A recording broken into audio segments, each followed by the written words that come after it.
ISIS Audiobooks presents an unabridged recording of The Killing in the Cafe, written and read by Simon Brett.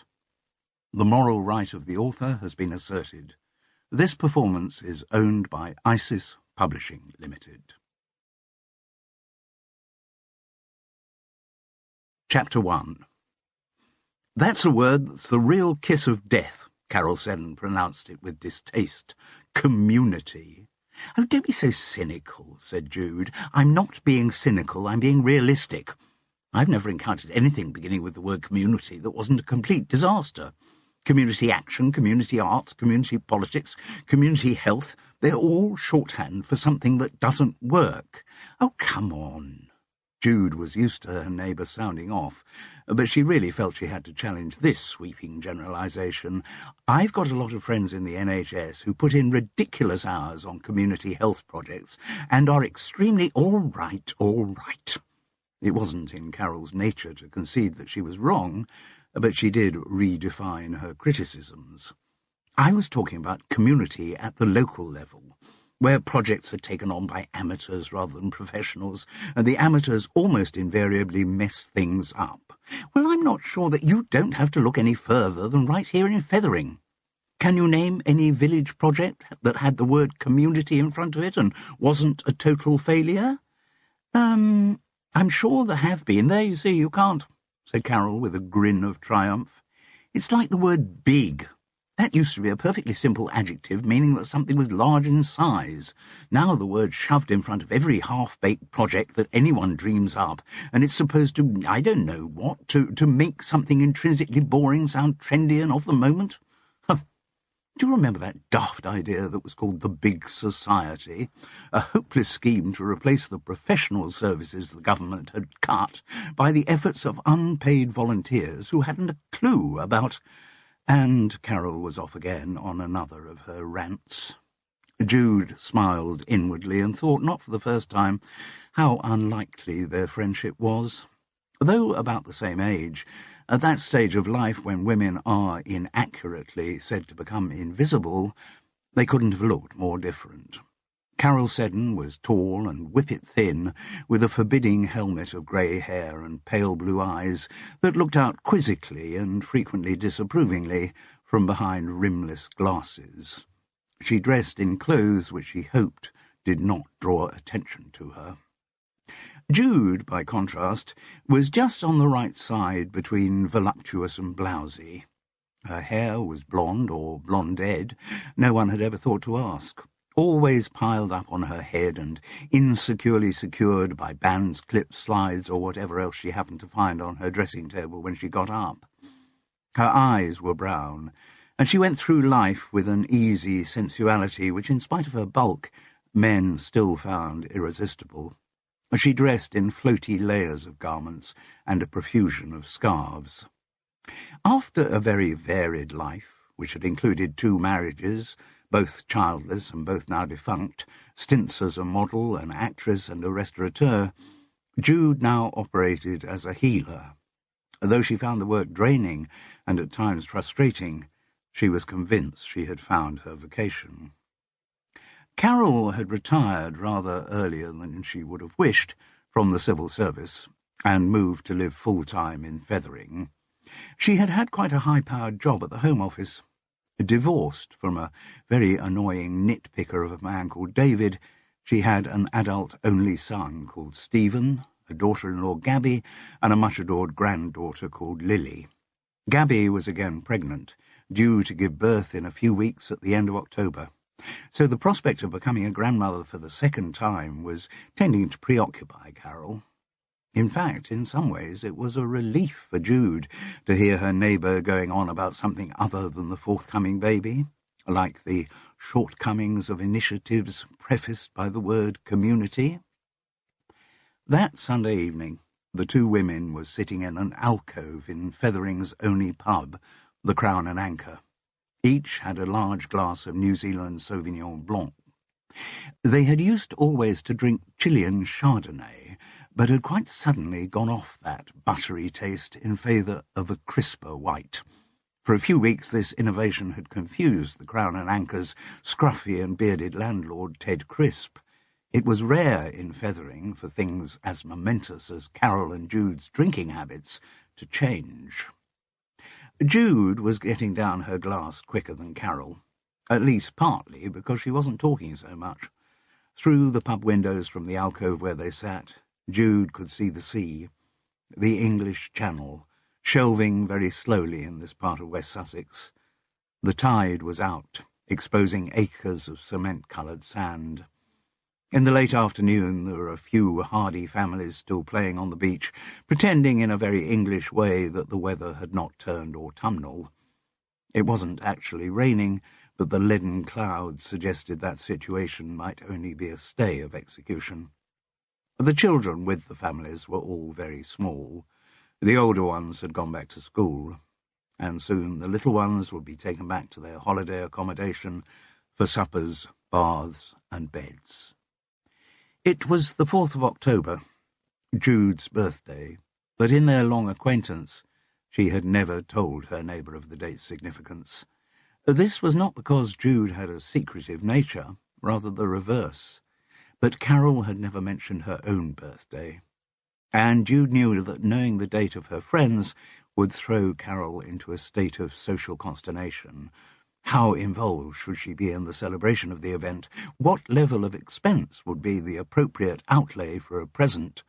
Such questions, Jude knew, could upset Carol's hard-won equilibrium. Besides, Jude had never made a big deal of birthdays.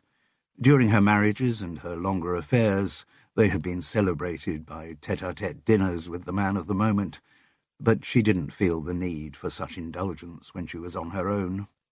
Because her sitting room doubled as a consulting room, any cards that arrived were displayed upstairs in her bedroom, and otherwise the day was marked only by phone calls and emails from close friends and former lovers.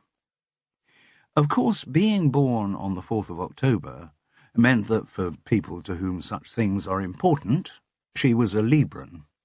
Jude herself, to whom such things were not without importance, was content to be a Libran, and thought she was a fairly typical representative of the sign. Tactful, romantic, able to see both sides of the story. Yes, she did seem to have some of the positive Libran qualities. As to the negative ones, lazy, indecisive, self-indulgent, yes, at times she could own up to them as well. The issue which had got Carol so aerated that Sunday evening concerned one of Fethering's 2 cafes. The Seaview, a glassed-in structure on the edge of the beach, did a busy trade during the summer, supplying tourists with battered fish, dry burgers, chips, more chips, and endless pots of tea. Though open all the year round, it was generally shunned by the upmarket locals, though the older generation of common people from the downside council estate continued to patronise it for fish suppers and endlessly eked-out pots of tea. A venue more in tune with Fethering's middle-class sensibilities was Polly's Cake Shop. Also open all the year round, a casual visitor might at first believe that the place had been unchanged since the 1950s, or even earlier. The few American tourists who came to Fethering thought with ecstasy that they had stumbled on a genuine piece of oldie England. They loved the rough white plaster of the interior, they loved the oak beams, they loved the horse brasses and warming pans that hung from them. They were overwhelmed by the red and white gingham tablecloths and the tiered silver cake stands. And when they were approached by waitresses in black with frilly white aprons and frilly white caps, offering them a menu of toasted tea cakes, cucumber sandwiches, homemade coconut kisses and sponge fancies, they thought they'd died and gone to heaven. They knew for certain that they were part of the authentic English tea-shop experience they had witnessed in so many television adaptations of Agatha Christie. Only the appearance of Hercule Poirot himself could have made the experience more complete. It would have been cruel to disillusion them, to point out that until the 1990s the cafe on Fethering Parade had been a butcher's shop, that the oak beams and other period impedimenta had been grafted on as part of a shrewd marketing campaign, and that all of the cafe's homemade fare was delivered every morning from a specialist supplier in Brighton. The owner of Polly's cake shop was a woman, but she wasn't called Polly. The name was just another bit of window dressing with possible echoes of the old nursery rhyme, Polly put the kettle on. The cafe was owned by an unsentimental woman called EVA-IA.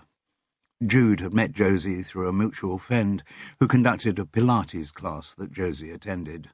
Like most Fethering residents, Jude had also met the owner when enjoying the delights, in Jude's case particularly the eclairs, of Polly's cake shop.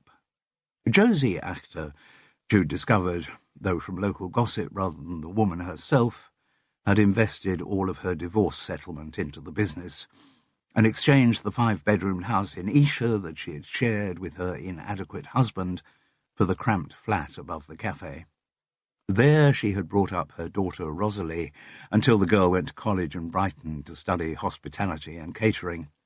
And at the end of her course, though she no longer lived with her mother, Rosalie worked with her in the business. And then, after some years, Josie, who must by then have been in her late 60s, announced that she was going to retire. Fethering was rife with rumours that mother and daughter had had a row, but no one actually knew what had happened between them, though lack of information had never inhibited anyone in the village from having an opinion about anything and everything. The only certain facts that emerged were that Rosalie was not going to take over the business and Josie was going to sell up. There not being an enormous amount to talk about in Fethering once the weather and house prices had been dealt with, this news prompted fierce debate. People who had never patronised Polly's cake shop became very concerned about saving this valuable amenity for the village. Rumours proliferated about who the purchaser of the property was likely to be. As was standard procedure in such cases, someone claimed to have heard that the premises were to reopen as a sex shop. A more likely conjecture was that it would become another estate agent's. While other businesses closed with some regularity, there always seemed to be room for another estate agent. Equally groundless suspicions were voiced that Polly's cake shop was to become an upmarket restaurant under the control of a well-known television chef. This idea that it might continue as a catering outlet gave rise to the inevitable rumour that the place was to become a McDonald's, a prospect that caused much fluttering in the bourgeois dovecotes of Fethering. And, quick on the heels of that, came the positive assertion from somebody who knew as little about the true situation as anyone else in the village that Polly's cake shop was going to become a branch of Starbucks. This possibility led to considerable outrage and a letter to the Fethering Observer, spelling out the threat of a genuinely local business becoming an identikit branch of an international, overpriced conglomerate with an idiosyncratic attitude to paying British taxes. Soon a Save Polly's Cake Shop campaign had been started. An open meeting of the usual suspects among Fethering's busybodies was held, and it was proposed that an action committee should be formed, again no doubt of the usual suspects. The personnel of that body, together with the appointment of a chair and other officers, would be decided at their next meeting. But it was at that first one that the possibility was raised of the village taking over Polly's cake shop as a community project. And that was the news which had prompted Carol Seddon's tirade that October Sunday afternoon in the Crown and Anchor.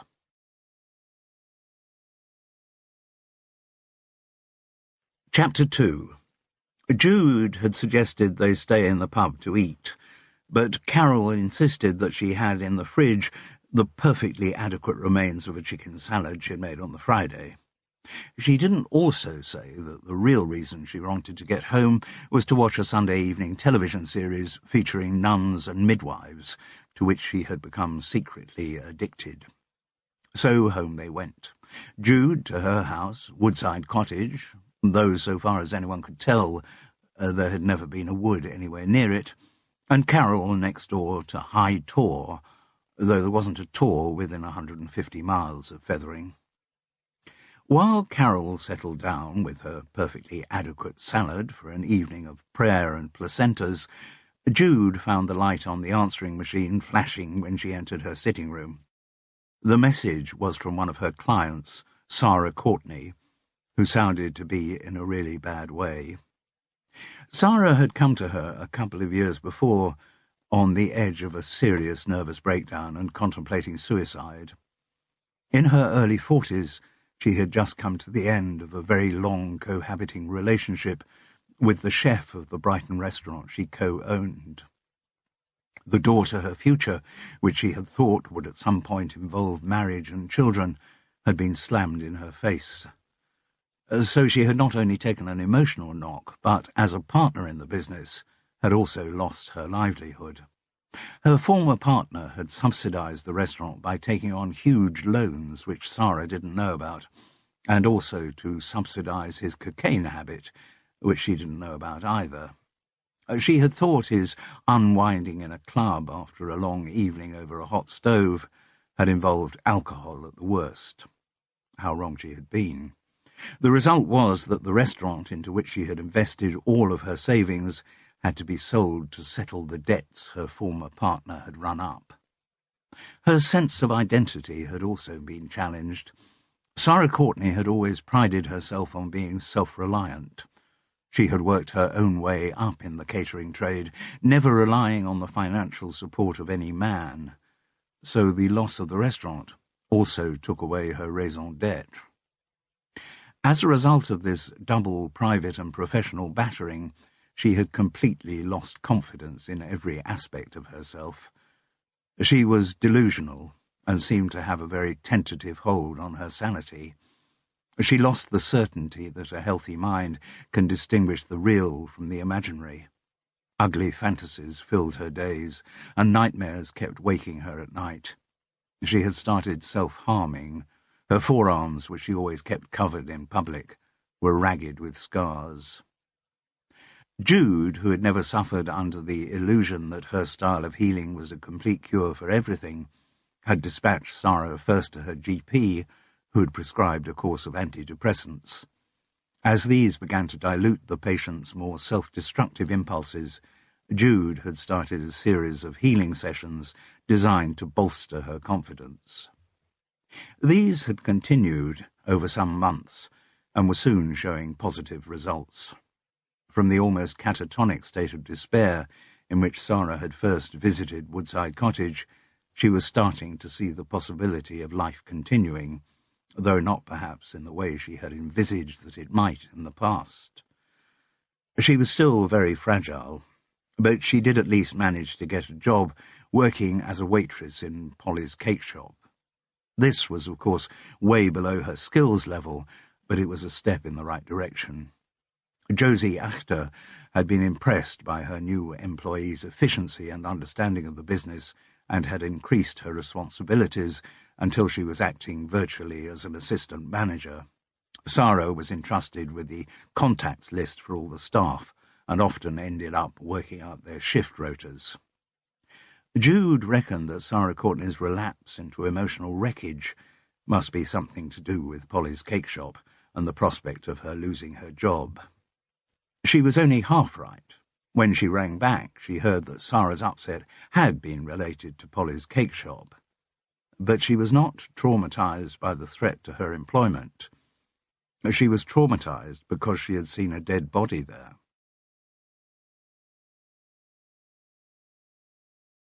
Chapter 3. Jude rang back straight away.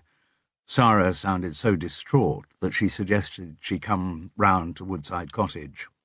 When the woman arrived, she was hollow-eyed and trembling, in almost as bad a state as she had been when they first met.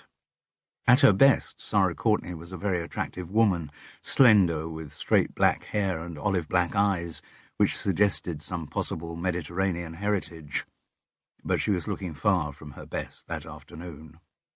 Jude comforted her with cuddles and green tea, but it still took some time for Sarah to calm down sufficiently to be coherent. Patiently, Jude kept saying, "Just wait. Wait till you're ready. Then tell me exactly what you saw." Finally, Sarah managed to give an answer that was not interrupted by hysteria. "It was last night," she said, "when I was tidying up at the end of the day." "What time would that be?" "Last orders 5:30 on a Saturday, and the cafe closes at 6. The waitresses clear the tables and stack the dishwashers. The kitchen staff tidy up in there. It doesn't take long. I should think they were all gone by 6:30. I was just going round checking everything before I set the alarms and locked up." "So you were alone in the cafe?" "Yes." "And was Josie up in the flat, or Rosalie?" "No.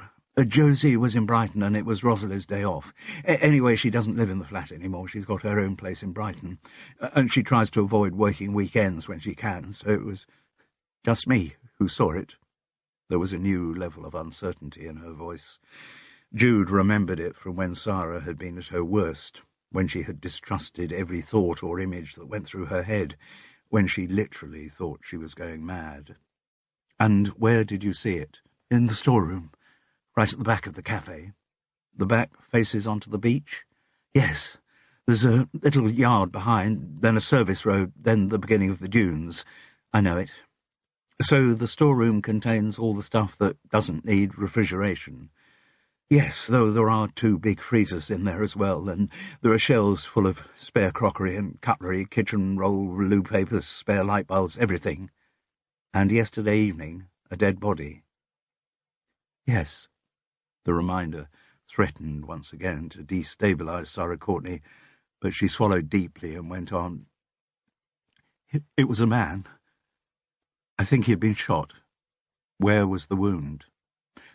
"On his right temple, a neat hole." "Much blood?" "Only a trickle. I wiped it clean with my handkerchief." "What?" It seemed awful, him lying there with the blood. Somehow I felt I had to wipe it away." Jude made no comment. She was glad Carol wasn't there. Her neighbour would have gone all prissy and Home Office at that point, berating Sarah for interfering with a crime scene, if, of course, it was a crime scene, and not just a product of the woman's heated imagination. "You didn't recognise the man, Sarah?" "I'd never seen him before." "What age was he?" "Late 50s, early 60s, perhaps." "Wearing?" "Jeans and a kind of plaid work shirt." "And what? Was he just lying on the floor?" "Yes." "You didn't see any signs that he had been moved there, any trail of blood, or, as I said, there was very little blood. Just the bit on his temple that I wiped off." "What about a gun?" "Gun?" "Well, if there was a bullet hole in his temple, presumably the bullet came out of a gun. Did you see any sign of a gun?" There was an almost imperceptible pause before Sarah replied, "No, no sign of it." Jude decided not to question this, not at that moment anyway. "So, what did you do?" "Last night?" "Yes." "I didn't do anything. I went home and I had a terrible night. Every time I closed my eyes, I saw the same image of the man dead." "So you haven't told anyone about what you saw?" "No. You're the first person. You didn't think of calling the police?" "My life's complicated enough as it is." Which was a strange reply to the question, but Jude didn't pick up on it. Instead, she said, "But surely by now someone else will have seen the body, won't they? I mean, Polly's is open today, isn't it?" "Oh, yes. Sunday is one of our busiest days this time of year. Business makes most of its profit over the weekends." "So have you been back there today?"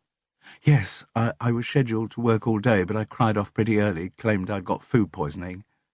"But did you go back to the storeroom?" "Yes. I steeled myself to it. I knew I had to." There was a silence. "And?" Jude prompted. "And the body wasn't there." "Oh?" "No sign that it ever had been there, and that got me more panicked than if I'd found it again. It made me think back to when you first came to see me." "Yes, I was worried that my mind was going again, that I was seeing things like I did when... You know how quickly one thought leads to another." Jude nodded. "And I thought if I'm hallucinating, seeing stuff that isn't there, then I'm not on the way to recovery like I thought I was. Last night I very nearly took a razor to my arm again, only just managed to stop myself. I'm right back where I started, and there's no hope for me. I'm finished.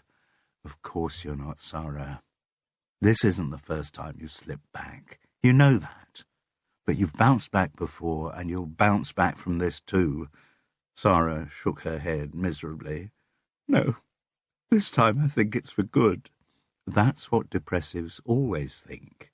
That's what's so dispiriting about the disease. When you go down, you can never envisage coming up again, but you will, Sarah, you will. All that prompted was a wry, disbelieving, humourless grin. Tell me, though, now you've had time to consider it, do you really think you did see the body in the storeroom last night? Well, I think I did. She looked very confused. I hope I did. Why do you say that? If I didn't, then I really am going mad again. Jude didn't comment. I can't stand it. I haven't got the energy to go through all that again. I think this time I really will have to. Don't even think about it, said Jude, with gentle firmness. This is only a minor setback. You're bound to have a few of those, but you will come out of it. Sarah didn't even nod at this reassurance. Tears, ready to flow again, glinted in her eyes. Jude, who knew about the savage tricks the mind could play, wondered whether Sarah had actually seen anything or not. Certainly, if a murder had happened, and if it ever came to court, she would be the most unreliable of witnesses. And, sadly, I suppose, said Jude, you don't have any proof of what you saw. Only this. Sarah Courtney reached into her jeans pocket and pulled out a white handkerchief. On it was a rust-coloured bloodstain.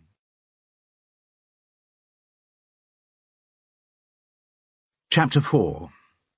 I think if we could call this meeting to order. The speaker, Commodore Quintus Braithwaite, banged his gavel on the table. He was the kind of man who would always have his own personal gavel. The Commodore was in fact a relative newcomer to Fethering. That is to say that, though he had been the owner of a large house in the Shawlands estate to the west of the village for many years, he, his wife Phoebe, and their 3 children had spent very little time there. It was only after his retirement from the Royal Navy that he became a full-time resident. He had quickly become a familiar sight around Fethering, favouring tweed jackets or khaki gilets, open-necked shirts with very large checks, and corduroy trousers in burgundy or English mustard yellow. He appeared just to have given up one uniform for another. And for the past 2 years he had involved himself in every aspect of village life, bringing to local affairs the organisational skills which had raised him through his career in the forces. The actual quality of those organisational skills was something on which the Fethering jury was still out. The latest village initiative in which Quintus Braithwaite was involving himself was the Save Polly's Cake Shop campaign, already shortened to SPCS. Indeed, it was he who had written the letter to the Fethering Observer about the threat from an international overpriced conglomerate with an idiosyncratic attitude to paying British taxes, also known as Starbucks. And he was very much taking over the second meeting of the campaign's committee. For a start, he had decreed that it should take place at his house, which gave him home advantage. The Shawlands estate was an exclusive gated community with complicated regulations for its residents as to when they could hang out their washing or mow their lawns. Many of the houses, like the Braithwaites, backed onto the sea, and a good few had sailing dinghies lined up at the end of their gardens. Quintus Braithwaite, who had commanded considerably larger vessels during his professional life, was an avid sailor, and very bossy to anyone who crewed for him, usually his wife Phoebe. He kept his main boat on one of the riverside moorings owned by Fethering Yacht Club, but he also owned a small blue-painted tender with an outboard which he kept at the end of his garden. The house itself, named incongruously Hiawatha, was a big 6-bedroomed affair, built in what a 1950s architect had reckoned to be Elizabethan style. This meant there was a lot of red brick, a few supernumerary turrets, and far too many tall chimneys twisted like barley sugar. Inside, no attempt had been made to continue the Elizabethan motif. The decor in all of the rooms had that immaculate impersonal gloss which can only be supplied by very expensive interior designers. They were meeting in the sitting room, a huge space filled with an excess of large sofas. Rather than commanding the sea view, its picture windows faced inland towards the green at the centre of the Shawlands estate, but since the thick brocade curtains were closed, nobody missed anything. For the less well-heeled members of the SPCS campaign group, the house displayed a daunting opulence. Phoebe Braithwaite, a twittery woman in a Liberty print dress whose eyes blinked a lot behind thick glasses, had supplied tea, coffee and biscuits in very fine china. Thrown by the splendour of the venue, few of those present were about to question anything their host proposed. Jude was there simply to support Sarah Courtney. Her client seemed to have settled down after her outburst that Sunday at Woodside Cottage. There had been no more mention of the dead body she had possibly seen in the storeroom. But 10 days on, Jude knew that Sarah was still very brittle and might need support when the fate of her place of employment was discussed. Having called the meeting to order, Commodore Quintus Braithwaite didn't mess around. He moved straight on to the power coup which he had clearly planned. Now, what we want to do this evening is to get an action committee in place, so we can move forward in a constructive manner. At the last meeting, I asked for nominations for someone to be chair of the committee, but since we haven't had any, I feel it my duty to step into the breach. So if we could take a vote on— Just a minute. The interruption came from Arnold Bloom, a Fethering resident whom Jude recognised but did not know well. He was a small man who habitually wore a frayed suit and tie. Unmarried, he lived in the former fisherman's cottage where he had been born. He still slept in the bed where the birth had taken place. His hair, dark but very thin, was combed down from a central parting in a manner which made it look as if it had been painted onto his bony cranium. Arnold had run the village's small hardware store until the opening of a large home base nearby had ended its financial viability. Since then he had taken over Fethering's crazy golf course, its title now modernised to Adventure Golf. He had the embittered conviction that the world had done him wrong, and had been chairman of the Fethering Village Committee for as long as anyone could remember. I was at the last meeting, Quintus, he went on, as were a lot of other people present this evening who I'm sure could bear me out on this, and I have no recollection of nominations being asked for chairman of this SPCS committee. It may not have been said in so many words, the owner of Hiawatha protested, but I think it was implicit in our discussions. I don't think so at all, said Arnold Bloom. All that was said was that at the next meeting we would need to appoint a chairman. I prefer the word chair, said the Commodore. Well, I prefer the word chairman. At meetings of the Fethering Village Committee, I don't like to be referred to as a piece of furniture. I think you're being rather small-minded, Arnold, do you? Well, I think I know rather more about the workings of Fethering than you do. I was born in the village. I've lived here all my life. Well, I have owned this house for over 30 years. Not quite the same, though, is it, Quintus? You may have owned the house, but you've hardly spent more than the odd week in it. That, the Commodore responded with some hauteur, is because I have been abroad defending the realm on behalf of Her Majesty Queen Elizabeth II. I'm sure she's very grateful to you, said Arnold Bloom dryly, but it doesn't change the fact that you know very little about how this village works. We do still have some respect for democracy in this neck of the woods, you know. I, too, have an enormous respect for democracy. That was another thing I was defending, as well as the realm. Well, if, Quintus, you have as much respect for democracy as you claim, why are you trying to ride roughshod over the democratic system to get yourself elected as chairman of this committee? I am not riding roughshod. I am offering my services on behalf of the community. Very generous of you. But I still think we should have checked to see whether there are any other nominees for the post of chairman of the SPCS Action Committee. Well, are there?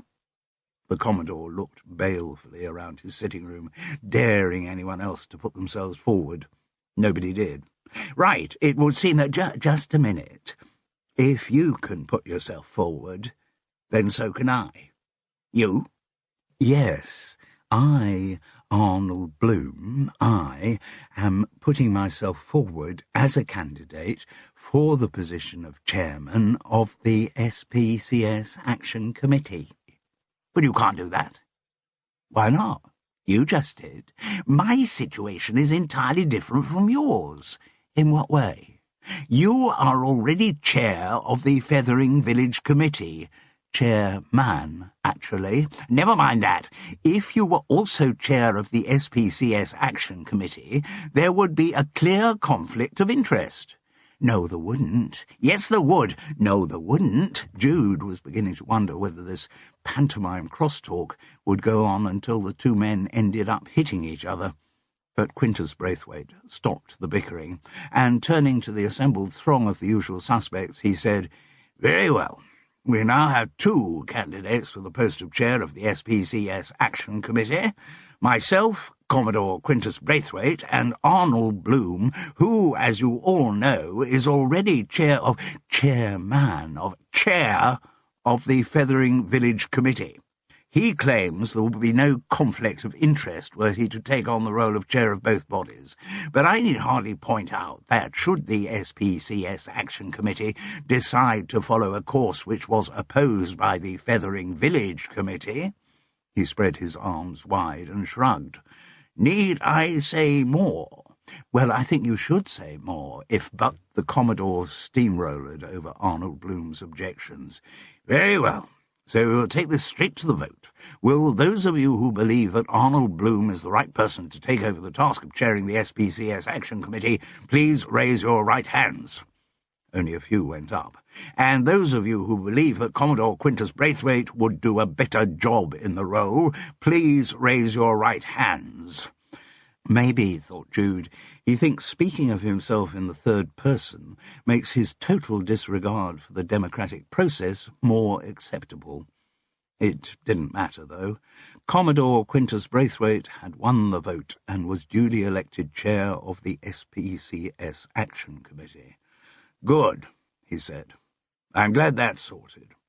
And I think the next most important thing we should organise is getting some headed notepaper printed.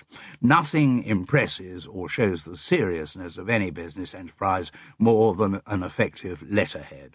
Now, there's a stationery printer in London whom my wife Phoebe has used for invitations for charity balls and that kind of thing, and I think we can guarantee that they would produce a stylish letterhead for—" "Just a minute," interposed Arnold Bloom.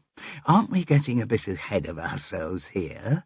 Yes, we may in time need SPCS notepaper, but we shouldn't be thinking about getting it printed until we know what names are going to be on it." "I thought we'd just established," said the Commodore acidly, "that I am chair of the SPS Action Committee, so obviously my name should go on the letterhead." "Yes, but what other names should also be there?" "I don't think, Arnold, we actually need any other names." "But what about the names of the Action Committee's other officers?" "We don't have any other officers." "No, but we will.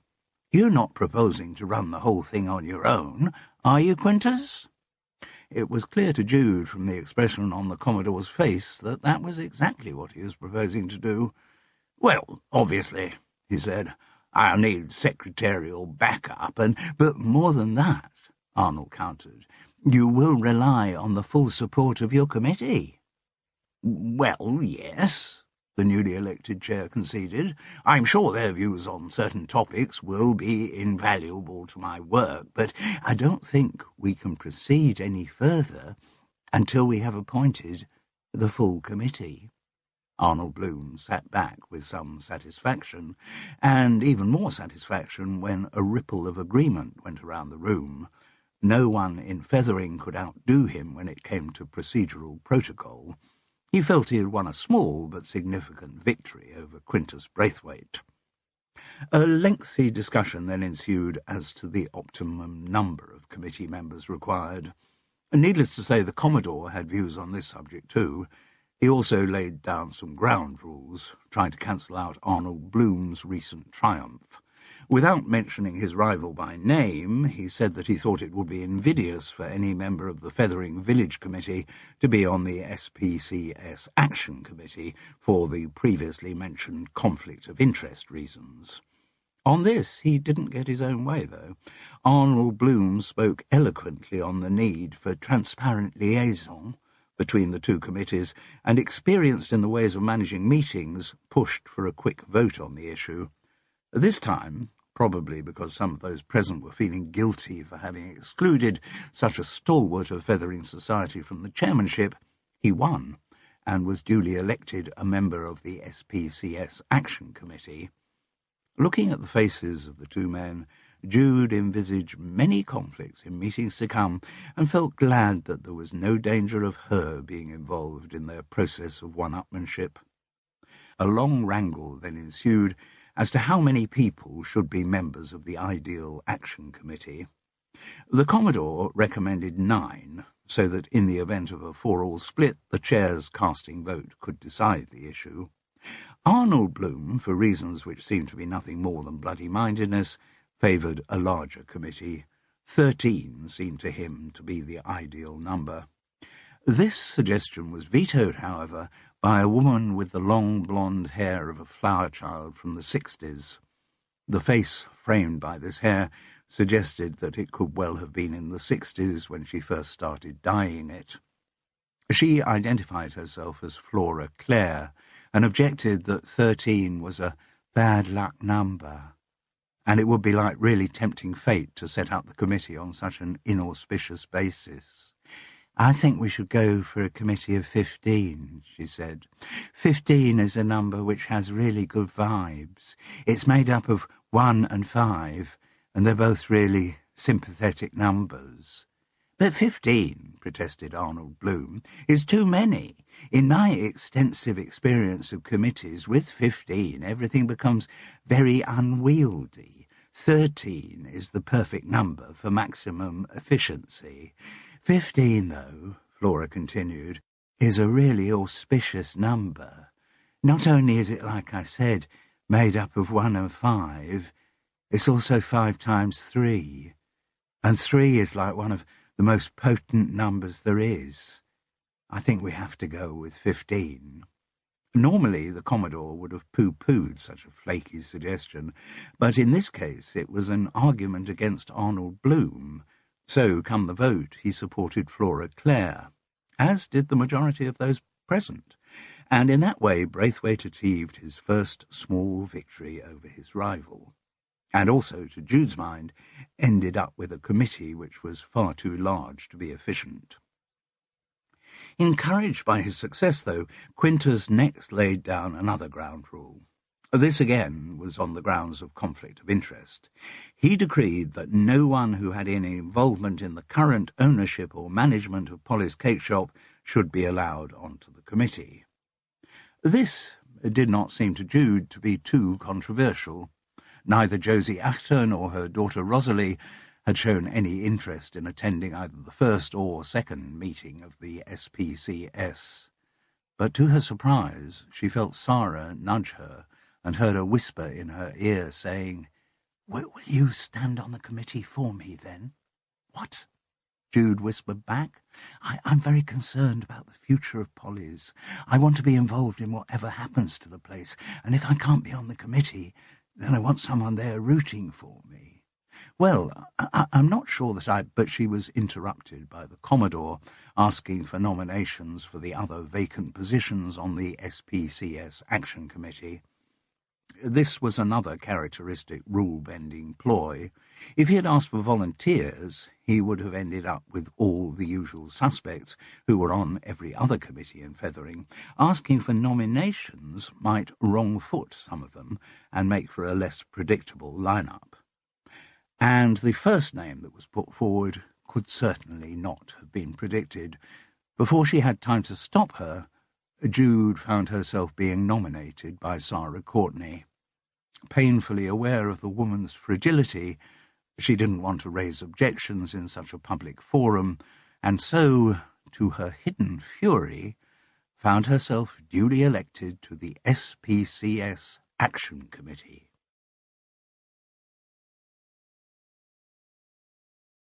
Chapter 5. Other nominations were made, and the remaining 13 places on the SPCS Action Committee were quickly filled.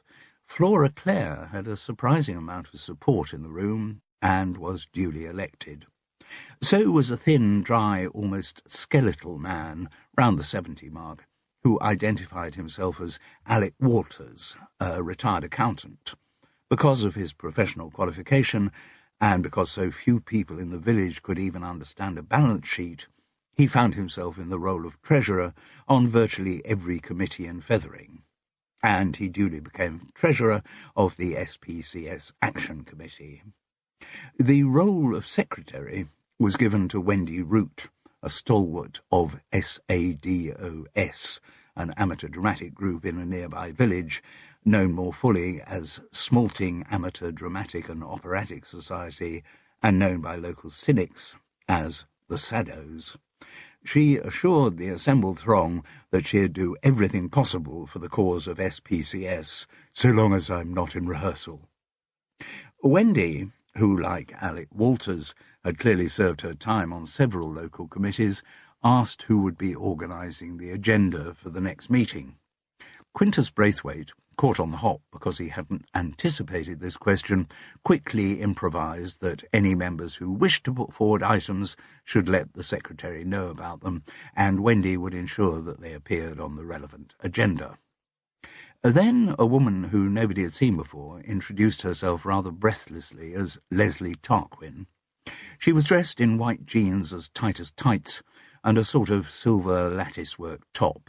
Her very short hair had actually been dyed white, an unusual thing in Fethering, where there was a sufficiency of white hair on display without resorting to chemical enhancement. "I've only just moved down here from Pimlico. Used to work in PR, so I know all about the marketing and publicity game.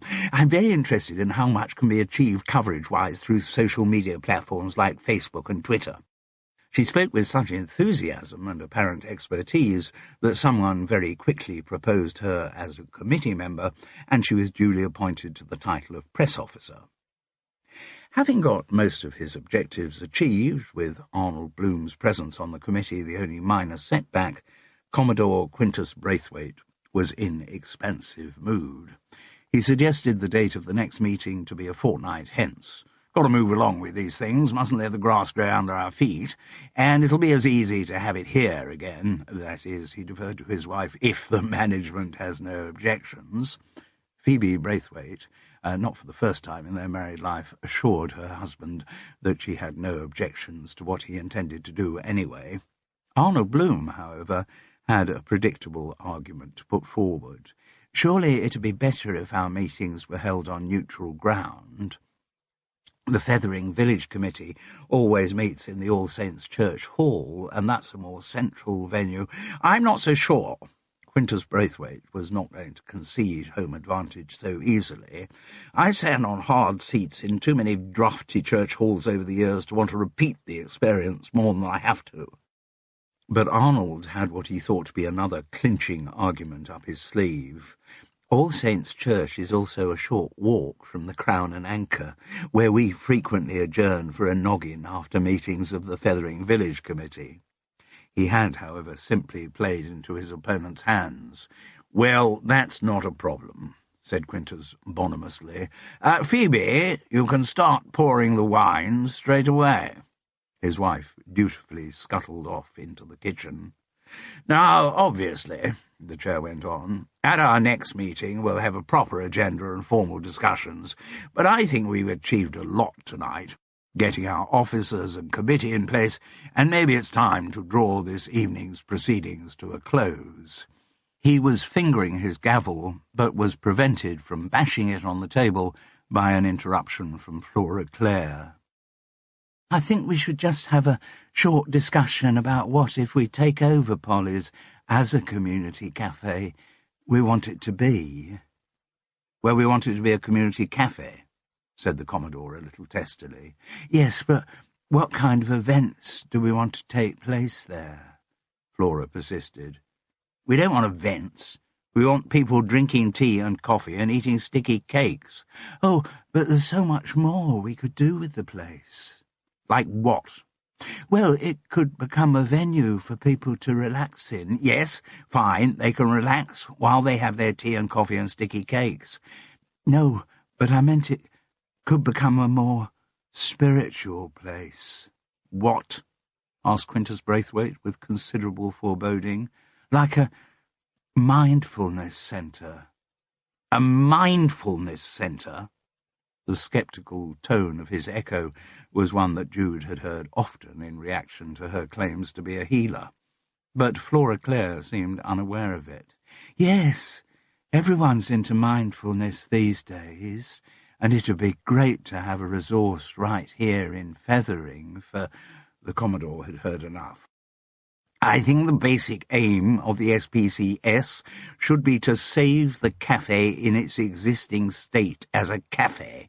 If there were later down the line a majority of the committee who then wanted it to be used as a venue for other activities, and I rather doubt if there would be, then that would clearly be something to discuss at a subsequent committee meeting. This had the desired effect of shutting Flora up, but not, Jude felt sure, forever. Another ongoing conflict to develop during future meetings. Not only the chair against Arnold Bloom, but also the chair against Flora Clare. Jude wondered gloomily why she hadn't been quick-footed enough to avoid being elected onto the SPCS Action Committee, and how quickly she could decently get off it. She loathed committees. Phoebe Braithwaite was already appearing from the kitchen with a tray of wine-glasses filled with white and red, and Quintus's gavel was once again poised to descend when another interruption came, this time from Arnold Bloom.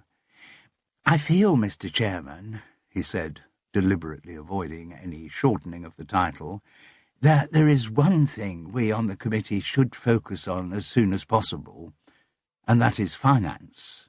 "No worries there," said the Commodore dismissively. "We've just appointed a treasurer." "Yes, it was not that level of finance I was talking about.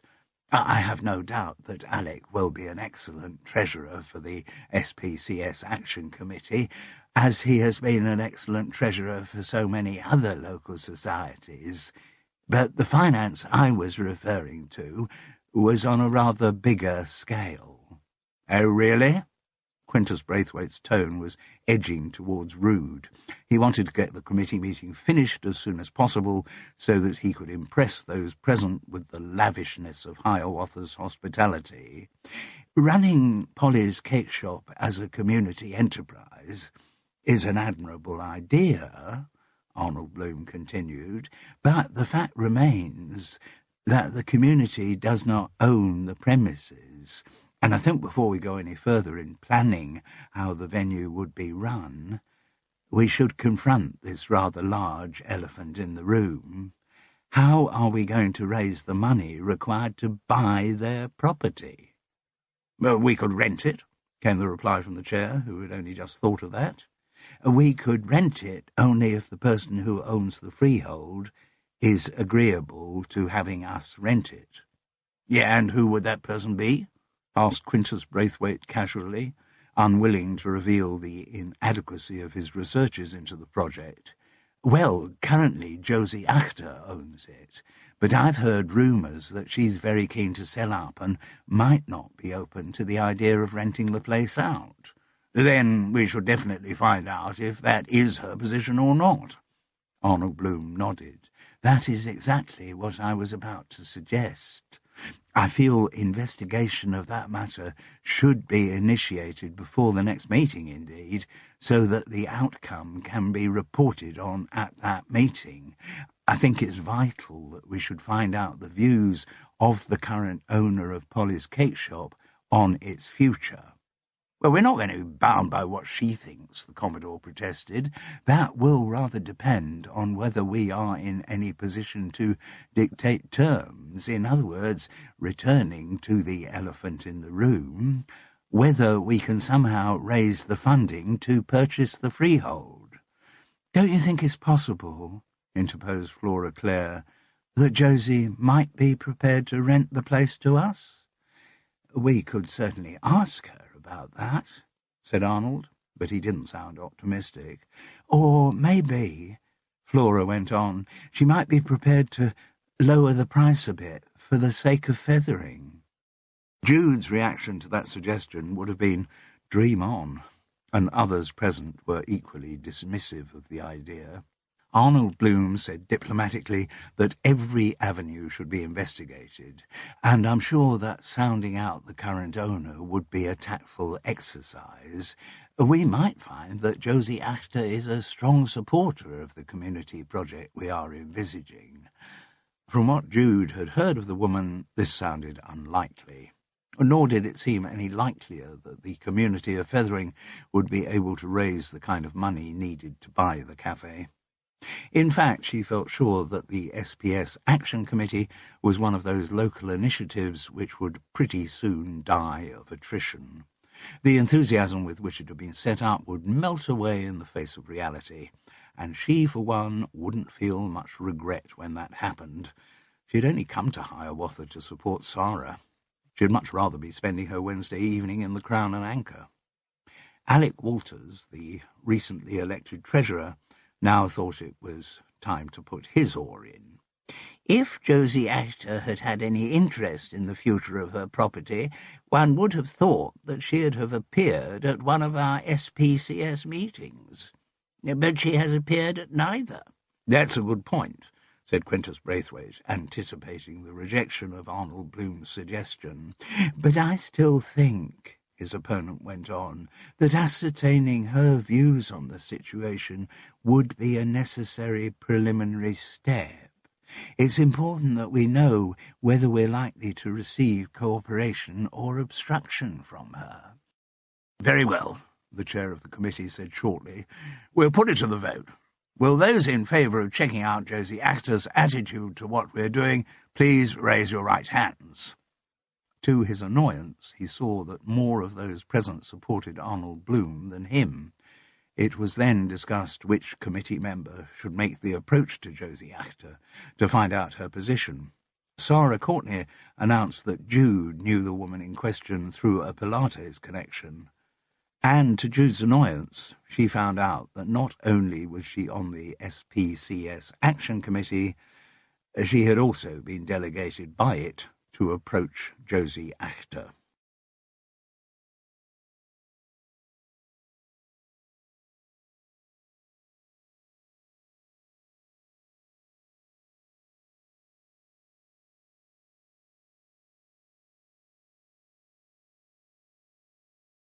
Chapter 6. The next morning, the Thursday, Carol Seddon had a call from a very worried-sounding Stephen. Her son told her that his wife Gabby had suffered a small amount of bleeding and was in hospital. The doctors had reassured him that this was not unusual at her stage of pregnancy, and if it was a sign of labour starting, the baby was sufficiently developed to be viable. But he didn't sound reassured. Carol immediately asked if there was anything she could do, like looking after her granddaughter Lily while Stephen was at the hospital, and it turned out that that was exactly the offer he had hoped she would make. She threw a few overnight things into a bag, taking 4 days' worth of underwear because she didn't know how long her stay in Fulham would be, And then she was faced with the problem of what to do with her Labrador, Gulliver. As she went downstairs to her immaculate kitchen, he looked up from his favourite position in front of the Aga reproachfully, as if to say, "You nearly forgot about me, didn't you?" There were kennels she had used before, most recently when she went with Jude for a fortnight's holiday in Turkey, that they weren't close by, and she didn't know whether they'd take on dogs for an undefined period. So instead, Carol hurried round from High Tor to Woodside Cottage to ask if Jude could look after Gulliver. This was not completely unprecedented. Her neighbour had stepped into the breach before, and when she heard the situation, immediately volunteered to take the dog.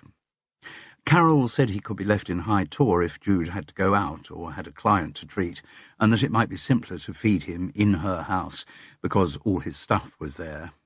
And he needs a good walk twice a day. As you know, I tend to take him on Fethering Beach before 7 every morning. She caught the expression in Jude's eye.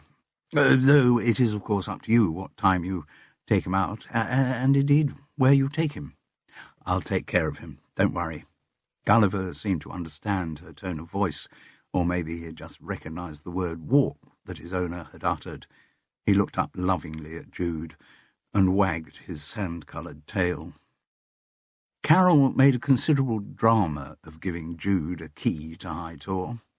It might have been imagined that, being so close, the two neighbours would have a copy of each other's keys on a permanent basis, but that didn't take into account Carol Seddon's attitude to security. Though she always had a key to Woodside Cottage on a hook in her kitchen, she only lent one of hers to Jude on an emergency-by-emergency basis. If she were honest with herself, this was because she thought her neighbour laid back to the point of being scatterbrained, and worried that the key might get lost under the piles of cushions and throws in her cluttered sitting room, or, worse, might be stolen by one of Jude's flakier clients. Anyway, the arrangements were quickly made. Jude was surprised at how panicked her neighbour seemed to be by the news about Gabby, but she didn't get a chance to ask further questions.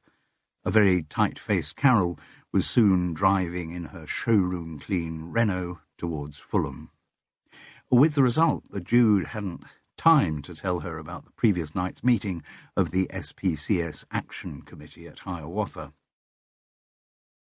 There had been no call from Carol by the time Jude left Woodside Cottage on the Friday morning, so she just hoped that no news was good news.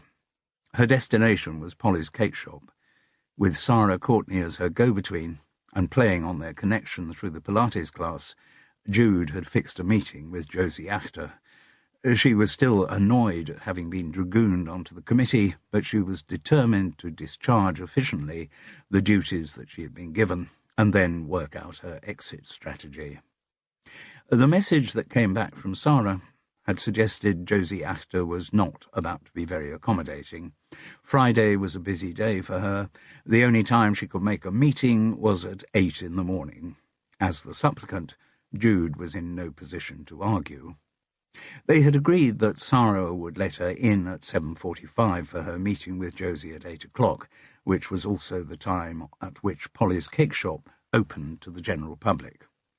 Once inside, Jude said, "Well, can you show me?" "Show you what?" asked Sarah, already changed ready for work into her black dress, white apron and cap. "The storeroom, where you saw the dead body." The young woman blushed. "Oh, I don't know about that."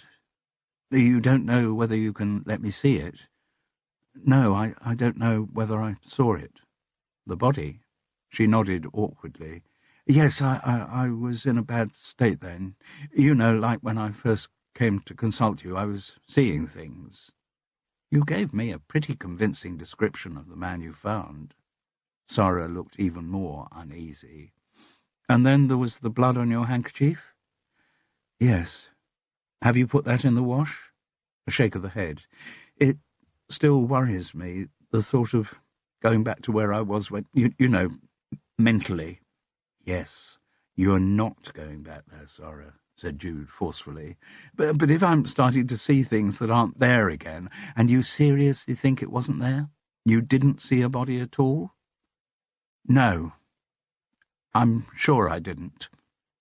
But Sarah still sounded confused, and Jude wasn't so sure. "Oh, well, whether you did or didn't, you can still show me the storeroom." Silently, buttoning up objections, Sarah Courtney did as she was told. She led Jude through the kitchen, where a whistling chef was opening plastic boxes of bacon and sausages ready for the breakfast orders. He waved cheerily at the two of them. "Morning, gorgeous," he said to Sarah. "Morning, Hamo. This is my friend Jude." "Morning, other gorgeous," he said. "I'm Hamo." He wore a striped bandana, tight round gingerish hair, and his green eyes flickered with mischief. "Pleased to meet you." He must have read a slight hesitation in her voice and felt an explanation was needed. "Yes, Hamo. Unusual name, I admit, and it's nothing to do with the quality of my ham sandwiches. It comes from school, or take too long to explain, but its origin follows impeccable 12-year-old logic. I'll take your word for that. Can I get you coffee or something, Jude?" "No, just had some, thank you." And no doubt she reckoned she'd be offered more when she got up to Josie's flat. Hamo looked up at the sound of someone else coming in through the street door. "Oh, I'm spoiled for choice this morning, aren't I? Another gorgeous woman coming into my kitchen, and a highly intelligent one, too." "You don't fool me, Hamo," said an approaching female voice, smoked to a turn by cigarettes. "I know you only want me for my body." Jude turned to face the newcomer. A tall woman with grey hair bundled into an old-fashioned ballet dancer's bun. She wore a bright orange coat and pink shiny boots. "Morning, Binny," said Sarah and Hamo together. "This is Binny Swales, who—" But the woman called Binny interrupted the introduction. "I know you. Jude, isn't it? You like eclairs." "I certainly do. Yes, you've often served me over the years." "Over the years." Binny blew out a sceptically thin column of air. "Yes, good few years they've been too. I've been here since before the flood." "Oh, you mean 3 or 4 years ago, when those freak high tides—" "I was referring to the biblical one," said Binny. Then she set off towards the ladies. "I must just slip into something less garish," she said. Hamo and Sarah grinned at each other. Binny Swales was clearly something of a character around Polly's cake shop. Hamo returned to his breakfast preparations as Sarah said, "Come on, have a look," and opened the storeroom door. It was exactly as she had described it. 2 large upright freezers against one wall and deep wooden shelves on the other. A lot of mostly janitorial supplies stacked up on them. The only food items were big boxes of dried, packaged items like crisps, noodles, and pasta. The whole area was scrubbed spotless. Any residual thoughts in Jude's mind that there might be visible evidence of a corpse having rested on the storeroom floor nearly a fortnight before were quickly dispelled. She looked around the space. "And where did you say you saw the gun?"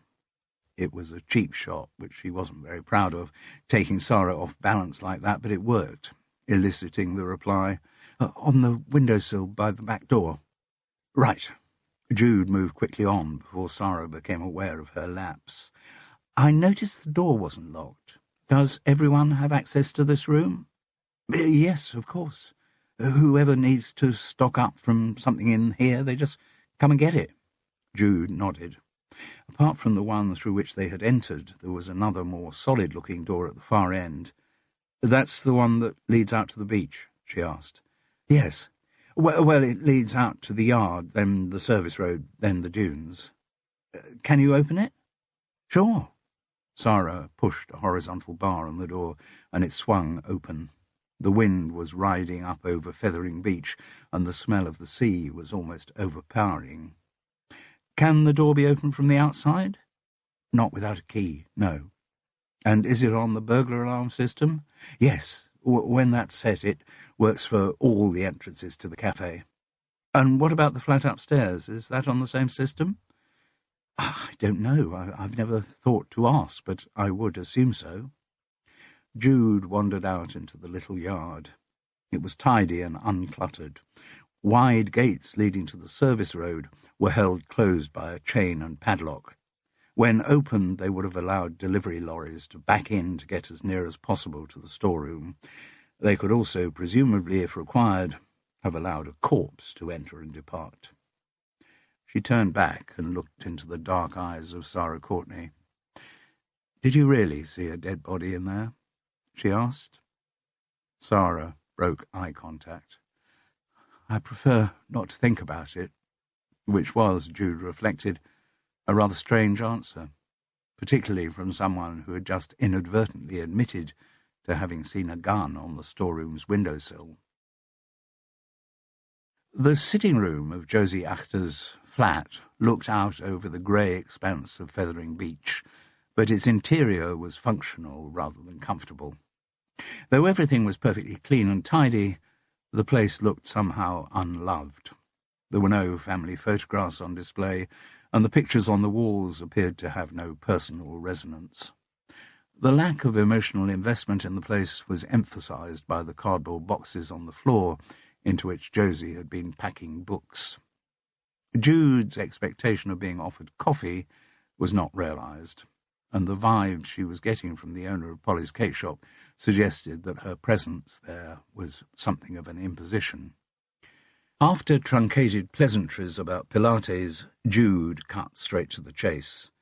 "You are aware, I hope, Josie, of a plan to run Polly's as a community project?" "I've heard rumours about it. Not much happens in Fethering that I don't hear rumours about." Her voice had a nasal twang. She was short. Her purple trousers and tight black woolen top seemed to restrain her body, almost corset it. A gold motif round the neck of the top was echoed by the gold leather of her sandals. Her hair was cut short, black with a purplish sheen. "And what do you think about it?" Josie shrugged. "What does it matter what I think about it?" "Well, you are the current owner of the place." "Yes, but as soon as I get the price I want for it, I'll be out of here." "And you don't care about its future?" "Why should I?" "Well, you've invested so much time and effort into it." "It's my business." "What is a business, except for something you invest time and effort into? Then when you decide to leave, you want to cash in." "Are you telling me you don't care whether it continues to operate as a cafe or not?" "There's a logic for it to continue operating as a cafe. Maybe I can get a better price if I sell it as a going concern. If someone offers me more, I don't care what they want to do with the place." Jude dared to joke. "There's a local rumour it's going to be sold and reopen as a sex shop. Would you approve of that?" Her question only prompted another shrug. "Be no skin off my nose." "But don't you feel any responsibility for your regular customers?" "Why should I? Do they feel any responsibility for me?" "Not responsibility, perhaps, but they feel a loyalty to you." "Do they? Do you think they would notice if suddenly one day they don't see me in the cafe and they see another owner?" "It wouldn't make a single one of them blow the froth off their cappuccino."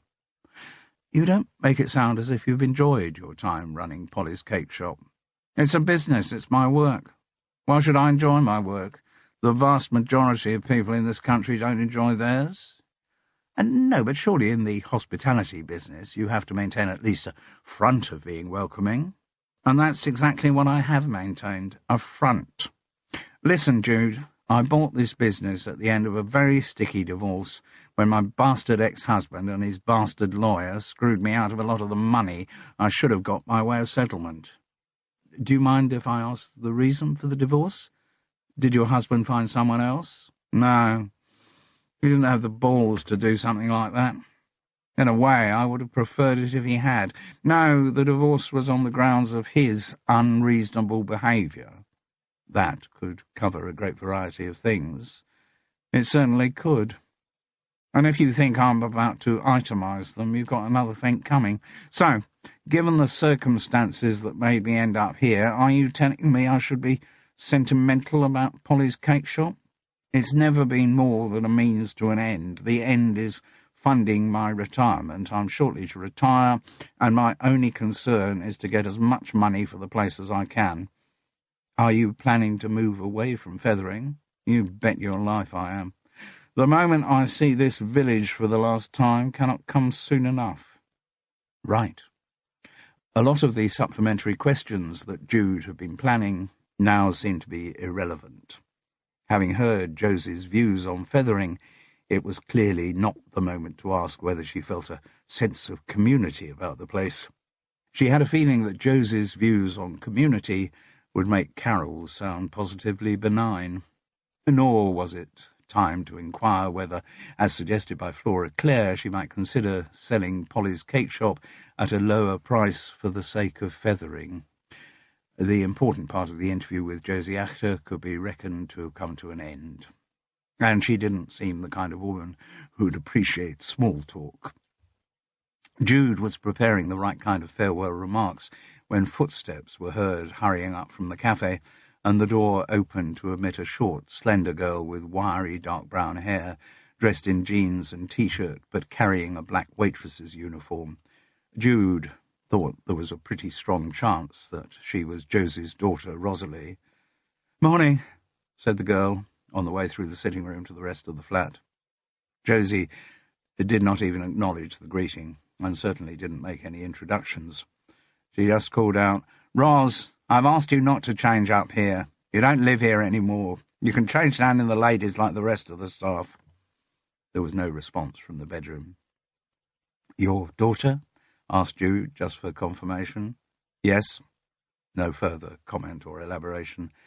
"I heard a rumour that at one stage there was a thought of her taking over the business. As I said, there are a lot of rumours in Fethering.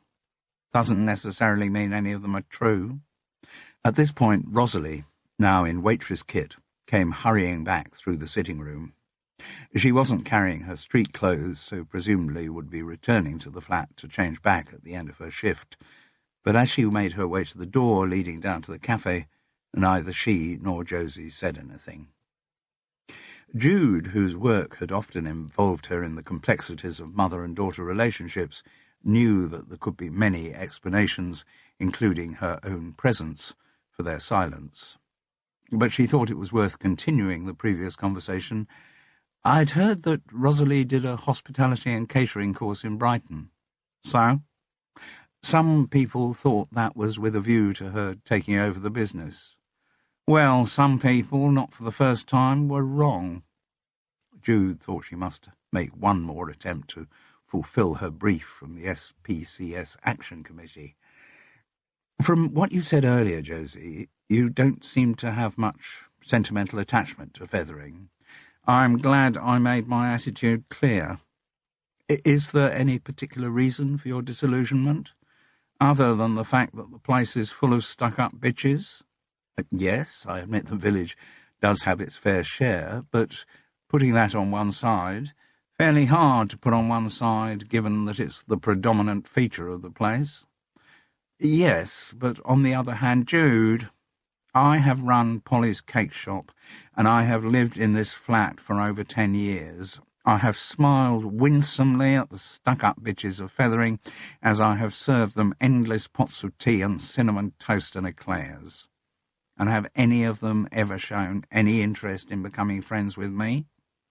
That was, in fact, a rhetorical question. "Not one. In all the time I've been here, I have not been invited to a single person's house. So why should I feel any sentimental attachment to this breeding ground of snobbery? And you think that's the reason why you've been kind of socially excluded? Because the stuck-up bitches regard someone who runs a cafe as their inferior, like your trade? Well, look, I know this village is old-fashioned, but I can assure you that there are a lot of people in Fethering who don't. It is not to do with my being trade, or at least it's only partly that. No, the reason why I'm, as you put it, socially excluded is pure old-fashioned anti-Semitism." Jude was knocked sideways by that. The last thing she had expected to hear. It hadn't occurred to her that EVA-IA was Jewish. "Oh, it's very subtle in a place like this," the cafe owner went on. "No overt discrimination, no shattered windows, no spray painting on the walls. Just a genteel assumption that just being a Gentile puts you in a superior position to anyone Jewish. Since I've been in Fethering, I haven't been aware of any." "No, I'm sure you haven't. And that's because you are not Jewish." You don't hear the sniggers and the mumblings about the chosen race and buckles. Sorry? Rhyming slang. Buckle my shoe. Jew. Haven't you heard it? No. You would have done if you were Jewish, said Josie bitterly. Well, I've had to put up with that all my life. I thought maybe I'd put it behind me when I married out. But no, my bastard ex-husband turned out to have his own private brand of anti-Semitism. And it's not just me who's suffered. Rosalie, my daughter, has had to put up with the same thing over the years. In her teens, she joined the local tennis club and the Fethering yacht club. She used to be quite handy in boats, but I had to take her out of both clubs because of the way she was insulted there. Are you sure you won't? If you're about to say, am I sure I was not being hypersensitive? No, I was not. Jude, who had been about to say something on those lines, kept quiet as Josie Actor continued. This country, England, so proud of its human rights record, the diversity of its population, is still riddled with anti-Semitism. And it's at its worst in a nice middle-class area like Fethering. So no, I don't feel any sentimental attraction to the place. When I sell up, I'm going to move to Hove, where at least there is a substantial Jewish community where we can gather together for self-protection. I don't know the precise reason for you setting up this meeting, Jude, but if it was in the hope that I might be ready to cooperate with your precious Action Committee, forget it. Also, don't attempt to contact me again. If you ask to see me, I will refuse to see you. And since everyone in this place has already categorised me as the hard-bitten, grasping Jewess, then I'm going to live up to that stereotype. My only concern about Polly's cake shop is that I sell it as soon as I can and that I get as much money for it as is humanly possible. I have no interest in what happens to the place after I move out.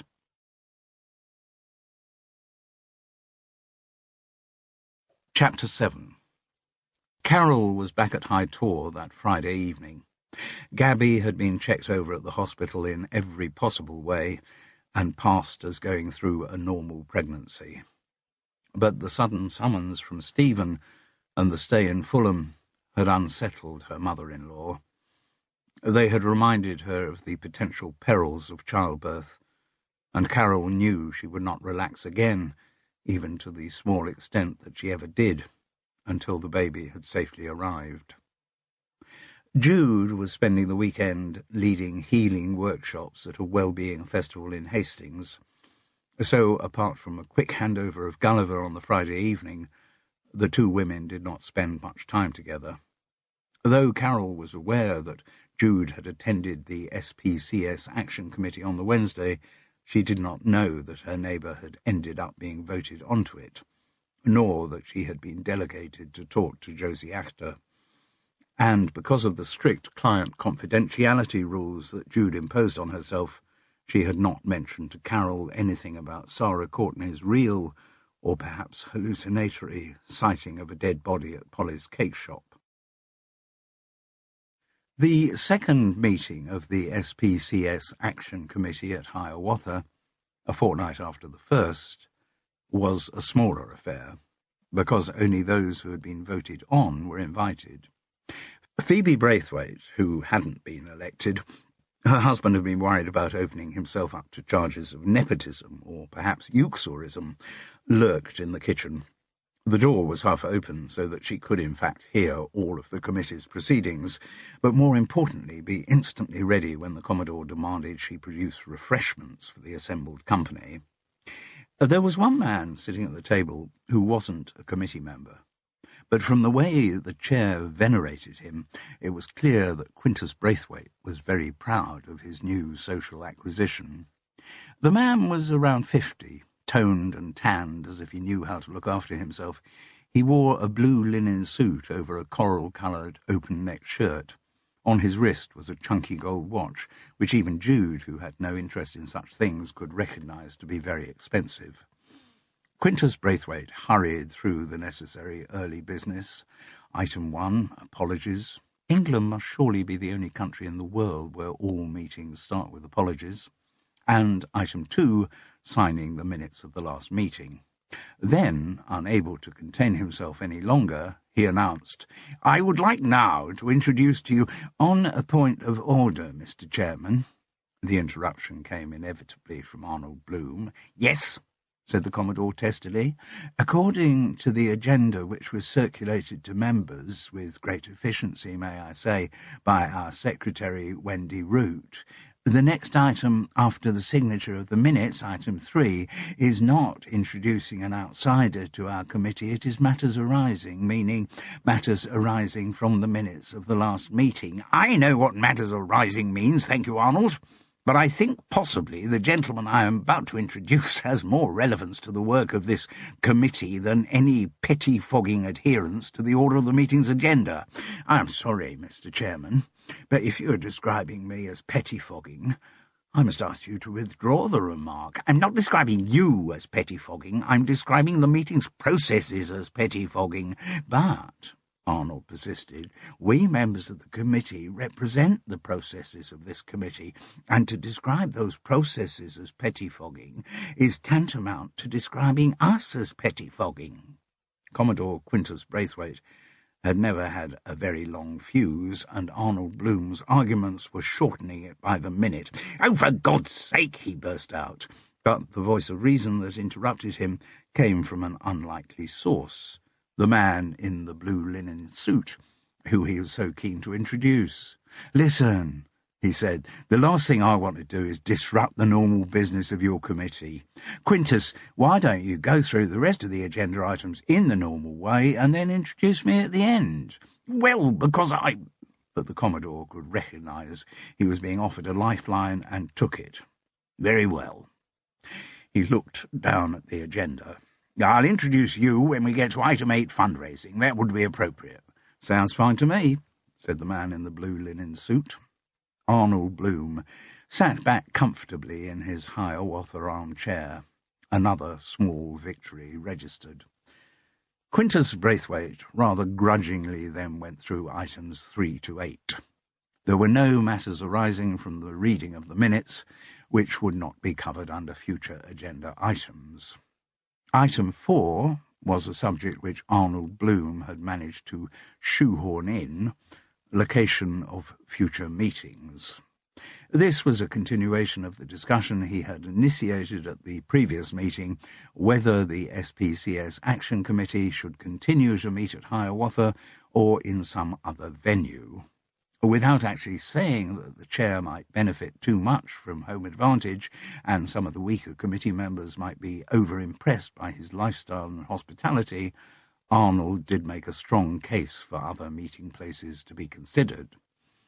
Eventually, in the traditional cop-out favoured by all committees, it was decided to appoint a subcommittee to investigate alternative venues. Item 5 was publicity and profile. Leslie Tarquin immediately produced an iPad mini, to the consternation of some of the older committee members who were still using paper notebooks. "Well, I assess the local publicity outlets," she said. "I've talked to Vince at the Fethering Observer, and he's virtually given me carte blanche to put in as much stuff about the SPCS Action Committee as we want to. We'd left it that I just send him press releases and he'll print them verbatim. I've contacted the West Sussex Gazette and Sussex Life, though the latter's a monthly lifestyle magazine and might not be right for us. I've also followed up on local radio, and I've got Jezza from Foam FM virtually eating out of my hand. I've emailed Will at Radio Solent and Flick at Radio Surrey and Sussex, but haven't heard back yet. The same goes for Barry at South Today and Fizz at Meridian. And obviously I've been busy on Facebook and Twitter." "Obviously," said Quintus Braithwaite, as if he knew what the hell she was talking about. "That's it so far," said Leslie Tarquin, "but I have made a start." There was an impressed silence. Publicity was an area in which all local feathering societies fell down. However much effort there was put into organising events, most of them failed because no one knew they were on.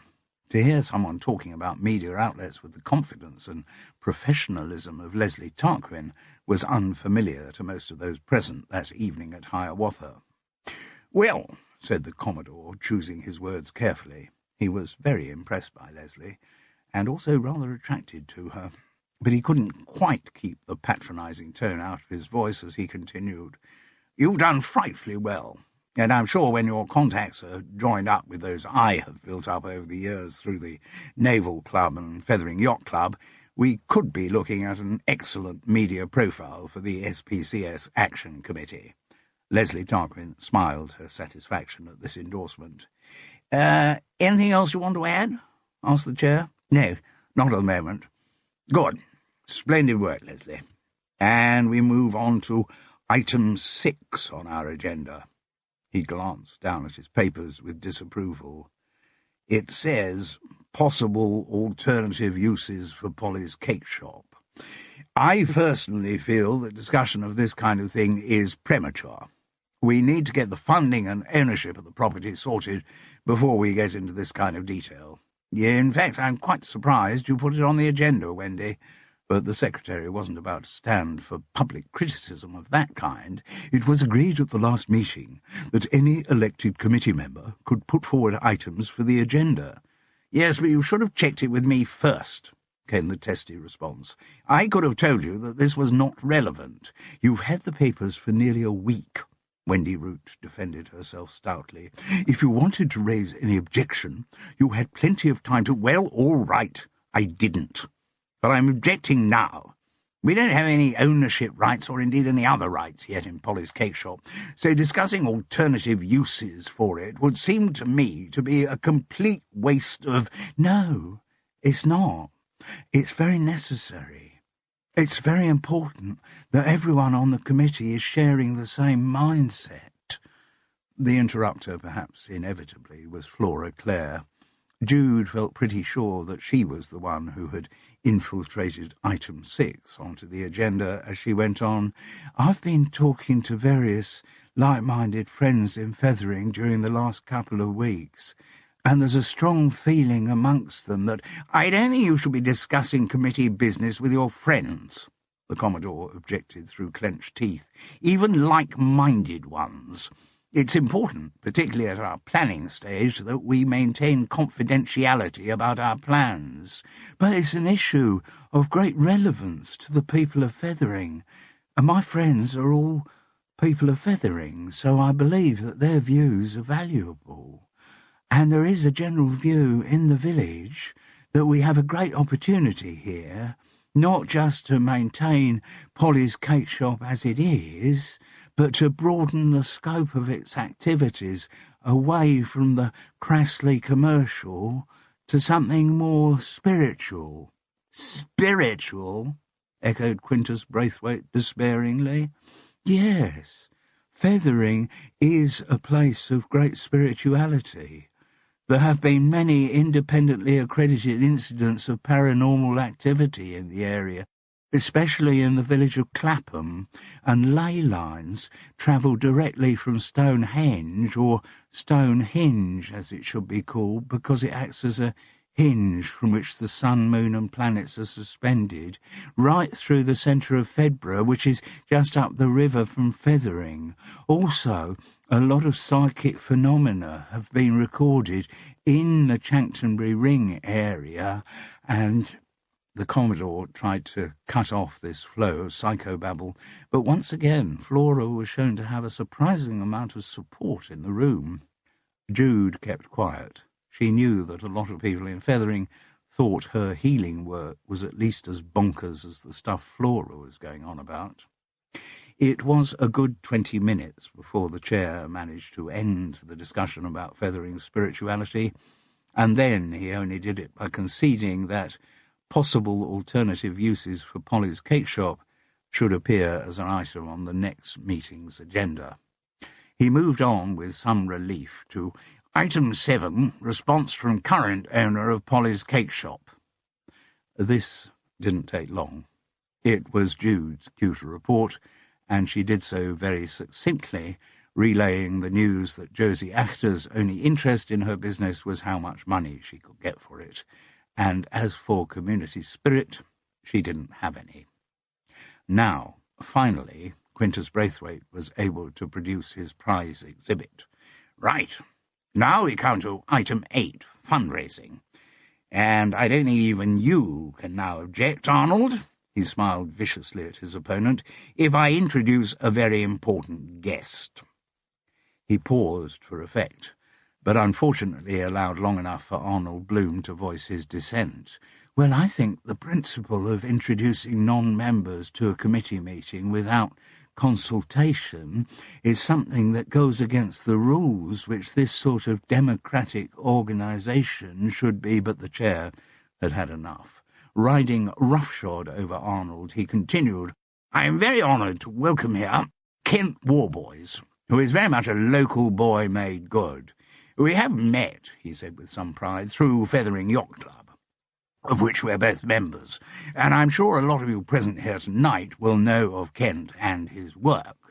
But, for those of you who don't, I should tell you that Kent was brought up right here in Fethering. He attended the local comprehensive school, but in spite of that, still managed to train as an architect. And there are many fine buildings and developments in the Fethering area which are a tribute to Kent's distinctive style. In recent years he has moved away from the, as it were, hands-on business of architecture towards the bigger challenge of overseeing major construction projects. Once again, Quintus Braithwaite made the mistake of leaving too long a pause. Arnold Bloom came in straight away with, You mean he's a property developer? I wouldn't say that, no. The chair was well aware that such a description in a place like Fethering was tantamount to an insult. I mean, Kent is very aware of both heritage and harmony with the landscape. Quintus was in danger of losing it, so the subject of his speech came in to rescue him and himself. If I may speak a little on my own behalf, Kent Warboy's voice, though cultured, had a reassuring undercurrent of local Sussex in it. For want of a better description, yes, I am a property developer, but this doesn't necessarily make me the bogeyman of the popular press. As Quintus said, my concerns in the work I do are heritage and harmony with the landscape. Now, those of us down here are fortunate to live in one of the most beautiful parts of England. As a proud Sussex man, I'd even say one of the most beautiful parts of the world. I've grown up with that beauty, and the last thing I want to do is to spoil it in any way. Projects I have worked on recently, the Smalting Lifeboat Centre and the Clincham Haymarket Gallery, the mention of these names drew appreciative murmurs from his audience, have, I'm glad to say, received very favourable responses and indeed won a few awards for the way they have married contemporary facilities with traditional design. You see, I've now got to the stage of my life when, looking back on all the benefits that living in this beautiful area has given me, I'm asking myself, what can I do to pay back some of that good fortune? In what way can I use my skills to give something to the Fethering community? And developing Polly's Cake Shop as a community amenity is exactly the sort of project that I think could answer my need. I am proposing that my company, Warboys Heritage Construction, should buy Polly's Cake Shop.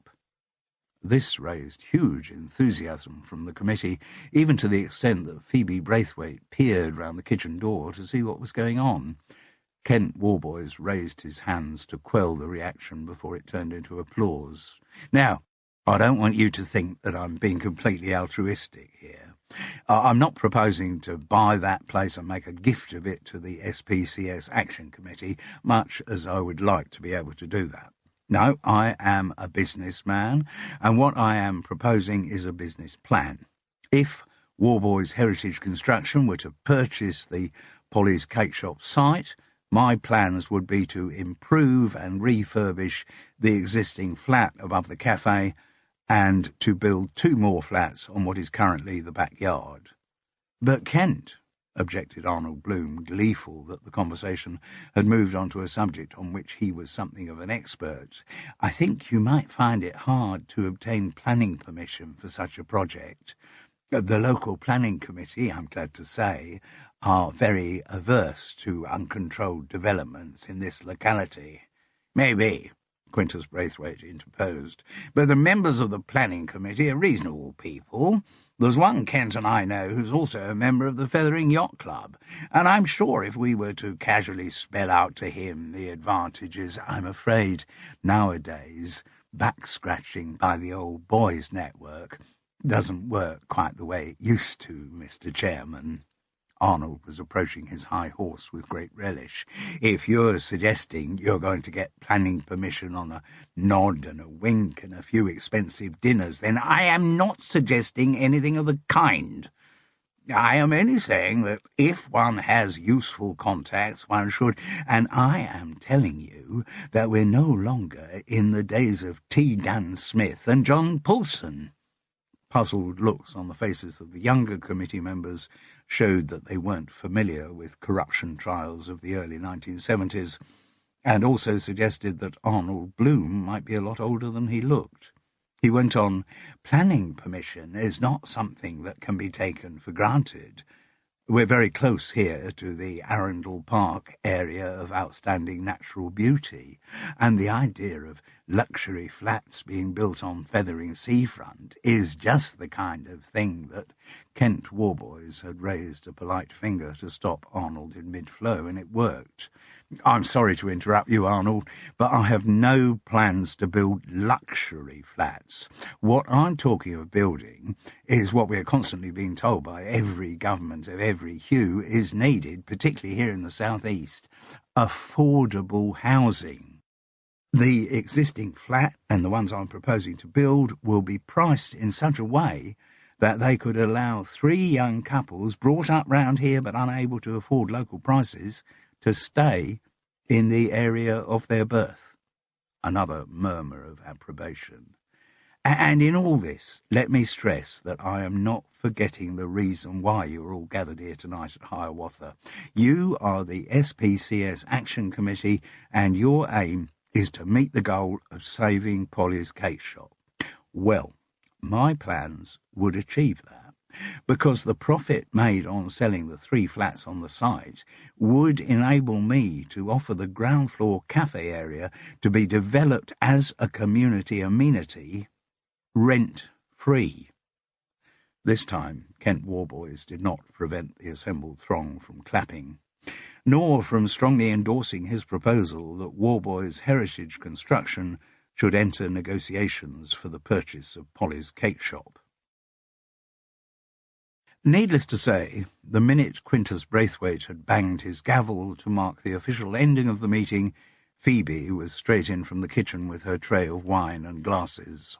There was an atmosphere of celebration in the drinking that followed, and in the course of it, Jude was introduced to Kent Warboys. "Ah, we have a mutual friend," he said. "Oh, Sarah Courtney. Ah, she's very grateful to you for the help you gave her when—" He didn't want to spell out too much detail in public. "When she needed it." "My pleasure. Glad she's feeling better." "Yes," said Kent Warboys with a grin. "She's feeling a lot better." And the way he said the words made Jude wonder whether he had made any contribution to Sarah's newfound well-being.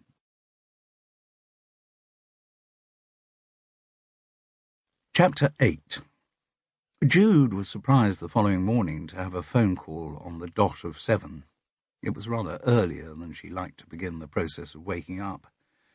She was also surprised that the caller was Carol. "Is everything all right? Has the baby started?" "No, I haven't heard anything from Fulham for 3 days." She sounded upset by this lack of communication. "Well, I'm sure in this case no news is good news. They don't want to ring you until there's something to say." "Maybe not." Carol didn't sound convinced. Stephen always did have a very secretive streak. Congenital? Jude wondered, but she didn't voice the thought. Instead, she said, "Everything will be absolutely fine. Gabby had all those tests last week, and they all proved that the baby was in excellent form." Yes, but I still worry."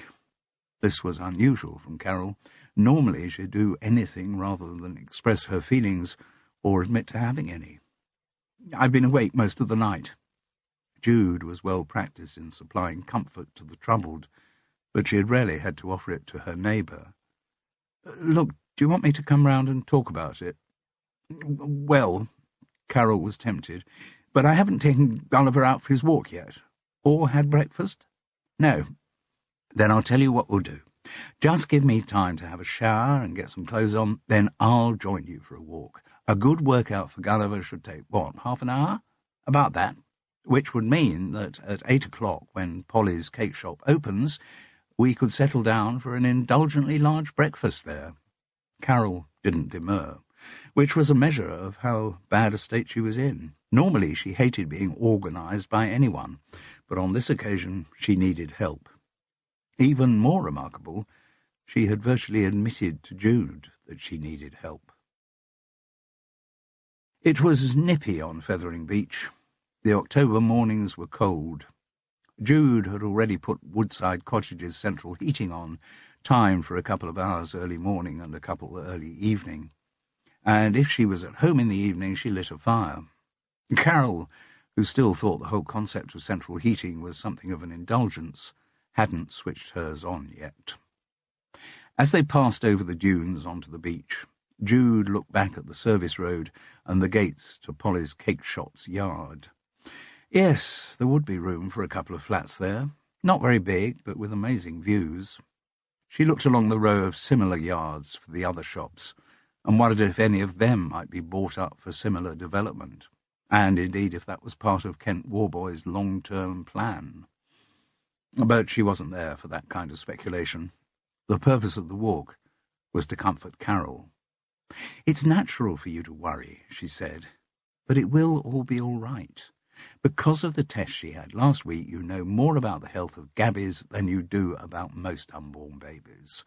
And it's not as if she had any problems with Lily's birth, did she? Well, the labour wasn't particularly comfortable.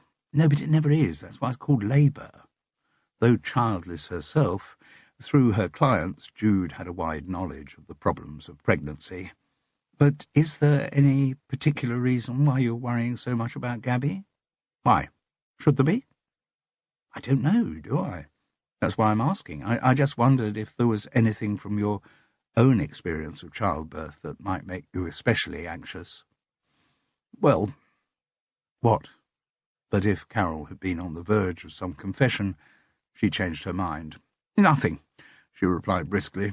"As you say, labour is never a walk in the park, but with Stephen, nothing went wrong." And that was all Jude was going to get on the subject. It was quite cold on the beach. The clocks were due to go back the next weekend, but till then it was still dark at 7:30 in the morning. There was also a bit of sea mist. The tide was going out, exposing vast expanses of sand.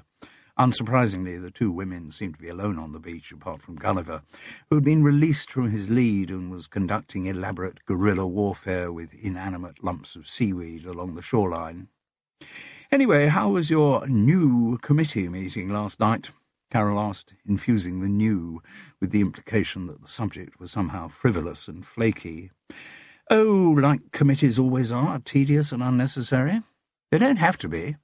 During her time at the Home Office, Carol had prided herself on running a good committee. "It's all a matter of who's chairing the thing. If the chair's weak, then nothing works.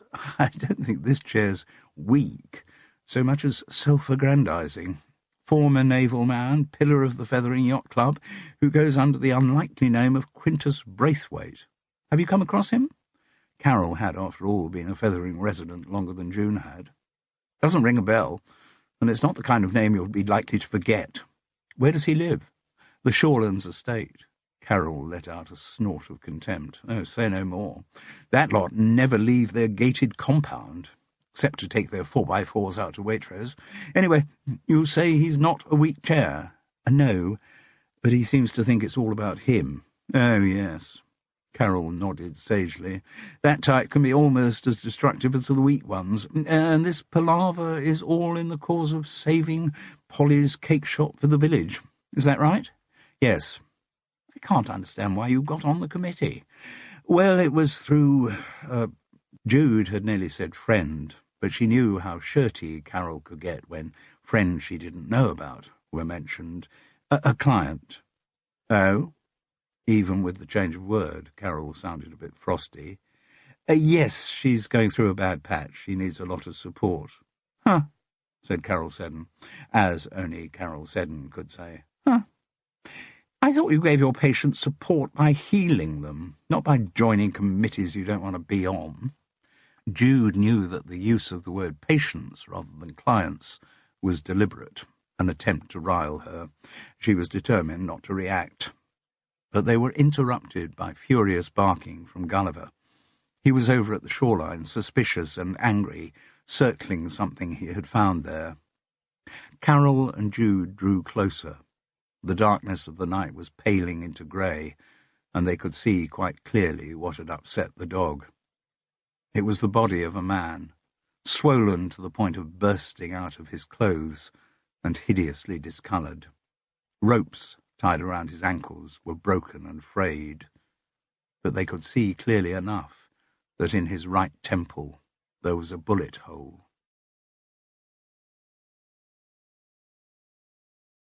Chapter 9. Well, said Ted Crisp as the two women sat down in the Crown and Anchor with large Sauvignon Blanc that evening. It sounds a bit odd to me. Probably means the body wasn't a feathering floater. Oh, I've heard of them, feathering floaters, said Jude, but I can't remember the details. I can remember them, said Carol tartly. The subject came up when that poor boy Aaron Spaulding drowned in the Feather. She was referring to the first case they had ever worked on together, just after Jude had moved into Woodside Cottage. Yes? Remind me. Ted picked up the cue. It's an old tradition round here, a story passed down the generations, but perhaps more believable than many of the feathering old wives' tales. It's something to do with the Feather being a tidal river, and how that affects the currents when it actually meets the English Channel. Basically, it's reckoned that anyone who drowns in the Feather gets swept out to sea, and then the undertow gets hold of the body and drags it back to land. So they usually turn up on Fethering Beach within 24 hours, and they're called the feathering floaters. Well, the one we found this morning wasn't one of them, Carol observed. More likely washed in from the Channel, said Ted. Illegal immigrant, perhaps, trying to get over here in a boat that wasn't seaworthy. Of course, he didn't know anything about the bullet hole. Perhaps, said Carol. All I know is that from the state of decomposition, the body had been in the water for considerably longer than 24 hours. Yes, it had probably been in there nearer 3 weeks.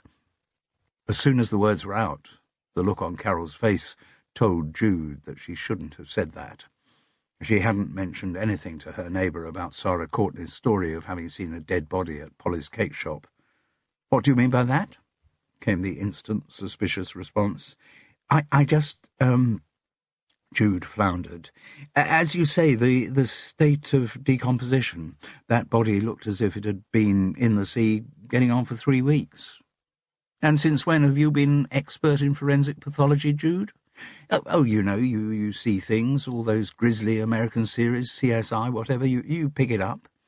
Jude knew how unconvincing she sounded. She knew, too, that when they were next alone together, Carol would grill her about her lapse. She looked down at her glass, which had unaccountably become empty. I think we'd better have a couple more of the large Sauvignon Blancs, she said to Ted. Need it after what we've been through today. Carol's instinct to protest that she didn't need any more was stopped at source by Ted actually pouring the drinks. Police give you a rough time, did they? He asked. They were studiously polite, Jude replied, but obviously they wanted a lot of information. We were, after all, the first people to discover the body, said Carol, so they started off pretty suspicious. But it soon became clear that there was no possible connection between us and the corpse, and we really had nothing to tell them, beyond the fact that we'd found it. But that didn't stop them grilling us for what felt like hours. In spite of uneven encounters with the police since she had left the Home Office, Carol still had an instinct to protect the force when it came under attack. They were just doing their job, Jude. They usually arrive on a crime scene knowing absolutely nothing about what's happened, none of the background. You can't blame them for all the questions. No, I suppose you're right, Jude agreed grudgingly. Anyway, Carol, said Ted, At least you provided the Fethering Observer with another predictable headline? What do you mean? Well, it's always the same thing when a dead body is found in this part of the world, isn't it? The report always begins, "A woman walking her dog," and then goes on to describe the nasties that the woman walking her dog discovered. And this time, you and Gulliver have the honour of playing those two central roles. Yes, I suppose we do, said Carol. She was subdued, feeling the delayed shock of what she and Jude had encountered on Fethering Beach that morning. Anyway, said Ted, from my point of view, speaking as landlord of the Crown and Anchor, I'm just glad it happened now rather than at the beginning of the tourist season. Dead bodies are not among the amenities your average punter looks for in a beach holiday. But you've had a good summer, haven't you? You betcha. Zosha and Ed have worked their little socks off. He referred to his bar manager and chef. No, it's been good. Ted Crisp still hadn't quite come to terms with the fact that the Crown and Anchor, mainly thanks to Zosha's efficiency and Ed Pollock's cooking, had become a success. Having first become a destination pub, it was now sometimes even referred to as a gastropub. Occasionally, he felt nostalgia for its former scruffiness. Anyway, enough about things washed up on a beach. Let's lighten the mood with a well-chosen joke. Ted Crisp could never forget for long that, in a former life, he had been a stand-up comic. What lies at the bottom of the sea and twitches? I don't know, said Jude obediently. What does lie at the bottom of the sea and twitches? Ted Crisp burst into a raucous laugh as he replied, a nervous wreck. Carol sniffed. You've always known how to raise the tone, haven't you, Ted? They ended up staying in the Crown and Anchor to eat.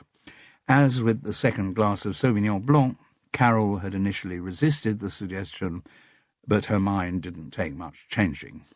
The morning's events had unsettled her, and the prospect of fisherman's pie was a comforting one.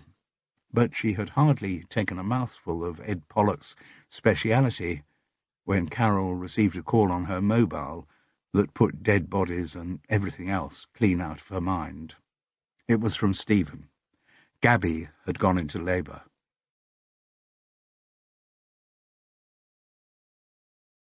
Chapter 10.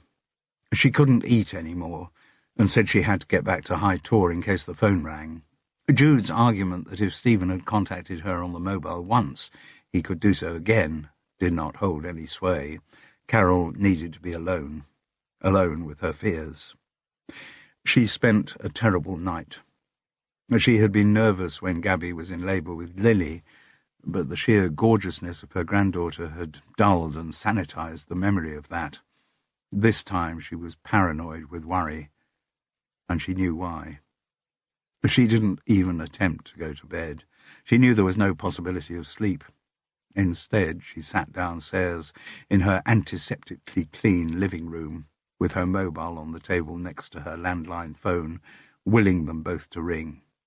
It was a very long night. Gulliver, sensing her distress, sat by her feet, seeming to wish there was something he could bring her by way of comfort. But there wasn't anything. Eventually, at 6 a.m, Carol willed herself to have a shower and change into fresh clothes. She wondered whether she should pack a bag in readiness for a summons to Fulham. But no, that would be tempting Providence. In such a bad state was she that for the second morning running, Carol found herself ringing Woodside Cottage on the dot of 7. "Any news?" Jude immediately asked. "Nothing," Carol replied desolately. I was thinking I should take Gulliver out for his walk, but I don't want to leave the house." "You've got your mobile," Jude reassured her, "and the signal on Fethering Beach is pretty good." "Yes." There was an empty silence. "You wouldn't mind taking him, would you, Jude?" "No, that's fine. Just give me time to get some clothes on and I'll be right round." They sat in the hygienic anonymity of Carol's kitchen. She had offered coffee in a knee-jerk, hospitable gesture, and been a little surprised when Jude said yes. All her neighbour had needed to do was to pick up Gulliver and take him down to Fethering Beach. But Gulliver had decided that wasn't about to happen straight away, and snuggled down into his usual place beside the Aga. Once they were both sitting at the table with coffee cups, Carol was surprised to find she was comforted. She felt so vulnerable that Jude's presence was infinitely reassuring. "What is the matter?" her neighbour asked.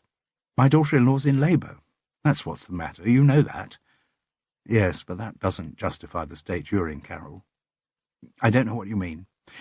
"I think you do. Look, I know you pretty well by now."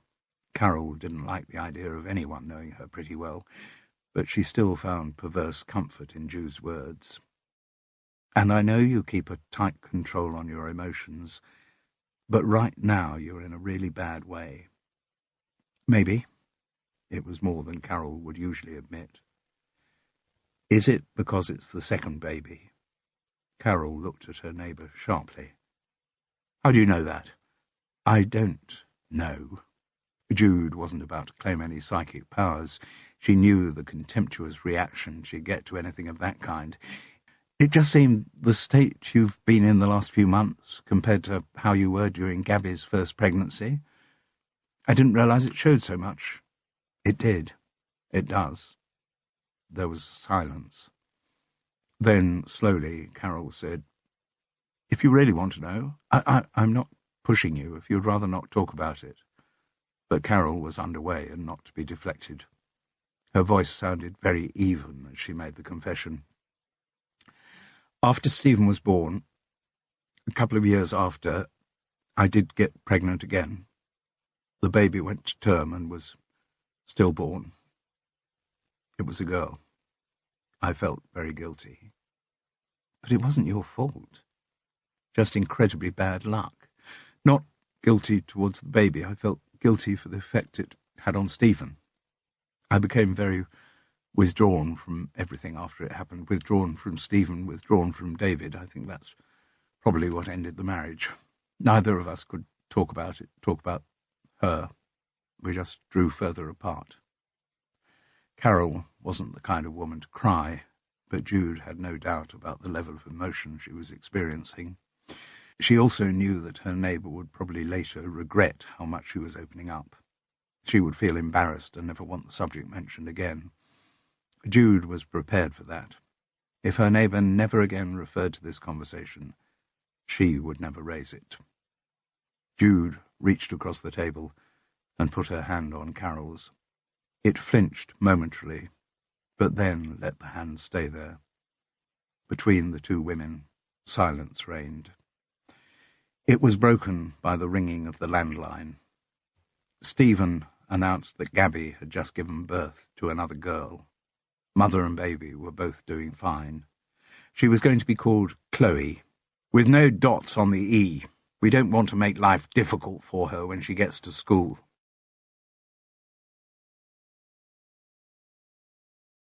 Chapter 11. Saturday morning was a very busy time at Polly's cake shop. Though the bulk of its business came from tourists and day-trippers, Saturday morning was for the locals. The village residents these days did most of their major shopping at Sainsbury's in Rustington or Waitrose in Littlehampton, but this was the day when they patronised the shops along Fethering Parade, including the uniquely inefficient supermarket all in store. Saturday morning was also the time when the working population of the village would gather in Polly's for coffee and gossip, and weekenders from London would also muscle in, giving themselves the illusion that they were part of country life. Unsurprisingly, the gossip that particular morning hinged largely on the body that had been discovered on the Thursday on Fethering Beach. Carol was in Fulham, getting to know her junior granddaughter Chloe, and ensuring that the nose of Lily, the senior one, was not put too much out of joint. So when Jude entered Polly's cake shop for a cappuccino and a guilt-free eclair, she was surprised to find herself something of a celebrity as one of the people who found the body. Sarah Courtney saw her come in and took her order, and it was a more cheerful and bouncier Sarah Courtney than Jude had seen for a while. On the previous Wednesday at Hiawatha, Sarah had seemed tense and a little paranoid. Now she looked more relaxed, and as a result a lot prettier. And Jude could tell the change was not just the professional smiling front she put on in her working role as waitress. "All right?" she asked. "Good, thanks. Cappuccino and eclair?" Predictable, aren't I? "Not in everything, Jude." And with a grin, Sarah went off to fetch her order. Jude quickly decided that the woman couldn't yet have made any connection between the body found on Fethering Beach and the one she had or hadn't seen in the storeroom at Polly's. None of the news bulletins had yet mentioned the bullet hole in the man's temple. Jude slowly looked around the cafe, giving small smiles to people she recognized. Most Fethering residents knew all the other Fethering residents by sight. They also, even if they had never spoken, knew their names, their domestic circumstances, and their secrets. Village gossip had never let respect for accuracy interrupt its flow. Jude was quite surprised to see that Phoebe Braithwaite was sitting at a table adjacent to hers, and it was a very voluble Phoebe Braithwaite, unlike the cowed, twittery figure on the fringes of the committee meeting at Hiawatha. She was clearly a woman who blossomed once she was moved out of her husband's shadow. Phoebe, like the others at her table, was dressed in immaculate leisure wear. White jeans and pale blue deck shoes, a neatly cut blazer over a horizontally striped top. The image was casual and nautical, but the perfection and obvious expense of her ensemble produced an effect which was far from relaxed. Phoebe Braithwaite wasn't the kind of woman who possessed clothes to slop around in. Her blonded hair was flawlessly cut, suggesting she had just emerged from an appointment at Marnie's hair salon along the parade. And in the hive of her table, she was clearly the queen bee. She led the conversation, and Jude's arrival had given her another opportunity to assert her dominance. "We were just talking about the Terrell discovery on the beach on Thursday." "Oh, yes. And you, I gather, were one of the people who had the misfortune to find the body." Jude admitted that this was indeed the case. "Oh, you poor thing. How dreadful for you. Incidentally, I don't think we all know each other. This is Jude, and this is—" Phoebe proceeded to introduce the other 5 women around her table.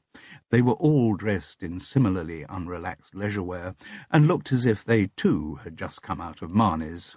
They all had names in the Joanna Samantha range, which Jude didn't really take in. "Well, as you can imagine," Phoebe went on, "there's been all kinds of theories around Fethering as to who the man was and how he got there. I'm not at all surprised. Fethering has the capacity to get extremely aerated about much less than a dead body. So true, Jude, so true. But tell me," as the introducer of one of the people who found the body, Phoebe Braithwaite was going to take full advantage of her privileged position, "have you got any thoughts as to who the deceased might be?" "None at all, I'm afraid. I'd certainly never seen him before." "I think he was probably an illegal immigrant, fell off a leaky boat," suggested one of the women called Joanna or Samantha. "Well, I think he was an illegal immigrant, but I don't think he fell off a boat. He fell out of the wheel housing of an aeroplane when the wheels were lowered prior to landing at Gatwick," said another Joanna or Samantha. "I'm absolutely certain," a third Joanna or Samantha interposed, "that he's a victim of gang wars in Brighton. There's a big turf battle over drugs going on, and people they don't like either get shot or get put in what they call a concrete overcoat and dropped into—" But Phoebe Braithwaite had been upstage for far too long. She came in forcefully, saying, "I think in these circumstances one should consult an expert, someone who knows about the ways of the sea, and I am fortunate to be married to just such an expert. As I'm sure most of you know, Quintus is a Commodore, and he spent his entire career in the Royal Navy, so when he expresses a view on something like this, one can assume he knows what he's talking about. And his view about the body found on Fethering Beach is—" "Sorry to interrupt you," said a voice containing no hint of apology, "but here's your cappuccino and eclair, Jude, love." It was the tall waitress, Binny. looking only marginally less eccentric in her black and white uniform than she had in her street clothes when Jude had last seen her. Her grey hair was still stretched back into a ballerina bun. "Oh, thanks, Binny. Apologies for the waitress transplant. Young madam who took your order is busy chatting someone up on her mobile." Chatting someone up? Who is she? But Binny's mind had moved on. "Talking about the body, were you?" "Well, these ladies were." "Oh, Betty was local." Binny delivered her opinion in a manner that suggested it was the only possible view. "Dogs return to their own vomit." And with that gnomic utterance, she made her way back to the kitchen. There was a moment of bemused silence before one of the Joannas or Samanthas said, "All right, Phoebe. So what does Quintus say about the body?" There was a note of resentment in her voice, as if the woman had already heard quite enough of Phoebe's husband's pontifications on a wide range of subjects. But his wife was quite ready, even eager, to relay another one. "Well, he was very sorry that he's not been able to see the body first-hand, because he'd be in a much better position to give an accurate assessment if he had. He's seen a lot of casualties from naval accidents over the years, but Quintus's view is that, because of the way the tides work around Fethering, which he knows well as an experienced yachtsman in these waters, the body could not have come from our side of the channel." "Sorry, what do you mean?" asked one of the Joannas or Samanthas. "Quintus is convinced that the man didn't enter the water from anywhere along the south coast. In other words, whoever had the daft idea about him being the victim of gang warfare in Brighton, well, that just can't be right." The Joanna or Samantha in question pursed her lips. "Quintus thinks the man either entered the sea from the north coast of France or fell off a vessel in the channel." "Exactly what I said," crowed the relevant Joanna or Samantha. "He's an illegal immigrant who fell off a leaky boat. You know, these pibble smugglers who charge them thousands of pounds to travel in vessels that aren't seaworthy, they're terrible people. They're murderers, and they just don't care. I read about them in the Daily Mail." So that must be right, thought Jude ironically. But Phoebe Braithwaite had resented the Joanna or Samantha's interruption because she hadn't yet finished repeating her husband's views on the body found on Fethering Beach, which also, of course, must be right, thought Jude ironically. "Quintus says the most likely thing is that the body was that of a Russian sailor whose ship had called in some port in northern France, like Dieppe or Boulogne, let's say. He says there are a lot of Russian seamen in every kind of commercial vessel these days, and Quintus is pretty sure that this poor bastard, his words, not mine, I hasten to add," she tittered at her daring. "Anyway, he'd gone on shore leave, got a skinful of booze, and missed his footing on the way back to his vessel, and drowned there, and then the currents carried him out into the channel and deposited him on Fethering Beach." "So Quintus reckoned he drowned?" asked Jude. "Well, of course, yes. What other possibility is there?" Jude thought it was probably just as well that the assembled ladies in Polly's cake shop didn't know about the bullet hole she had seen in the man's temple, and the bullet hole which Sarah Courtney had seen earlier actually inside Polly's cake shop, assuming, of course, that Sarah Courtney had seen anything, which, in spite of the woman's denials, Jude now felt certain she had. She also felt certain that before too long the investigating police would make public the fact that the man had been shot, and she wondered what fresh theories that news would generate among the Joannas or Samanthas of Fethering.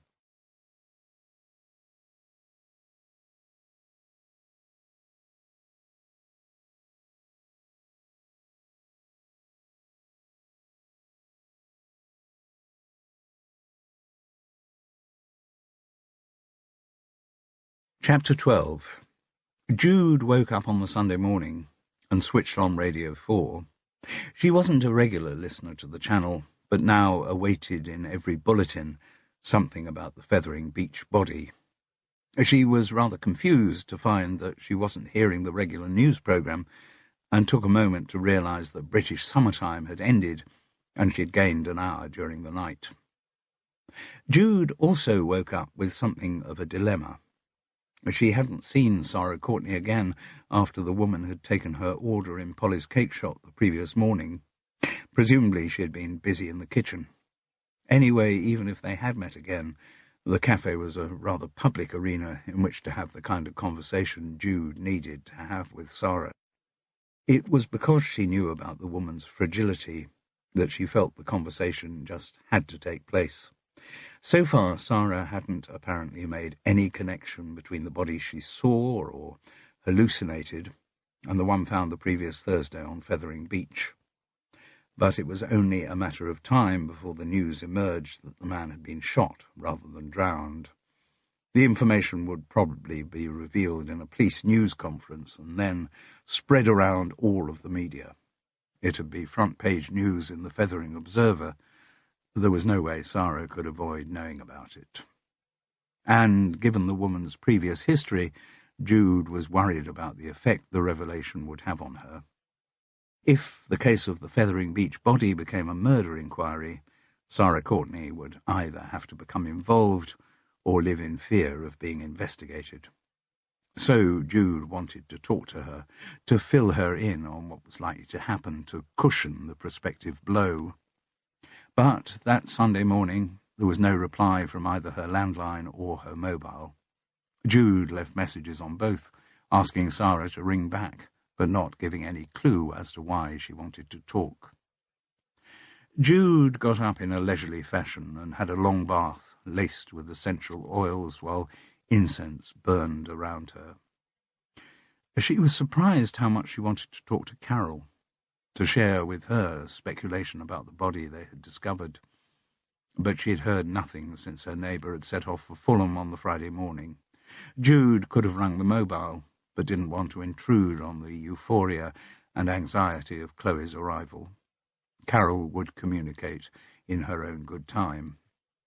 So, relaxed by her bath and still feeling self-indulgent, Jude decided that she would treat herself to lunch at the Crown and Anchor. Having picked up a copy of the Mail on Sunday, really just to make her cross, she arrived on the dot of 12, just as the pigtail blonde bar manager Zosha was unlocking the door for Sunday opening. The Polish girl enveloped her in a huge hug. Zosha had adored both of them ever since Jude and Carol had investigated the death of her brother Tadeusz. Had Carol been there, she too would have received a huge hug, which would have pleased and embarrassed her in equal measure. Zosha went straight behind the bar, and without asking for the order, poured a large glass of New Zealand Sauvignon Blanc. "If you're lunching, Ed's Sunday special is a cassoulet, and we've got all the usual joints as well." Cassoulet sounds wonderful. Real winter warmer. Funny how the clock's changing always makes you feel that winter's on the way. "Would you like me to put your order through straight away?" "I'm not in a hurry, Zosha." "Well, look, shall I put it through in half an hour?" "I only say that because we got a big family party booked in at 12:30. Might be wise to get your order in before the kitchen gets really busy." "Good thinking. Yes, if you put it through in half an hour, that'd be great, thus giving me half an hour's drinking time to get really cross with the Mail on Sunday." "I hadn't got you down as a Mail on Sunday reader, Jude." Ted Crisp had appeared from the kitchen door. His faded summer T-shirt had given way to a faded sweatshirt, perhaps another homage to the ending of British summertime. Winter was definitely on its way. "I like to vary my reading occasionally," said Jude. "See how the other half thinks." "I see. Now, if it had been Carol reading the Mail on Sunday, I wouldn't have thought anything odd about that. She sounds like she's quoting from it every time she opens her mouth." "Oh, now that's unfair, Ted." "Only slightly." He grinned behind his scruffy beard. "You have to admit Carol's opinionated, don't you?" "I'll give you that." Jude grinned back, not for the first time amazed to recall that Ted and Carol had once had an affair. Inevitably, it hadn't lasted very long, but there was still a tenderness between the two of them. Anyway, big news on the Carol front is that she has just become a grandmother for the second time. "Oh, great. What was it? A baby?" Ted Crisp could never quite escape his past as a stand-up. Ha, ha, very funny. Little girl called Chloe, born Friday morning. Carol's up in Fulham with them now. Oh, well, do pass on my congratulations to her. Of course I will. Ted looked around the bar. There were very few customers.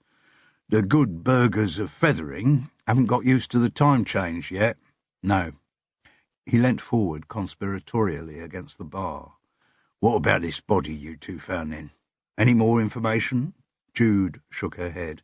Not a squeak. Police seem to be playing things very close to their chest. Presumably that forensic stuff takes time. Identifying the poor sod, checking his DNA, all that malarkey. Probably. The landlord shrugged. Oh, well, basic thing is, he's dead and we are still alive. That's a very philosophical thought, Ted. Yeah, I do have my introspective moments, you know. He looked very gloomy. So, we should continue to enjoy everything life brings us, shouldn't we? Sounds like the best approach, yes. Jude changed tack. Ted Crisp, from all the people he encountered and conversations he heard over the bar, was a useful source of feathering information. Have you come across a man called Kent Warboys? Architect, property developer? Yeah, I know him. He comes in here every now and then. And what do you know about him? What do you mean? Property developer can have so many different meanings, can't it? For a lot of people round here, it's usually a term of abuse. Ted chuckled. Take your point. Well, from what I know of him, and what I've heard about him from other people, Kent Warboys is one of the good guys. Oh, yes, he's in the business for the money, and has done very well out of it, but he also seems genuinely care about the projects he gets involved in. You know, he wants to build stuff that kind of fits the area, not the kind of monstrosities you see all along the coast here. You should have a look at his own place. Where's that? Well, right here in Fethering. Other side of the Feather Estuary, opposite the yacht club. He converted a bunch of old fishermen's huts. Won an award for it, I think. You know, for sympathetic, environmentally friendly conversion. All that bloody green nonsense. He looked directly into Jude's eyes. I gather he's got an interest in developing Polly's cake shop. News travels fast. Well, surely you've been in Fethering long enough not to be surprised by that. True. Kemp was in here on Wednesday night. Was he? Jude thought back. He must have gone to the Crown and Anchor after the SPCS Action Committee meeting at Hiawatha. And he seemed to have got a new girlfriend. Oh? All over her he was. Well, they was all over each other. And he was showing off in that way that men only do right at the beginning of a relationship, before they start taking the woman for granted. Know what I mean? Oh, yes. Jude knew exactly what he meant. Did you recognise the woman? Sure did. Oh, I've forgotten her name, but I'd recognise it if someone said it. Spanish-looking she is. Works as a waitress in Polly's. Sarah Courtney? That's the one. Jude felt rather pleased to have confirmed the suspicion that had been born when she talked to Kent Warboys after the last SPCS Action Committee meeting at Hiawatha. By the time Jude's cassoulet had arrived, the Crown and Anchor was very full. Sunday lunch was one of its busiest times, and she was glad she had taken Zosha's advice about ordering before the rush. She felt very mellow, working her way through Ed Pollock's Winter Warmer and down her second large New Zealand Sauvignon Blanc, and the bigotry of the Mail on Sunday was keeping her at a pleasant level of simmering irritation. A text arrived on her mobile. She was surprised to see it was from Carol. Not surprised that her neighbour was contacting her, but that she should be using the medium of text. Carol was always slow to take on new technology, though once she had taken it on, she became almost obsessively enthusiastic about it.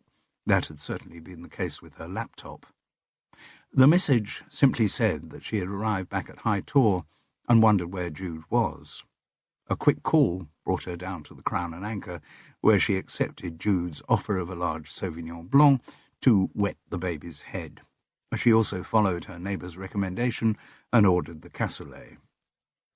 Jude wanted to get straight down to talking about the Fethering beach body, but she knew she had to ask first about the new arrival, and she found Carol in a rare state of ecstasy verging on the poetic when she talked about her new granddaughter. Chloe was the most beautiful creature who had ever been born, totally unlike her sister in appearance, but retaining that baby's ability to look like both of her parents, just as Lily had done, and equally beautiful. Lily, incidentally, was being extraordinarily good about the new arrival, positively welcoming. Absolutely no signs of jealousy yet, though Carol did concede that it was early days in the relationship between the two. Then, to Jude's amazement, Carol pulled out her phone to show her some photographs of the new arrival. The amazement rose not from the fact that the photographs had been taken, but that they had been taken on a phone. Though it had other capacities, Carol had always regarded her mobile as a device for the making and receiving of phone calls, differing from the landline receiver only in its portability. And suddenly, within 2 days, she had started using it to send text messages and to take photographs. Jude wondered what had caused the change. Though she had never had children of her own and did not feel the lack of them in her life, Jude was not immune to the enchantments of the young, and cooed appropriately at the pictures she was shown. Chloe Seddon looked to be the perfect newborn baby, and like many newborn babies seemed resolutely unwilling to open her eyes, especially when being rather cautiously cuddled by her older sister. There was even a photograph of Chloe being tentatively held by her grandmother. The whole family looked relieved and happy, and on the face of Gabby was an expression of exhausted triumph. Jude did not wish to appear uninterested by moving the conversation on, but fortunately Carol herself changed the subject. Anyway, what with all that's been going on, I haven't seen much news for the last couple of days. Listened to Radio 4 when I was driving down from Fulham this morning, but there was nothing about the Fethering body. Have I missed anything? I'm afraid not.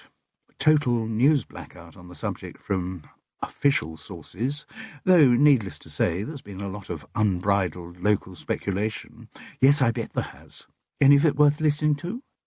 Well, the trouble is, as ever in Fethering, a large number of theories are being put forward, but none of them is based on any solid facts at all. Sounds familiar. And have the police been in touch with you again? Jude shook her head. No, nor me. I kept checking my mobile for messages, but there was nothing. Nothing on my answering machine at High Tor either. But, so far as we know, the police are continuing to conduct their investigations. One would assume so, yes. But as ever, they're not rushing to share their findings with the amateur sleuths of Fethering. Carol grimaced, and then looked sharply at Jude. And what have you found out? I bet you know more than you did when we last met. Well, Jude was faced with a dilemma, one which she had known would come up at some point. Maintaining the confidentiality of her clients was a strong principle with her, and this was not the first time that principle had been threatened in the course of an investigation. She tried to think of a way in which she could tell Carol why she thought the mystery man had been murdered without giving away the secrets which Sarah Courtney had confided to her in her professional capacity. And she reminded herself that when Sarah had come to see her a couple of Sundays before, it hadn't actually been in the context of a healing consultation. But to use that fact to justify a breach of confidentiality would, she knew, be a mere casuistry. She decided that the only way she could share the information she wanted to with Carol was by not naming names. It might be clumsy, but it would not compromise her principle. Listen, there are reasons why I can't give you all the details. I see, said Carol, her nose immediately put out of joint.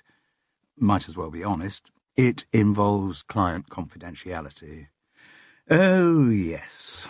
There was a particular brand of scepticism that Carol reserved for conversations about her neighbour's work as a healer. Though never voicing the opinion in quite those terms, she secretly thought a lot of what Jude did was mumbo-jumbo and psychobabble. The fact is, Carol, I heard from someone, a patient, As you know, I prefer to call them clients. Oh, yes, of course. But it was from a client, was it? Carol's tone was already implying the unreliability of the source. Yes, it was. And she said a female client then. Yes, Jude conceded. Anyway, I saw her, let me think, when was it? Yes, exactly 4 weeks ago, on the Sunday. And she said she had seen the dead body of a man. Really? With a bullet hole in his temple. Where did she see it? Right here in Fethering. What, on the beach? No. Jude was realizing how difficult it was going to be to keep her source anonymous under Carol's beady interrogation. And no, she saw it in Polly's. In Polly's? What, when it was full of people? No, after everyone had gone, when she was locking up. Carol pounced. So, she works at Polly's, does she? Jude could not deny it. So, we're talking about Sarah Courtney, aren't we? Well, don't deny it. How many other clients of yours work at Polly's cake shop? Yes, it was her. Well, she tried, and despite a residue of guilt, Jude felt quite relieved the truth was out. It would make her conversation with Carol a lot easier. So, where did she see the body? In the storeroom. Well, that is, she wasn't absolutely sure whether she'd seen it or not. Not sure whether she had seen it? I think, generally speaking, when people see dead bodies, they know whether they've seen them or not. Sarah had been very ill. Ha! Like many people who conduct their lives on the edge of an emotional precipice, Carol Seddon was contemptuous about the concept of mental illness. She went on, was she alone when she saw or didn't see the body? Yes. Nobody in the flat upstairs? Apparently not. Was there any sign of a gun in the storeroom? Yes. Sarah said she saw one. Suicide, then? Except that the body was lying on the floor and the gun was on a windowsill way out of reach of the victim. Murder, then, said Carol.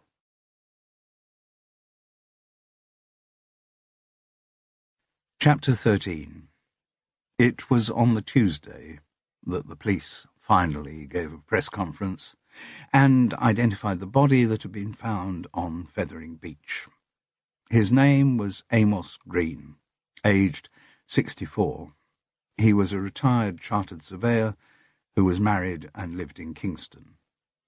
The photograph of him shown on the South Today coverage of the story was very blurred, a detail blown up from a group picture at a wedding or some other social event. Neither Carol nor Jude could recognize in it the swollen and discoloured face they had seen on Fethering Beach. The cause of the man's death was not drowning. He had been killed by a gunshot. Police investigations were continuing. By the time the Fethering Observer was published on the Thursday, a better photograph had been found. The face that stared out from the front page had very dark eyes, thinning grey hair, and a slightly roguish expression. He apparently had no connection with Fethering. He had lived and worked all his life in Surrey and had been a local councillor in the Kingston area for some years. The Fethering Observer confirmed that he had been shot and that police investigations were continuing. Jude had resisted the impulse to ring Sarah Courtney until the Thursday, but with the synchronicity which had featured so much in her life, just as she was about to pick up the phone, Sarah rang her. "I've just seen the Observer," she said, her voice high and taut, just as it had been when she first came to Jude. "I thought you would, or have heard about it on the news. I haven't heard or seen any news till today. I've been away. Well, if there's anything I can... Jude, I need help. Can I come and see you?" "Of course." "Jude, what I'm asking you to do is completely forget what I told you about seeing the body."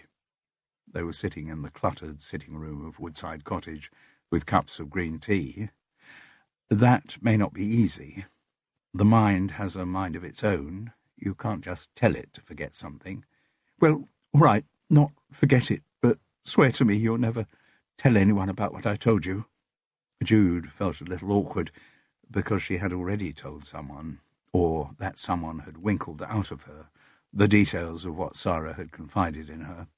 But she said, "I won't tell anyone," hoping that the implication was that she wouldn't tell anyone in the future.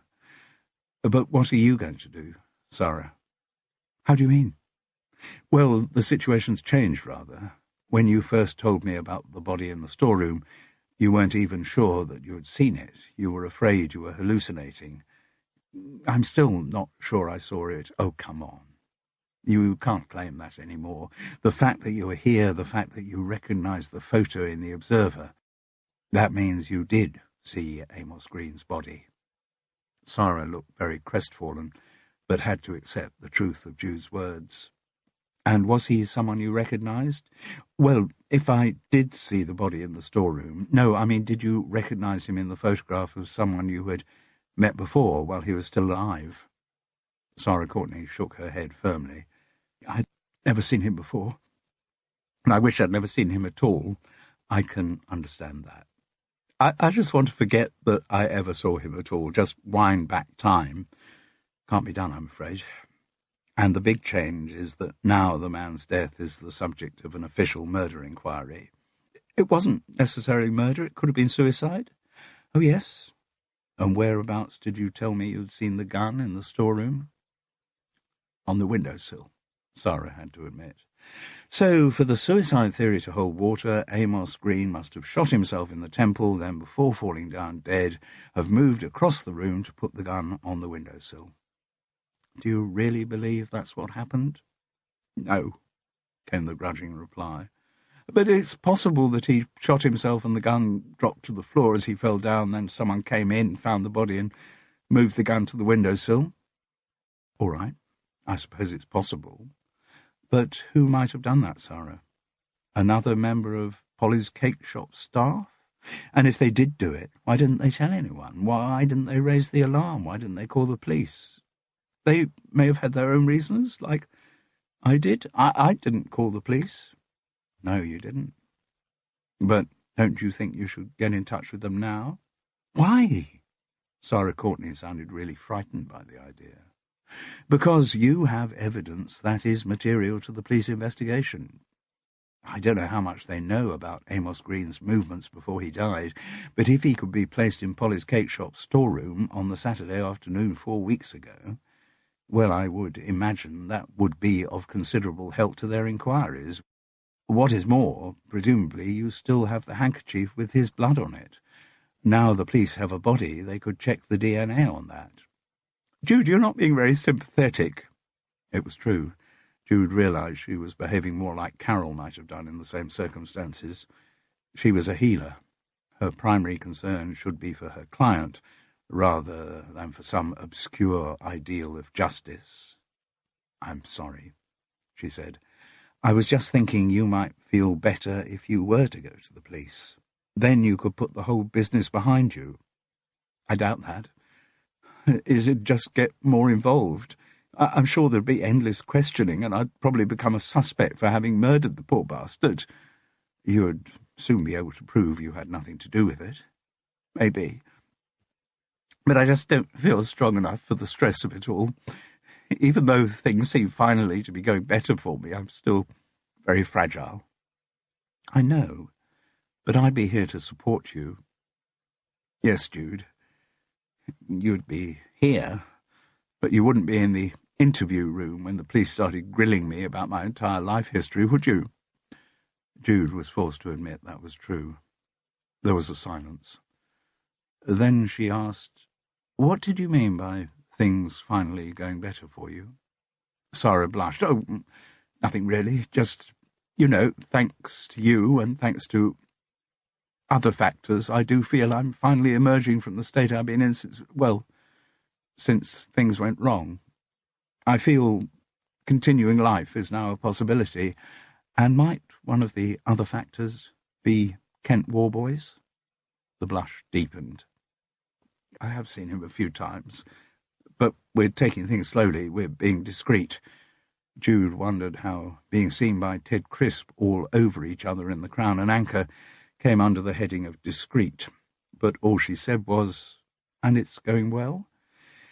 I was beginning to dare to think so, but now I feel everything's been shattered again. She looked pleadingly at Jude. I'm just terrified of going back down to where I was. You won't go back there, came the reassuring reply. Yes, you'll have setbacks, and each time you'll fear the whole cycle is starting again, but it won't. You'll bounce back more quickly every time it happens. Sarah Courtney grunted dissent, not willing to believe this was true. Tell me about Kent. How did you meet him? At Polly's. He came in a few times for coffee. He kept asking me questions. At first I thought he might be interested in me, but then I realised he was assessing the place, working out its development potential. Was this after Quintus Braithwaite had asked him to become involved in the project? Oh no, way before that. Kent had had his eyes on the development potential of Polly's and other properties on Fethering Parade for ages. The way he told it, he heard Quintus going on about the SPCS Action Committee and the Yacht Club and thought they might have mutual interests, which wasn't exactly the way the Commodore had presented their connection, thought Jude without surprise. And Sarah, when you discovered that it was the property Kent was interested in, were you disappointed? Sarah nodded. Yes, I felt stupid for having dared to hope that a man might even notice me. I went right back down to my lowest again, no confidence, thoughts of self-harming. Oh, you know, you've heard it all before. Yes, but Kent came back. Yes, and no longer asking questions about development potential. No. He asked me out for a drink. I thought he just wanted to pick my brains about Polly's, but he didn't mention the place. It was me he wanted to see. She sounded bewildered by the idea. And why shouldn't he? You're gorgeous, Sarah. Anyway, we got together, and then it seemed to cool off, and I got all paranoid again, but he got back in touch. And the last few weeks, we even went away together for a couple of nights earlier in the week, actually to Paris. Very nice, too. Yes, it was. And I felt really good, and now I've come back to this.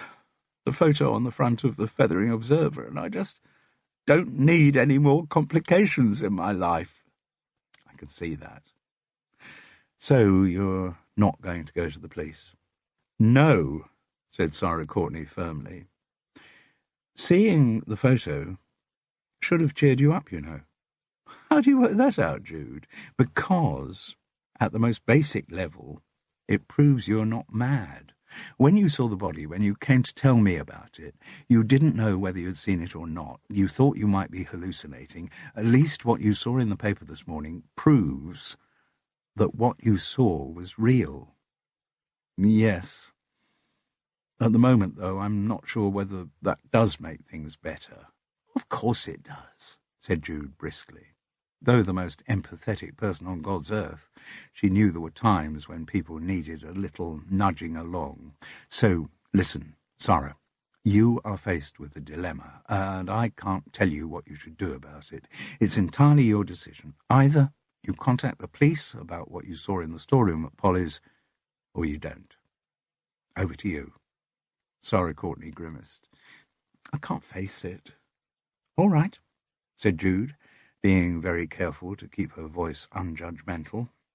Then what you saw in the storeroom at Polly's is a secret between the two of us. She felt bad about lying, but she didn't feel bad about having told Carol. Then something she saw in Sarah's face made her ask, What?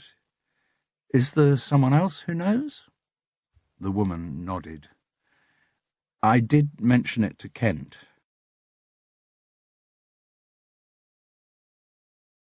Chapter 14. Having already compromised her principle of client confidentiality, Jude could see no reason to keep from Carol what she had just heard from Sarah. The woman had not, after all, been talking in the context of a healing session. Carol, predictably, given her Home Office background, had disapproved of Sarah's decision not to go to the police. It is the duty of every citizen to reveal any information they have that might be relevant to a police inquiry. "So you've always done that, have you, Carol?" asked Jude mischievously. Her neighbour moved swiftly on. There had been occasions during their previous investigations when Carol might have been accused of the same shortcoming as Sarah. "So, including Kent, there are now 4 people who know about what Sarah saw in the storeroom. 4 we know of. There could be any number more. The police may be fighting off hundreds of witness statements from other people who saw the body. As is their custom, they're keeping the progress of their inquiries irritatingly quiet." Yes, Carol looked thoughtful. It was the Friday morning. They were in the spotless kitchen of High Tor. Gulliver snuffled by the Aga in another pleasant dream of chasing something. "What we really need to find out is whether there is any connection between the deceased, Amos Green, and anyone else in Fethering." "What kind of connection?" "That we don't know. Maybe there is no connection. Maybe his murderer just chose to dump the body, at least temporarily, in the storeroom of Polly's cake shop for reasons of his own. But I think the starting point of our investigation has to be looking for the connection. So how do we start? We start at the scene of the crime, or if not that, the scene of the first discovery of the body. Polly's cake shop." "Precisely. Someone there might know something." "Well, good luck trying to get anything out of Josie Actor. She is not the most sympathetic of interviewees, and she said she would never see me again." "She might see me." "I suppose everything's possible, but I'd be surprised if she did." "Worth asking?" "Maybe. And under what pretext would you be wanting to see her? As one of the people who found the body on Fethering Beach?" "She will deny having any connection with the body on Fethering Beach. In fact, I'm pretty sure she does have no connection with the body on Fethering Beach." "I'll think of something, Jude." "Well, good luck." The number of the flat over Polly's was in the phone book, so Carol rang it as soon as Jude had gone back to Woodside Cottage to deal with the client. The phone was answered by a young female voice. "Hello? Oh, good morning. My name is Carol Seddon. Is that Josie Actor?" "No, it's her daughter, Rosalie." "Is your mother there?" "No, she's moved to a rented flat in Hove. Just till the purchase of her own flat there goes through." "Ah, do you have a number for her there?" "No." A mobile?" "No, my mother doesn't give out her mobile number." Carol was meeting the level of cooperation Jude had warned her to expect. "Could I leave a message for her?" "What's it about?" the girl asked suspiciously. "Well, I'm one of the people who found the man's body on Fethering Beach Thursday before last." "Oh, are you?" The tone of voice had changed to a mixture of caution and curiosity. "Yes." "And why did you want to talk to my mother about that?" "I'm talking to lots of people," Carol lied, "trying to find out whether the dead man had any connection with Fethering." "Ah." There was a silence. Then the girl said, "I don't mind talking to you." Because it was lunchtime, Carol had intended only to have a small glass of Sauvignon Blanc, but Ted had already poured a large one before she could give her order. Rosalie asked for a vodka and tonic. They sat opposite each other in one of the Crown and Anchor's alcoves. The pub's doors, facing the sea, open all summer, had now been closed against the busy wind roaring up Fethering Beach.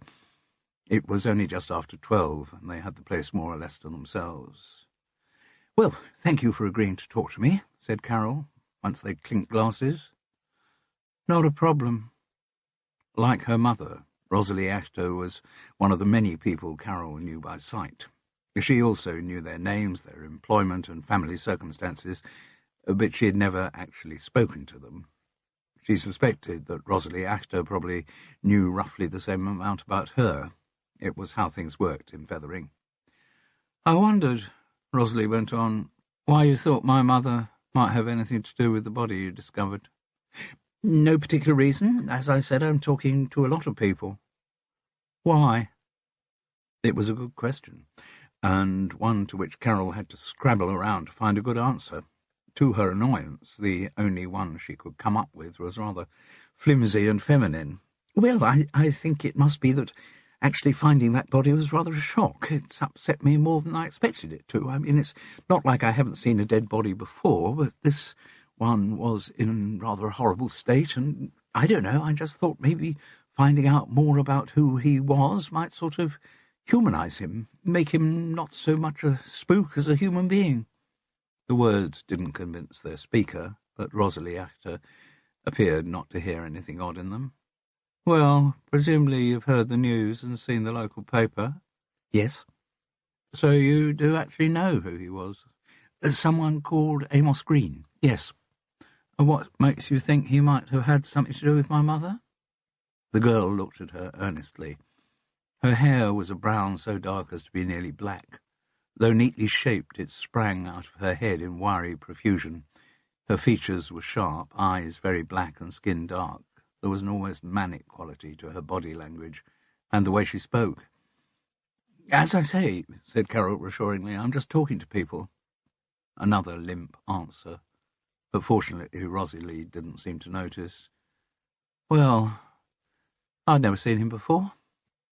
I suppose it's possible my mother knew him before I was born, but I've never heard her mention anyone called Amos Green." "Have you spoken to her since he was formally identified?" "Yes, she rang me yesterday." "And did she make any comment about the body?" "She just repeated some of the things she'd said before about Fethering." "Not enthusiastic?" asked Carol, remembering the report Jude had given of her encounter with Josie Actor. "She loathed the place. She said that finding of dead bodies on the beach could not make her hate Fethering more than she already does." Quite extreme views. My mother is a creature of extremes, as I've learned, spending the last 11 years living alone with her." "So you mean it's 11 years since your parents divorced?" "Yes, nearly 12. Getting away to university was quite a relief, let me tell you, even if I only went as far as Brighton. Getting away from all that Jewish crap my mother force-fed me with. I don't believe a word of it. Don't think I ever did, but my mother kept on and on about it. At uni, though, I started for the first time in my life to be my own person, and there was no way I was going to live back here after I graduated." "So where are you living?" "Still in Brighton. Got a very manky flat there. Not in what the good people of Fethering would regard as a nice area, but at least it's my own." "You've bought it?"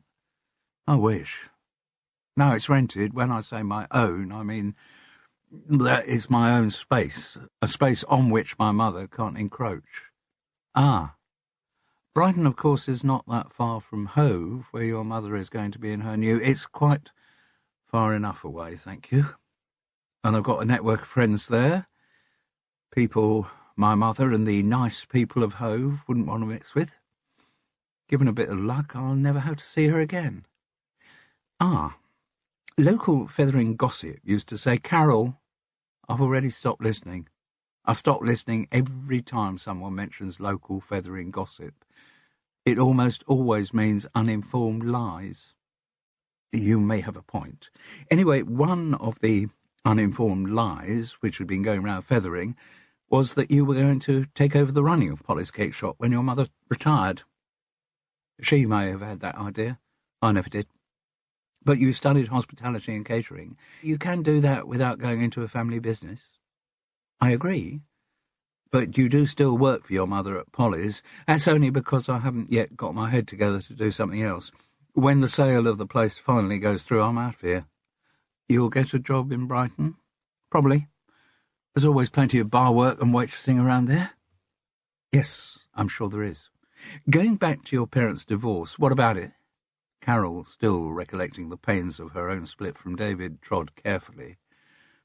"Presumably that was a big trauma for you." "Yeah, I was like 12. It's not a great age to have your whole life suddenly turned upside down." "Do you still see your father?" "Not very often. Not as often as I'd like to see him. If my mother had her way, I'd never see him." "Do you know what led to the divorce?"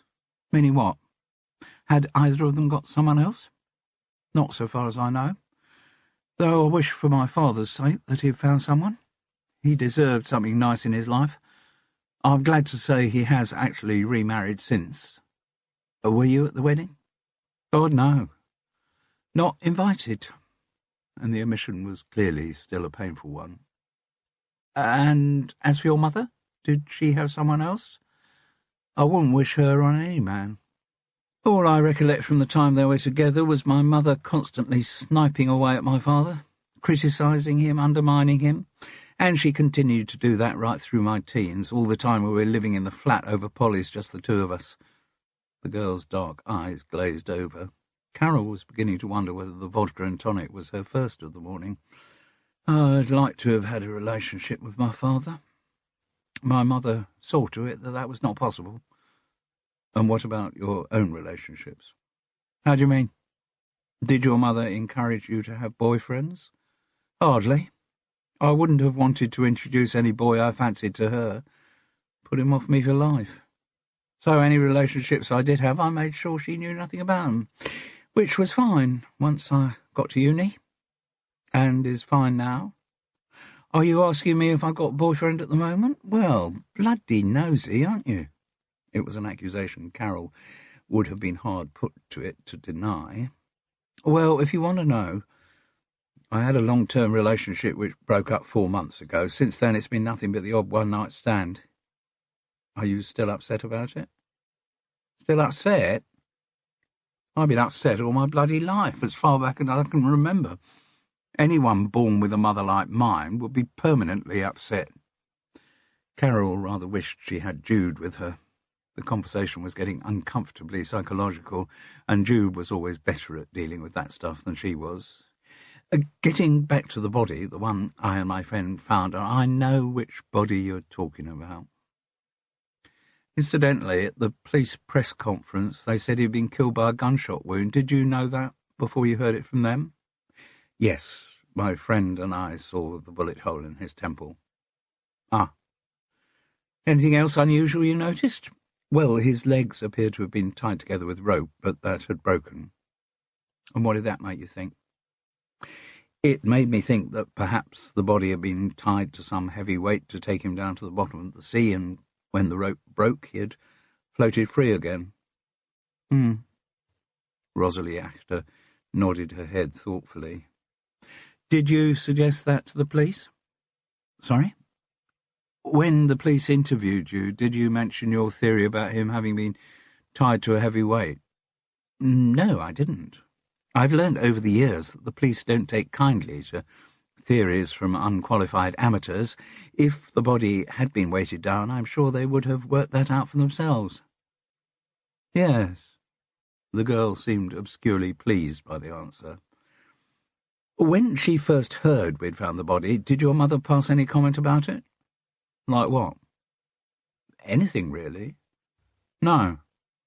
Well, I think she said, another bastard drowned after having a skinful serves him right, something like that. And when you spoke to her yesterday, once the body had been identified as that of Amos Green, did she say anything about him then? No?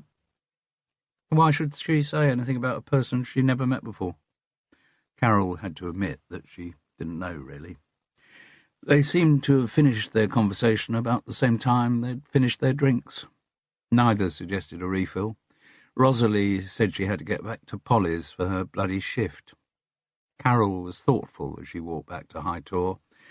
What interested her most was not the girl's belligerence towards her mother, but given the negative reactions Rosalie had given to all of Carol's questions, why she had so readily agreed to meet in the first place.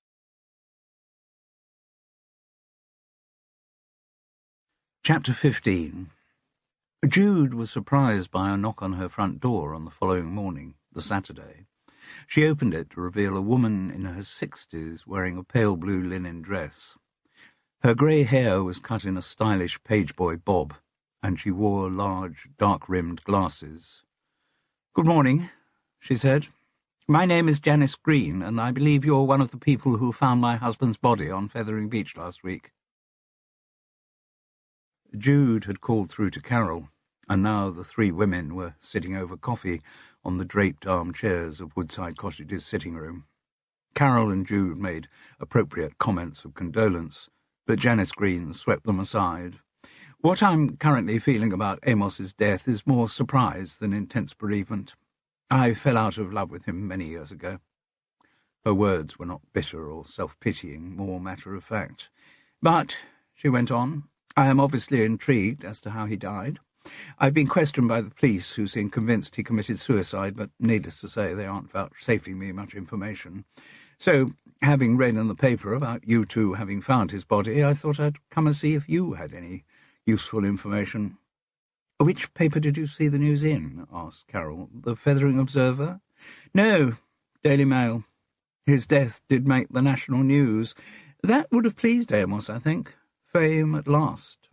She read in their faces that some explanation was required. "My husband didn't lack self-esteem." "And how did you find out where we lived?" asked Carol. "Oh, I thought Fethering was the kind of place where everybody would know everyone, particularly if they had the notoriety of having found a body on the beach, so I asked in a cafe near the front." "Polly's cake shop?" "Yes." Carol and Jude exchanged looks. It was probably just coincidence that Janice Green had entered the premises where her husband's body had been found before its immersion in the sea. But on the other hand, "I read in the paper," said Jude, "that your husband lived in Kingston." "Yes, he did." "You imply that that was in the past." "We hadn't cohabited for over 5 years. Amos moved out." "And where had he been living since?" The strangely unemotional widow shrugged. "He shacked up with some woman. Whether he was still with the same one when he died, I don't know. I would have thought it was unlikely. His flings didn't tend to last very long. He could have shacked up with a good few since I last saw him." "Do you have children?" asked Jude. "No. Possibly one of the many reasons why our relationship didn't work out." She was still brusquely unsentimental. "Anyway, would you mind telling me about when you found his body?" "There's not a lot to tell," said Carol. "Never mind. Any detail you can remember?" "I thought I had firmly closed the book on the chapter of my life that involved Amos, but since I heard of his death, it seems to have opened itself up again." So Carol and Jude told her exactly what they had seen. At first, out of sensitivity, they did not describe the state of the corpse as they had found it, but Janice wanted every detail, and remained unflinching as they supplied them. At the end of their narrative, she said, "Thank you. I wonder whose husband he'd pissed off this time." Carol looked at her curiously. "Are you suggesting that he might have been killed by a jealous husband?" "Of course that's what I'm saying. Amos had antagonized a good few in his time. More than one of them had come after him. A couple even beat him up, so I assume there was one who took rather more extreme measures. You don't buy the police's suicide theory?" She shook her head firmly. "No, and surely the ropes that were found round his ankles would knock that on the head. They must have been fixed to something to weigh the body down." "That was the conclusion we had come to," said Carol. "Apart from anything else, nobody who knew Amos would ever believe that he'd kill himself. As I said, far too much self-esteem. Amos thought he was God's gift, not just to women, but to the entire world." For the first time, a note of exasperated affection came into her voice. "And he did have a lot of charm. Most people were bowled over when they first met him. I certainly was. He was a difficult man to dislike." "Unless you were the husband of one of the women he went after," Jude suggested. "Yes." A grin. "Or unless you were married to him. As I say, a charmer. Had that wonderful self-deprecating Jewish humour, always bouncing upright after every setback, like one of those wobbly men. Oh, great to be with, great to have a fling with. Very poor husband material." "Did you tell the police," asked Jude, "that you didn't believe he'd committed suicide?" "Oh, yes. And they clearly thought it was just another distraught widow unable to come to terms with the fact that her husband had felt miserable enough to do such a thing, which was not the case at all. As you see, I'm far from distraught, just curious." Said Carol, still a little surprised by the woman's lack of emotion. "You talked about your husband's private life. What about work? Was he successful there? The paper said he was a chartered surveyor." Yes, he scraped through the exams and then proceeded to do as little work as possible for the rest of his career. He travelled a lot, working on different projects around the country, and became a past master at fiddling his expenses. She checked herself. I may be being slightly unfair there. I think when he first qualified he did have some principles, aspirations even. I hadn't met him then, but from things he said, I think he did have some ideals about ecology, sustainable development, that kind of thing, but it didn't last. Contact with the real world of wheeler-dealing and back-scratching soon made him cynical and selfish. Jude came in. The paper also said he used to be a local councillor. Surely you have to have some sense of public duty to do that. Maybe Amos started out with that too. He became a councillor very young. By the time I met him, he had given it up and was only out for what he could get. Were you his first wife? Asked Carol. Yes. And in retrospect, I don't for the life of me know why he wanted to get married. He seemed to be having a very good time flitting from flower to flower, and the amount of travelling he did made that all the easier. Maybe he thought marriage would settle him down. Well, if that was his plan, it didn't work. Again, there was no self-pity in her voice. Anyway, it soon became clear to me that he wasn't going to let the existence of a marriage licence curtail his extramarital activities. How long ago were you married? Asked Jude. 23 years. Amazing we lasted that long, isn't it? As I said, it soon became clear that Amos was going to be a serial adulterer, and I was faced with the choice of putting up or shutting up. Maybe if I'd found someone else, I might have felt the need to get divorced, but that didn't happen. So we continued to cohabit. Until 4 years ago. Yes. Was there a particular reason why he walked out? Like what? Like, suggested Jude, Amos meeting someone new, someone he really fell for? Janice shrugged. Possibly. He did retain a romantic streak. He still embarked on each new relationship as if it was going to be the big thing, the real thing. But after a few weeks, he always started looking elsewhere. Did he have any children? Asked Carol. You know, out of wedlock. Not so far as I know. And over the years, with his multiple infidelities, were you aware of any that really got through to him, that hurt him perhaps, when the woman broke it off?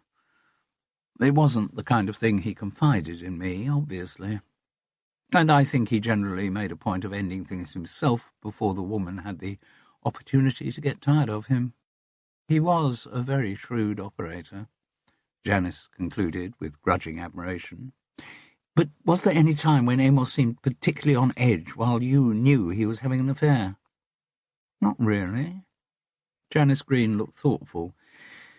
Well, there was a time way back, just after we got married, when he did seem particularly tense. I'd forgotten about it till you asked me, but yes, he was in quite a state. A worse state than I've seen him in since. In retrospect, I think he was probably just tense because it was the first time he'd been unfaithful since we'd married, and he was waiting to see how I'd react. And I was terribly upset at the time, so my recollection may not be completely accurate. But after that, I kind of reconciled myself, not enthusiastically, but effectively, to the kind of man I had married and let him go his own sweet way. And once Amos realised that he had got away with it once, he didn't get so uptight about his subsequent dalliances. And do you know who the woman was that first time? Asked Carol. No idea. I fairly quickly came to the conclusion that the only way I was going to cope with an adulterous husband was by shutting my mind to all the details of his affairs. Jude nodded and said, I understand that, prompting immediate suspicion from Carol that her neighbour had once experienced a similar situation. Jude's love life was much more extensive and varied in Carol's imagination than it ever was in reality. Anyway, Janice Green reached for her handbag. I've taken up quite enough of your time. Thank you for talking to me. I hope it's helped, said Jude. I think it has, in a way. I think it will help me finally to close that chapter I talked about. Good luck. Thank you. And if we get any more information, About what happened to your husband? Would you like us to keep you informed? Janice Green sighed wearily. Do you know, I don't think I'm that bothered. I talked about closing a chapter, and somehow I think coming here this morning has helped me do that. It's reinforced the feeling that I never did really know anything about Amos, and I think for the time being I'll leave things like that. I'm not keen to open the chapter again. So if we do find out anything else, why not tell the police? That's the right thing to do, isn't it? Then if they think what you've told them has any relevance to my life, well, they can get in touch with me, can't they? Janice Green stood up. Just one more question before you go, said Carol. Apart from a jealous husband, can you think of anyone else who might have wanted to kill your husband? No. As I said, it was difficult not to like Amos. Most people did, except for jealous husbands. As Jude saw Janice Green out of the front door, she reflected on the different ways in which different people coped with bereavement.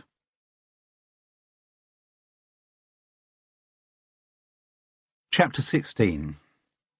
There was no news of an inquest on Amos Green. No news at all about Amos Green as October slipped into November.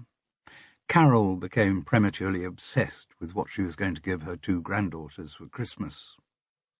Jude continued a busy program of healing. She didn't hear much from Sarah Courtney, which was good news, not because she didn't want to hear from her, but the fact that Sarah was uncommunicative indicated that mentally she was healthy. And on the one occasion in November that Jude saw her in Polly's cake shop, she gathered that her mental health was in no small measure due to the development of her relationship with Kent Warboys, all of which was excellent news. Carol and Jude were frustrated by their lack of progress on the investigation of Amos Green's murder, but there didn't seem much they could do. Though they spoke on the phone to the dead man's widow, she could add little to what she had told them at Woodside Cottage. She was, however, annoyed that the police had not yet released her late husband's body, and so she couldn't arrange the funeral, which she hoped would bring final closure to that chapter of her life. Carol and Jude seemed to have no further leads to follow, and, as ever, they had no idea what was going on in the official inquiry. Carol was of the opinion that the police were probably building up evidence to ensure that, when the inquest finally happened, the coroner would have no difficulty in passing a verdict of suicide. Early in November, there was another meeting of the SPCS Action Committee, and it was clear, in spite of Quintus Braithwaite's customary bluster, that the impetus for action was trickling away. Except for the announcement that the order for SPCS Action Committee-headed notepaper had been put through to these very good people Phoebe knows in London, nothing much seemed to have advanced since the last meeting. Numbers attending were down. There were considerably more apologies recorded under the first item on the agenda. Jude herself had been tempted just not to turn up and effect her resignation by continuing non-appearance rather than by any public statement. But some residual loyalty to Sarah did drag her along to Hiawatha, where she was royally bored. Flora Clare went on at great length about her latest idea for an alternative use of Polly's cake shop as a naturopathic health centre as well as a cafe.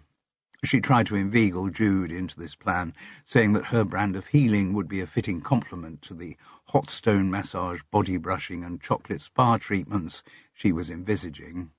Jude was uncharacteristically sharp in her rejection of any possible involvement.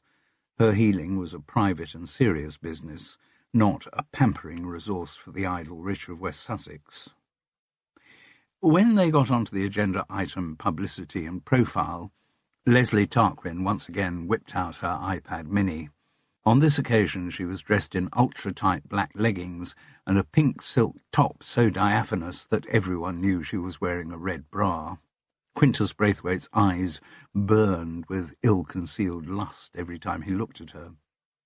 Leslie assured the committee that she was still in close contact with Vince at the Fethering Observer and was in regular touch with the West Sussex Gazette and Sussex Life. Jezza from Frome FM was still on board, as were Will at Radio Solent and Flick at Radio Surrey and Sussex. And it would only need a phone call for Barry at South Today and Fizz at Meridian to drop everything and rush to Fethering to cover the next SPCS Action Committee event. Leslie was unfazed when Wendy Root was uncharitable enough to ask whether she had actually got any publicity for anything yet. No, she said she was as yet just getting her ducks in a row so that she could coordinate a big media splash when the time was right. Wendy persisted, asking when the time might be right, and Leslie replied that it would be when the SPCS Action Committee had a mega story with which they could carpet bomb the punters. Quintus Braithwaite said that all sounded very good. Then he and Arnold Bloom became involved in a long argument on the choice of venue for the next meeting, which stayed only just the right side of insulting. In fact, Arnold Bloom's description of the interior decor of Hiawatha probably was insulting. After any other business, when diaries were brought out to arrange date of next meeting, the level of unavailability or uncertainty about availability amongst the committee members and the argument as to whether Wednesdays were the best night for meetings suggested that the SPCS Action Committee, like so many local initiatives before it, was about to spiral away into nothingness. Jude didn't think she would have to tender her formal resignation. Pretty soon there wouldn't be any committee for her to resign from. She was therefore very surprised to receive the following day an email summoning her to an EGM of the SPCS Action Committee at Hiawatha on the following Monday. The reason was not explained. When Jude mentioned this to her neighbour, whose Home Office experience meant she knew her way around committee protocol, Carol said that it was illegal. Members of a committee summoned to an extraordinary general meeting must be informed of the purpose of the meeting, otherwise any resolutions they pass are invalid. Jude rationalised that the EGM had probably been called to accelerate the process whose symptoms she had witnessed at Wednesday night's meeting. The SPCS Action Committee was about to be put out of its misery and wound up. She couldn't have been more wrong. Though the coup that was announced on the Monday evening at Hiawatha was not Quintus Braithwaite's, characteristically he wanted to claim credit for it. So he took a long time to weave his introduction to the evening's undoubted star. And I like to think that our efforts on the SPCS Action Committee have helped to raise the profile of Polly's Cake Shop and the issue of its survival and the form in which it survives. It is often the case, frequently through the input of organisations like this one, which I have initiated, that ground roots lobbying produces better results than approaches through more official channels. And I think that is undoubtedly the case in this instance. I am very pleased that my idea of bringing Kent Warboys into our discussions has proved so fruitful, because Kent has some news for us. The Commodore smiled patronisingly at the younger man, as though introducing his protégé. Jude remembered what Sarah had told her about Kent being interested in Polly's Cake Shop long before Quintus Braithwaite ever talked to him about it. But the architect wasn't about to mention that fact. If the chair of the SBS Action Committee wanted to take on unmerited glory, that didn't bother him. Instead, he grinned around at the group in Hiawatha's sitting room. There was a much better turnout than there had been the previous Wednesday. The announcement of an EGM prompted cheering hopes for some scandal or disaster. "The fact is," said Kent Warboys, "that you are currently looking at the owner of Polly's Cake Shop." The committee burst into spontaneous applause. "My lawyers completed the necessary formalities on Friday. I paid the asking price for the premises, though some of my commercial estate agent advisers thought it was rather steep." So Josie Ashter had got her pound of flesh, thought Jude, then had a momentary anxiety that the reference might be thought anti-Semitic. She reassured herself that it wasn't, but reflected how cautious Josie's hypersensitivity on the subject had made her. "But my concern," Kent Warboys continued, has always been, even if it meant paying a bit over the odds, to secure the Polly's Cake Shop premises for the community of Fethering. And that has now been achieved. My plans for the development of the site, for the affordable housing at the back are still being finalised. Then they'll have to go through the local planning process, which can be a nightmare, interrupted Arnold Bloom, who knew about such matters, and also thought that Quintus Braithwaite and Kent Warboys had so far monopolised the evening's proceedings to his disadvantage. Yes, I agree it can be, Kent Warboys smiled knowingly, but I do like to think I have a good track record with them, after the work I've done on the Smalting Lightfolk Centre and the Clincham Haymarket Gallery. Once again, the names of these projects drew approving nods from the committee. If the Polly's Cake Shop development matched the standard of those two environmentally friendly schemes, no one would have any worries. So, I like to think I've built up a level of trust, even respect, with the local planning committees. They are aware of the architectural values that I hold dear. As I always say to them, I'm a war boy, not a cowboy. This was clearly a line he had used on many occasions, but it still brought a friendly titter from the assembly. So, I'm optimistic about the response we're likely to get from the planners, though it'll take time, of course. I'm aware of that. I am confident that the outcome will be positive. But I think, Kent, said Quintus Braithwaite, fearing he was losing his central position in the evening's proceedings, that you have something even more important to announce to the committee. Yes, I was getting there. The architect spoke without reproof. If he was riled by the Commodore's obsessive stage managing of the evening, he didn't let it show.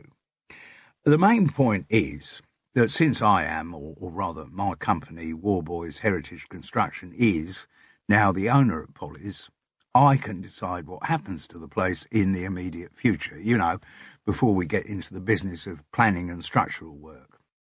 And what I would like to do is to move as quickly as possible to running Polly's Cake Shop as a community project, just in the way that this committee envisages. This was the big announcement of the evening, and it was greeted with warm and sustained applause. What do you mean? Asked Wendy Root, who liked to have everything in her life clearly defined, is that Josie Actor is no longer in charge of Polly's Cake Shop, but we are. That is exactly what I mean. And does Josie know about that? Yes, I've had a few meetings with her, and your treasurer sat in on a couple of them. Alec Walters inclined his head to confirm this. But Josie Actor seemed completely unconcerned about what happened to the cafe after she'd sold it. So how would the day-to-day running of the place work? Wendy persisted. What I'm proposing, in the short term, Kent Warboys replied, is that the cafe will continue to be run by the existing staff, for whom I will pick up the tab, paying them exactly what Josie Actor did, until we've sorted out how it's going to work with the community running it. But how do we know, said Arnold Bloom, that you won't find that running the place yourself is rather lucrative and you'll want to keep on being in charge? I can assure you, said Kent Warboys evenly, still showing no signs of annoyance, that amongst the many ambitions I've held at one time or another, running a cafe is not one of them. No, I'm just talking about the next few weeks while you are sorting out how the community organisation of the place is going to work. Well, it'll be done by volunteers, said Quintus Braithwaite, as though the answer was self-evident. Right? If that's the way it's going to be done, fine. My wife, Phoebe, is highly skilled in organising volunteers. While we were posted in Dar es Salaam, she established a wonderful organisation to set up coffee mornings for the wives of local sailors, all done by volunteers. Excellent. I'm sure there are many people in Fethering whose talents we can call on to ensure the smooth running of the project. But it's going to take a few weeks to get the whole thing up and running. Not long, the Commodore chuckled. In the Navy, we have a reputation for sorting things out quickly. We'll have the volunteers' rota set up in no time. Well, let's see how that goes, said Kent Warboys. You just keep me informed of your timescale. Fortunately, we're entering a time of the year when business at Polly's slackens off, so we should be able to make the changes gradually. I think what we need to do, enthused Leslie Tarquin, is to have a major relaunch when the cafe is taken over by the community. Now, that's the kind of project the local press loves, ticks all the right boxes about sustainability, historical continuity, and big society enterprise. We could get just mega coverage for an event like that. Excellent idea, said Quintus Braithwaite, who was still not very good at concealing his attraction towards the youngest and most glamorous member of his committee. She was looking very good that day in a shocking pink top and silver leggings. In spite of her greyed hair, she still contrived to make all the other women present look frumpy. I was thinking it might be good to have the launch just before Christmas, said Leslie. I've done some market research with local traders, and they say the parade gets busy round then, and be a good time to stage a massive media blitz. Good thinking, said the Commodore. We'll discuss the fine-tuning at the next meeting. Could I just ask one thing? Said Jude. Is the plan for Polly's, once it becomes a community project, to have the entire business run by volunteers? Why shouldn't it be? Asked the Commodore. Well, I'd have thought there might be an argument for employing a paid manager to keep an eye on nonsense. We won't need anyone like that. Quintus Braithwaite was beginning to sound distinctly testy. Also, asked Flora Clare, how soon should we start exploring the other uses we're going to put the cafe to? Can we do that straight away? You know, developing a mindfulness centre and— There will not be any bloody mindfulness centre, came the even testier reply. And will Polly's have to close down for a while? Asked Wendy Root. You know, for refurbishment. Kent Warboys fielded that one. I had thought of that possibility. And as a gesture of goodwill, and because I believe strongly in helping start-ups, my company is prepared to put up 20 grand for any basic refurbishment that's required, so that doesn't have to come out of the SPCS Action Committee budget. Through the applause that greeted this, Arnold Bloom was heard to ask whether the SPCS Action Committee actually had a budget. The Commodore assured him that that was all in the hands of their treasurer. Alec Walters agreed that the budget was in his hands, but wished to point out that the SPCS Action Committee did not actually have any funds. Kent Warboys' offer of 20 grand was very generous, but maybe they should think of other forms of fundraising. Quintus Braithwaite then took it upon himself to give the treasurer and everyone else present a lesson in economics. Fundraising may be necessary in time, though I doubt if it actually will. Now, the major cost of running a small business like Polly's Cake Shop is always going to be paying the staff. There are obviously other expenses like maintenance of the building, purchase of food and drink, but those are tiny next to the staffing. And, of course, the way this place is going to be run from now on, we won't have any staffing costs. How do you mean? Asked Wendy Root. What I'm saying is that when Polly's is up and running as a community project, we won't have any paid staff. It will all be run by volunteers. Do you mean, asked Jude, thinking of Sarah Courtney's job, that all the existing staff are going to be sacked? Well, that's a harsh way of putting it, Jude. The existing staff will be given notice, and if they wish to, they will work out their notice in accordance with the existing employment laws. And after they've left, any of them will, of course, be at liberty to come back as volunteers. Unpaid? Asked Jude. That is normally what the word volunteer implies. Jude was tempted to launch into a diatribe about how such working arrangements might be fine for Phoebe and her circle of Joannas or Samanthas, whose husbands' salaries and pensions could fund whatever daytime activities they chose to indulge in, but how the situation was rather different for people like Sarah, and probably for people like Binny the waitress and Hamo the cook. But before she could manage to introduce some social politics into the proceedings, Flora Clare raised another issue. I think, it's really good that Kent has, made this offer of 20 grand. That's really cool, but I think we should, prioritise how that money's going to be spent. You know, can we agree to put, say, 5 grand of it aside to develop the mindfulness centre element of Polly's? And how are we going to fund the start-up of the naturopathy bit of the— Listen, Quintus Braithwaite roared. "All of these questions can and will be dealt with at a separate committee meeting, where I'm sure they will be treated with the seriousness that they deserve." There was a distinctly sceptical sneer in the last few words. The sole purpose of tonight's EGM was for Kent to pass on to us the glad news that his company now owns Polly's Cake Shop, which is the first of what I'm sure will be many triumphs for the SPCS Action Committee that I set up. The fine-tuning we will sort out at a later date. The only decision we need to make tonight is about the change of name for the cafe. "Why does it need a change of name?" asked Jude. Arnold Bloom agreed. "It's been Polly's Cake Shop on Fethering Parade for years. It's a local landmark. We don't want to change that." "I think we need to," the chair countered, "to symbolise the new direction the cafe will be taking." "We need no such thing. What the Fethering community always wants is continuity. We find that with almost every issue that is brought up at the Fethering Village Committee. To change the name would be—" "I think we should put this to the vote straight away," said Quintus Braithwaite, keen to take advantage of the supportive mood of the committee. "By a show of hands, if you agree that Polly's Cake Shop should henceforth be known as Polly's Community Cafe, will you please—" "You can't do that," protested Arnold Bloom.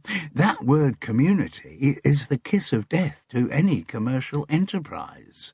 Jude was surprised. He was the last person she would have expected to share the views of Carol Seddon. The Commodore continued unperturbed. "So, those in favour of the change of name, please raise your right hand." He won the vote overwhelmingly, and derived great pleasure from the expression of disgruntlement on Arnold Bloom's face. "So, what I wish to do now is to close this meeting and to—" he raised his voice, shouting towards the kitchen, "ask the lovely Phoebe to bring in the champagne with which we are going to toast Kent Warboy's good news." The lovely Phoebe, who had been waiting for her cue behind the kitchen door, came hurrying into the sitting-room with trays of champagne bottles and flutes to celebrate this wonderful breakthrough. During the impromptu party that followed, Arnold Bloom was heard to mutter that the SPCS Action Committee wasn't Quintus Braithwaite's own bloody project, it was a community bloody project for all the residents of Fethering, and he reiterated that, though he was a great supporter of the principle of community, the use of the word attached to any business project was the absolute kiss of death. Arnold was also heard to mutter that he wasn't the kind of man to be bought off by bribes of the Braithwaite champagne.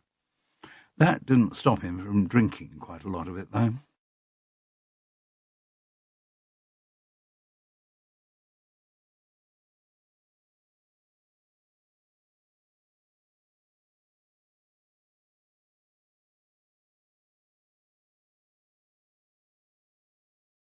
Chapter 17. It was 2 days later that Jude received a telephonic summons from Phoebe Braithwaite.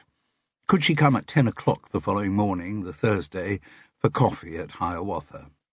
Jude suggested it might be more convenient for them to meet at the Crown and Anchor or Polly's Cake Shop, but those venues did not fit in with Phoebe's preconceived plans. Maybe, like her husband, she liked to ensure home advantage. Part of Jude wanted to tell Phoebe to get lost, but saying something like that was not in her nature. She was intrigued, too, as to what her conspiratorial hostess wanted to talk to her about. And a residual investigative instinct in connection with Amos Green's death made her want to glean any information she could about anyone with a connection to Polly's Cake Shop. Jude felt her customary claustrophobia as she entered the Shorelands estate. Though the main gates were never closed, it did still have the feeling of a gated community. The list of regulations behind glass on a board nearby also seemed designed to discourage freedom. Presumably the Shorelands residents knew when they were allowed to mow their lawns or hang out their washing, so having the list as the first thing visitors saw presumably had the sole aim of making them realise just how exclusive the estate was. The whole complex, with its huge, expensive, well-spaced houses in a variety of architectural styles, felt about as welcoming to Jude as Colditz. She hadn't known what to expect. Maybe this would be a large meeting with a lot of Joannas and Samanthas, but it was clear when she arrived and was ushered into the state-of-the-art kitchen that the occasion was just going to be a tete-a-tete for her and Phoebe Braithwaite. While her hostess busied herself with the state-of-the-art Italian coffee machine, Jude looked out at the best view of the house. A long, over-titivated garden, all of whose plants had been dragooned into straight lines, sloped down towards a tall fence with double gates in it. Beyond that, because of the gradient, the mess of dunes, shingle and khaki sand could not be seen. Just the sparkling of the English Channel, which turned bluer the further it was away from the shore. Against the fence at the end of the garden stood a neat hut and a blue rowing boat on a manoeuvrable two-wheeled trailer. Along the top of the fence and gates were coils of razor wire. Undesirable people would at all costs be kept out of the Shawlands estate. "Anyway," said Phoebe, as she placed their coffees on the table, showing off the range of her Italian machine. She was having a skinny latte, Jude a cappuccino with sugar. "The first thing you must do is have a look at this." She gestured to an expensive-looking blue cardboard box on the table in front of Jude. "May I open it?" "Of course." The contents were revealed to be very good quality headed notepaper. Under a naval-looking design involving an anchor and a cannon was the legend SPCS Action Committee. Centred beneath that, in the same large font, were the words Chair Commodore Quintus Braithwaite. No other names featured. Jude did rather tentatively recall that there had been an agreement that the committee's other officers should get a name check, but Phoebe swiftly swept away that objection, saying, "No, it's a design thing. The little girl from the printers, who advised us on the layout, oh, charming she is, ex-Rodin, said it'll look bolder with just the one name." Bolder, maybe, thought Jude, but not what the committee voted for. However, she kept her opinion to herself. Phoebe smiled at her ferociously. "Now, I'm sure you'd like to know the reason why I wanted to have this little chat." "Well, I was mildly intrigued, yes." Jude was once again struck by how confident Phoebe Braithwaite was in the absence of her husband. Gone was the twitchy nervousness that she had demonstrated when lurking in the kitchen during committee meetings. Now she was a woman fully in control of everything, to the point of actually being bossy. Jude wondered whether the twittery Phoebe was an act created during the course of their marriage to build up her husband's confidence and demonstrate her utter dependence on him. It wouldn't be the first time she had seen the same kind of ritual in a relationship. "Well, it was, needless to say, in connection with Polly's cake shop that I wanted to talk to you. What with you being on the committee and everything." Jude thought she should sound an early note of caution. "I may not be staying on the committee for very long." "No, but you are on it at the moment, which means that you must be in favour of Quintus's plans for the development of Polly's cake shop as a community project." The logic of what Phoebe had just said would not have stood up to close scrutiny, but Jude let it pass as her hostess went on. "Now, would you believe that Muggins here has got delegated to sort out the volunteer rota for when the community project starts?" And I wonder who did the delegating, thought Jude, and had no difficulty in finding an answer. It struck her that Quintus Braithwaite had no right to take that kind of decision off his own bat. The organiser of the volunteer rota was an appointment that should be made by the whole SPCS Action Committee. Though Jude herself didn't care about the niceties of meeting protocol, she knew a lot of her colleagues on the committee would deeply resent the Commodore's unilateral action, but she got the feeling the Braithwaites were very practised in running things their own way. She was also amused by Phoebe's reference to Muggins here. implying that she had unwillingly taken on the burden of the volunteer rota rather than being chuffed to bits at being given the responsibility. Now, a little bird told me, Jude, that in the course of your varied career you did at one stage work in a restaurant. It was true, but how did she know that? Jude didn't let the question trouble her for long. She had lived in Fethering long enough never to be surprised by the efficiency of its bush telegraph. Any piece of information dropped casually into conversation with anyone very quickly became public property. Fethering had had its own highly efficient, non-electronic social media long before the creation of Facebook or Twitter.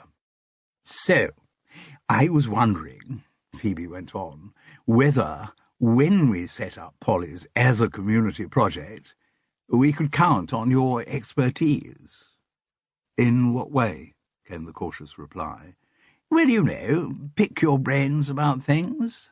And my brains are open for picking at any time. You're welcome to anything you can find in them.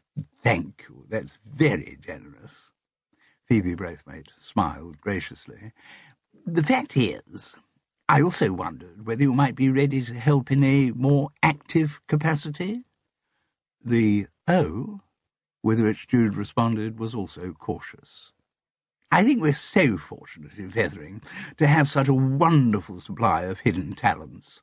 You meet people for the first time and you know nothing about their history, and then slowly you discover that there are all these things they can do.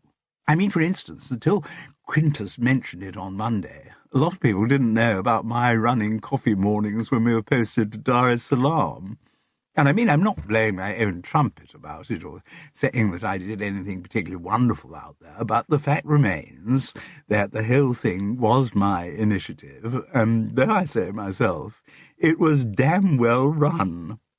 I'm not quite sure how this relates to my experience in restaurants. No. Well, it was just an example about hidden talents. And I was thinking that, with you having worked in a restaurant, I mean, what exactly did you do? It was a long time ago, but I suppose I, helped out with the cooking when required, but basically I ran the place. You were kind of the manager? Yes. Jude wondered whether Phoebe had picked up on what she'd said on Monday about Polly's cake shop possibly needing a paid manager, and was planning the excuses that she would make if offered the job, when Phoebe said, Well, I was wondering whether I could include you in my rota of volunteer waitresses. Jude was too shocked to speak. The way the offer was put forward, it was as though she were being offered a rich gift of which she was not really worthy. I mean, obviously, Phoebe Braithwaite went on, I do have to have a quality control of the people who act as waitresses for Polly's. We have standards to maintain, and some of my friends were a little dubious as to whether I should ask you. I see, thought Jude, with a seething fury that rarely visited her. My name has been bandied round with all the Joannas or Samanthas to see if I qualify to be one of their number. But Phoebe hadn't finished. Some of them thought you dressed a bit scruffily, you know, and ought to spruce up appearance-wise. She smiled magnanimously. Oh, but I came to your rescue and pointed out to them that as a waitress you would be wearing the black and white livery of Polly's Cake Shop, or whatever livery we end up using, so nobody would see what you normally wore.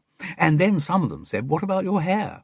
But I assured them that it was not beyond the wit of man to come up with a less flamboyant style which would fit neatly under a Polly's mob cap.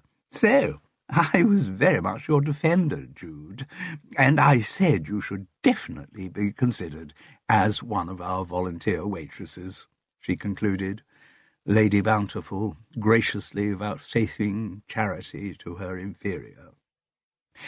Well, thank you very much, said Jude with uncharacteristic iciness. I am obviously very grateful for your offer, but what you seem to be forgetting is that I already have a full-time job. Do you? Phoebe Braithwaite looked confused for a moment, but then reminded herself. Of course. You do that healing business, don't you? But surely that's only a sideline. It is my profession, said Jude with some dignity, and it is one whose demands, I'm afraid, preclude the possibility of my taking on any other work, voluntary or otherwise." "Oh, well, that's that then," said Phoebe, not sounding too upset by the reaction. "Just as well, probably. There were still one or two of the others who were a bit dubious about including you." Jude, who was not very good about staying angry for long, found that her mood was shifting. The humour of the situation now seemed more compelling than its offensiveness. That Phoebe Braithwaite could be completely unaware of how insulting she was being. Jude couldn't wait to tell Carol about it. Another thought struck her at the same time. The public announcement of Kent Warboy's purchase of Polly's cake shop had been made at the EGM on the Monday, only 3 days before. Phoebe Braithwaite hadn't had time to marshal all her Joannas or Samanthas into a volunteer rota by then. Quintus must have tipped her the wink, and she must have started her planning before the news was public knowledge. That casual disregard for democracy, she was beginning to realise, would have been entirely characteristic behaviour for the Braithwaites. "Anyway, Phoebe," she said, "I'm sure you'll be able to find a full rota of volunteer waitresses without me." "Yes," Phoebe agreed, "no problem about that." Now, as each unwitting insult slammed home, Jude was beginning to feel an irresistible instinct to giggle. To avoid giving into it, she looked out down Hiawatha's back garden towards the sea. "Lovely position you have here," she said, just as if she were one of Phoebe Braithwaite's regular coterie of Joannas or Samanthas. "Oh, it is, isn't it? Pity you have to have the razor wire on the fence and gates." "Oh, I couldn't agree with you more, Jude. So unsightly, isn't it? But I'm afraid one has to adjust to the times one lives in, doesn't one? I'd get rid of all the razor wire tomorrow, if there weren't so many immigrants around." "Oh?" "It used to be the Pels. Now it's Romanians and Bulgarians, I believe. I'm the last person to be racist, but—" And as Phoebe Braithwaite's rant continued, Jude wondered how many times Josie Achter had heard similar sentences started like that. She wasn't part of the latest influx from Romania and Bulgaria. She belonged to a race that had arrived in the British Isles many centuries before. But maybe Josie's allegations of anti-Semitism in Fethering weren't so far off the mark after all. Jude came out of her reverie to hear Phoebe continuing, "Steal anything that's not nailed down. Do you know, some Romanian youths actually tried to steal that dinghy down the garden only a few weeks back." "Oh, did you see them doing it?" "No." Then how, Jude was tempted to ask, did you know that they were Romanian, or youths come to that? "Oh, but there's no doubt there had been a break-in. Quintus found the evidence the following morning. They'd used wire cutters to get through the chain that holds the gates together, and they'd definitely been messing about with the dinghy." "But it was still there, was it?" "Oh, yes, though Quintus wondered whether the youths might actually have taken it out during the night and rowed it about in the sea." "Why would they do that?" "Sheer vandalism. That's what happens if you grow up in a country that has no respect for property. Places like Romania and Bulgaria may not still be called communist states, but that's what they are. And the communists have never had any respect for property." Jude had the feeling that what was being quoted at her were the undiluted opinions of Commodore Braithwaite. She looked down to the end of the garden, to the blue rowing boat under discussion. "Anyway, that morning, when Quintus inspected the dinghy, he found there was water and some shingle in it. He was convinced the youths had actually taken it on the sea during the night." "Well," Jude said with a grin, "at least they had the good manners to bring the boat back." "Huh," said Phoebe, who clearly didn't believe that any excuses should be made for the Romanian youths, or whoever actually broke into Hiawatha's garden. "And when did you say this was?" asked Jude. "A few weeks back. I remember exactly when it was, because Quintus and I had just come back from visiting one of our sons, who's at university in St. Andrews. We arrived back late on the Saturday, the 3rd, so Quintus found that the boat had been tampered with on the morning of the Sunday the 4th of October. Jude didn't show any outward sign of the impact that Phoebe Braithwaite's words had had on her. The 4th of October was, of course, her birthday. Not only that, it was also the morning that Sarah Courtney had found no sign in Polly's storeroom of the corpse she had seen there the previous night. A corpse which might have been rowed out to sea, had weights tied to its legs, and then been dropped off the side of a small boat.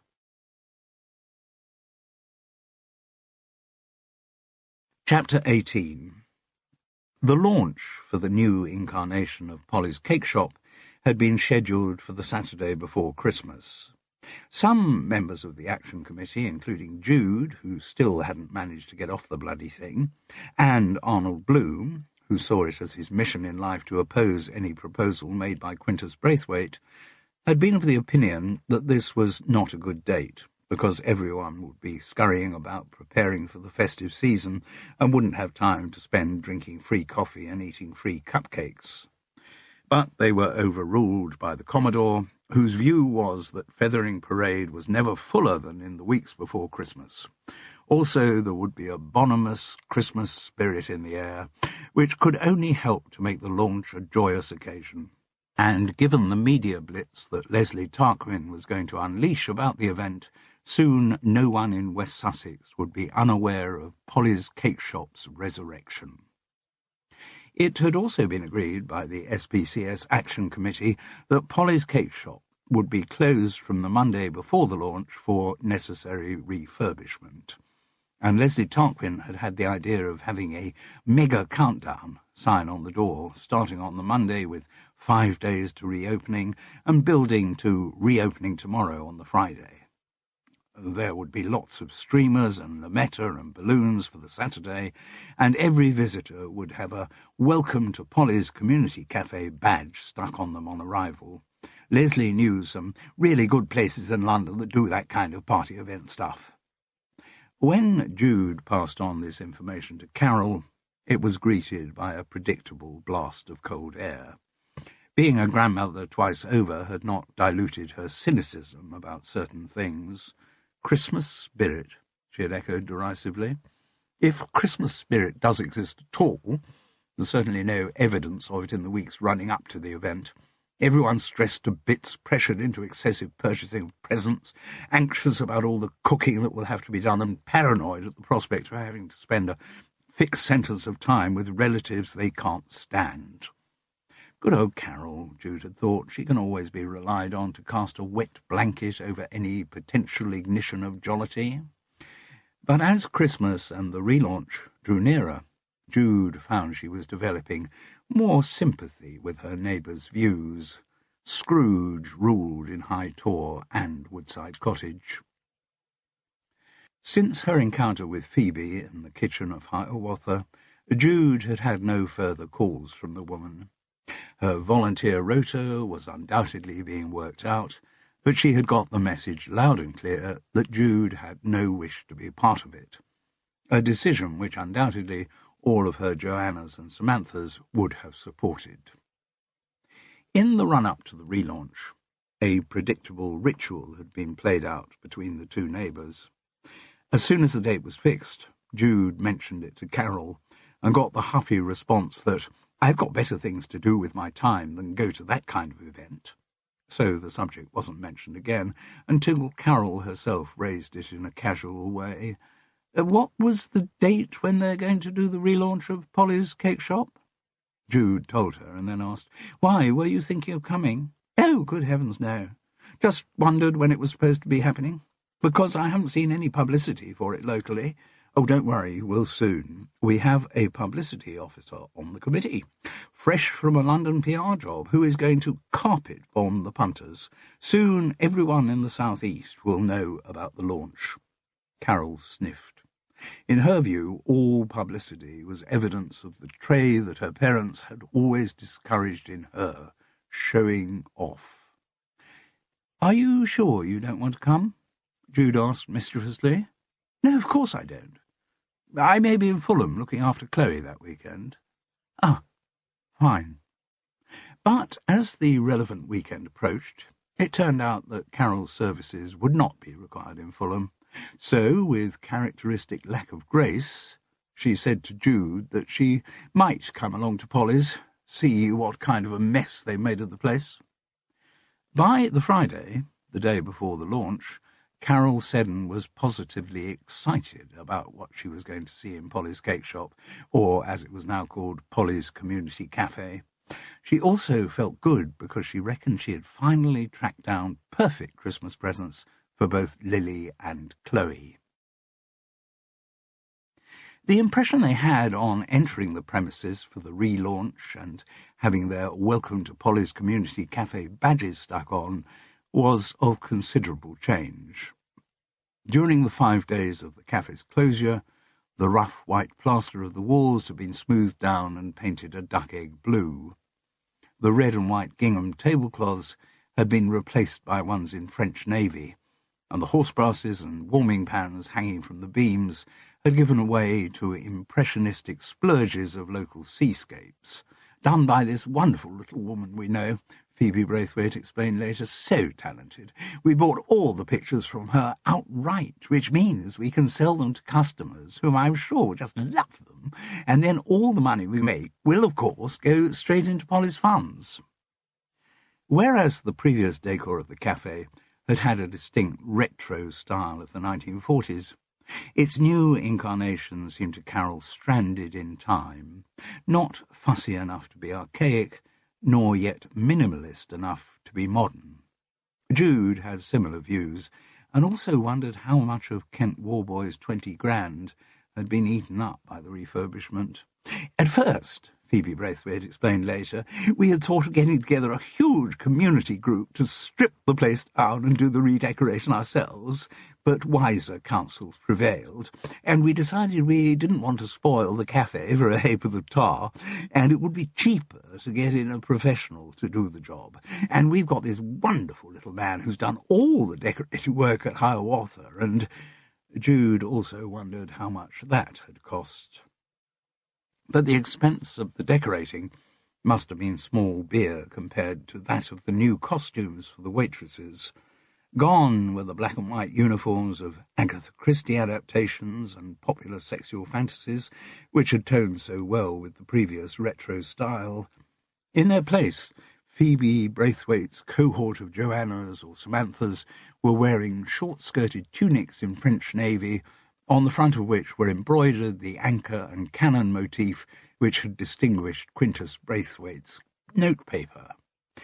We wanted a completely fresh look, Phoebe Braithwaite explained later, and I know this wonderful little woman in London who runs up stuff like that on an absolute shoestring. She's done so many special occasion dresses for me. Her own original designs are but so economical. Jude again wondered how much of Kent Warboy's 20 grand was left. She overheard Phoebe responding to compliments on the cafe's new look. Well, I think it's very important that we take the place a bit upmarket. The Seaview Cafe on the beach is always there for day trippers and people from the Downside estate. We want Polly's to have a bit more cachet. It was hard to discover what the format of the relaunch was. The people of Fethering, all intrigued to inspect the makeover, drifted in to be fed coffee and cupcakes. Phoebe Braithwaite's blue-liveried Joannas or Samanthas were very efficient at serving these. The cafe's Italian coffee machine did not present any problems for them. They all had much more advanced versions in their own kitchens. And serving a cupcake on a plate with a doily on it was not rocket science. Just for the launch, Phoebe Braithwaite explained later, we did buy in the cupcakes. Of course, we'll bake everything on site when the cafe's up and running, but with all the decorating going on, it was difficult to get into the kitchen at Polly's. And I do know this very clever little woman in Brighton who does the most splendid bakery of all kinds, and I thought having the words "Welcome to Polly's Community Cafe" and icing on them was a justifiable expense, as a one-off for this very special occasion, and I also thought it'd be good publicity. You know, a photo of one of the cupcakes in the local press, or even better on the telebox, would be just massive free publicity. For the relaunch, Polly's doors had opened at 10:30. Tasteful Vivaldi played in the background, though it was soon inaudible against the clash of voices. Phoebe's volunteer rota of Joanna's or Samantha's was squeakily loud in their high-pitched chatter, and their husbands, all dressed in crushed strawberry corduroy trousers and quilted khaki gilet, brayed constant hilarities to each other. The locals, as usual, exchanged the latest Fethering gossip. One person who hoped to be conspicuous by his absence was Arnold Bloom.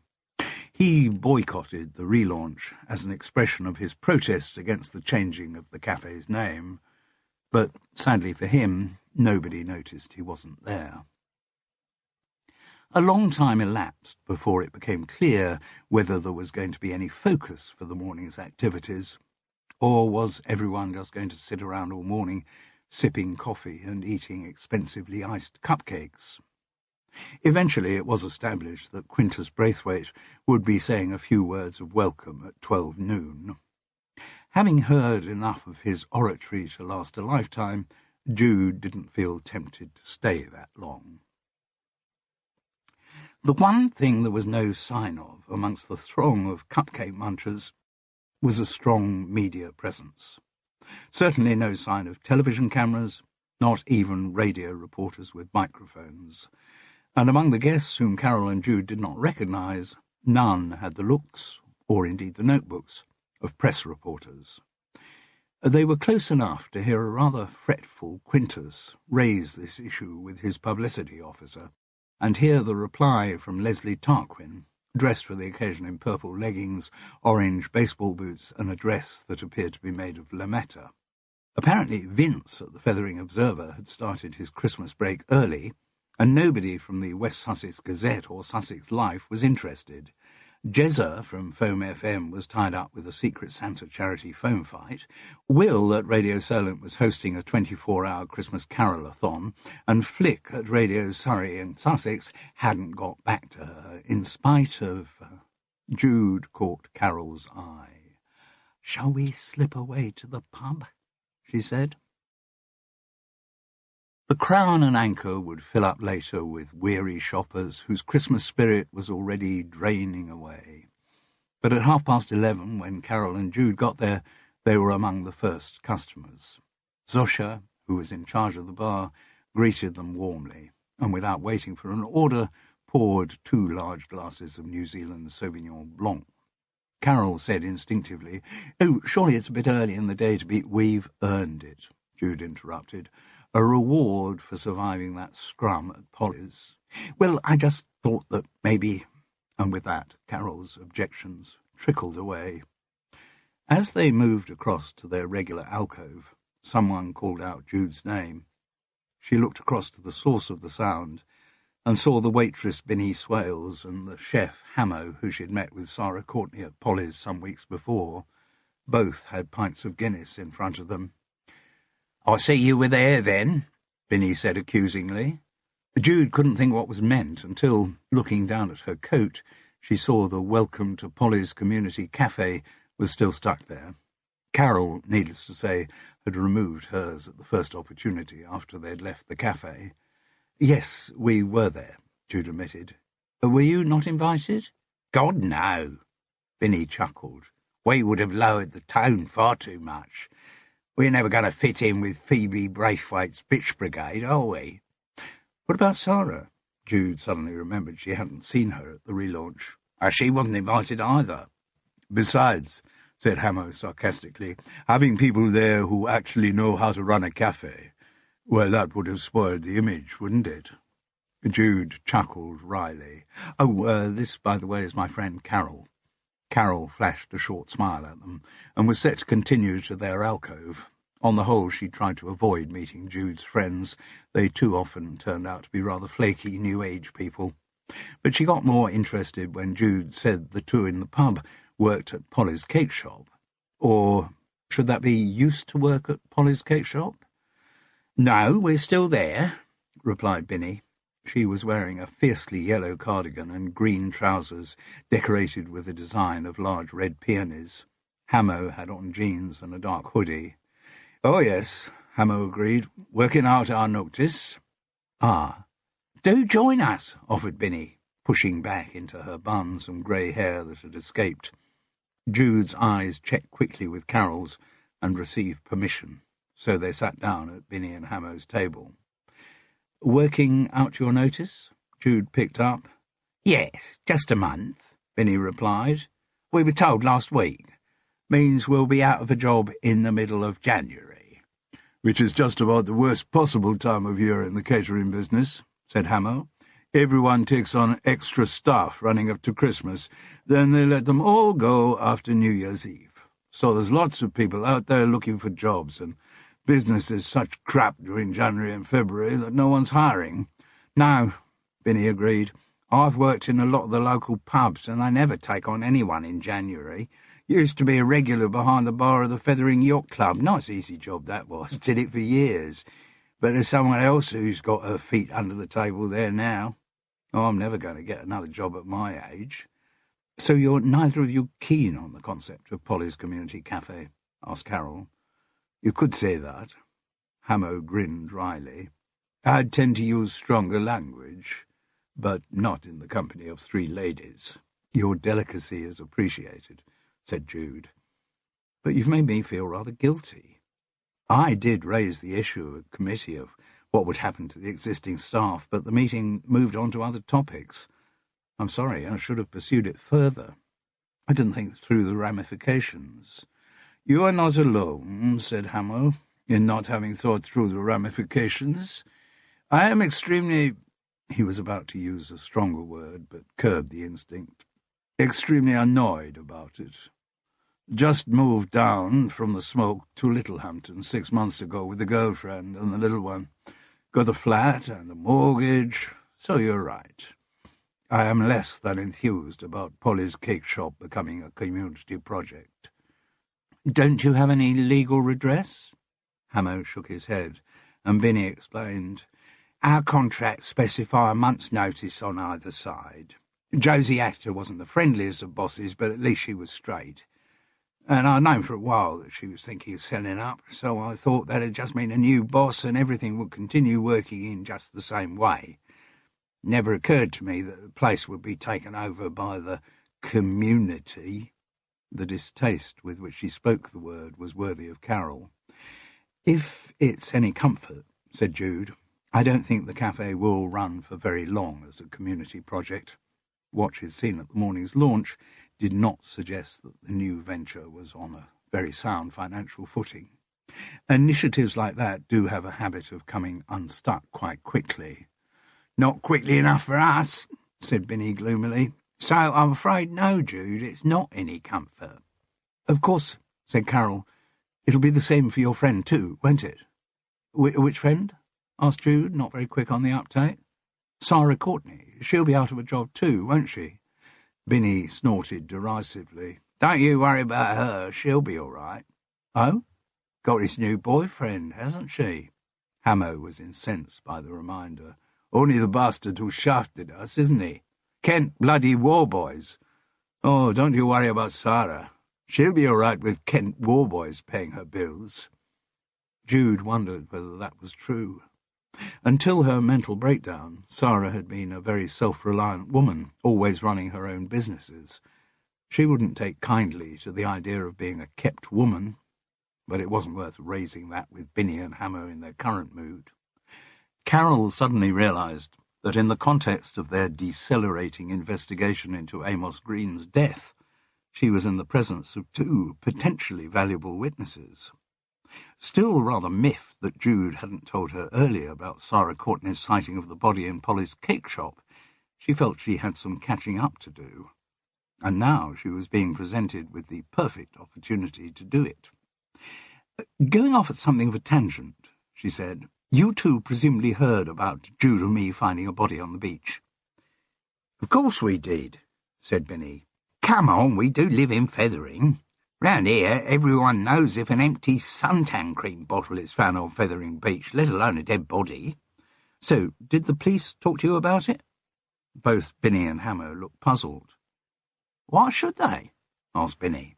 Of course, only Sarah herself, Jude, and now Carol knew what had been found in the storeroom. Sorry, gathered they talked to everyone locally.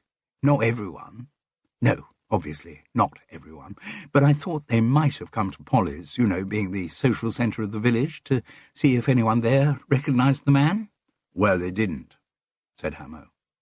When she thought about it, Carol realised that this made sense. The police, of course, were in that great majority of people who were unaware of any connection between Amos Green and Polly's cake shop.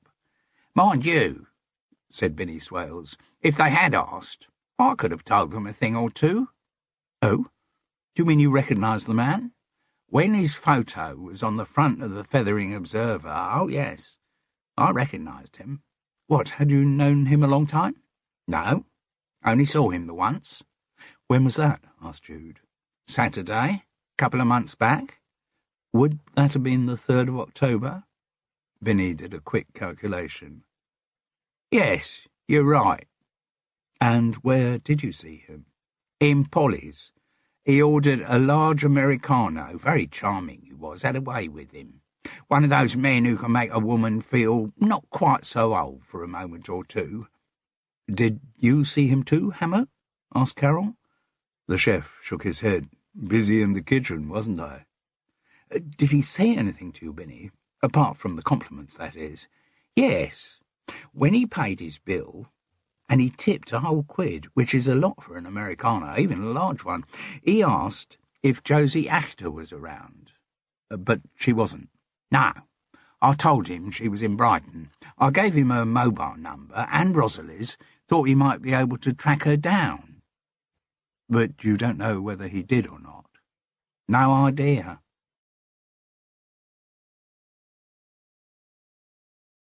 Chapter 19. Unfortunately, that seemed to be the full extent of Binny's information. Having been told that Josie was in Brighton for the day, Amos Green had left Polly's cake shop. Where he went next, nobody knew.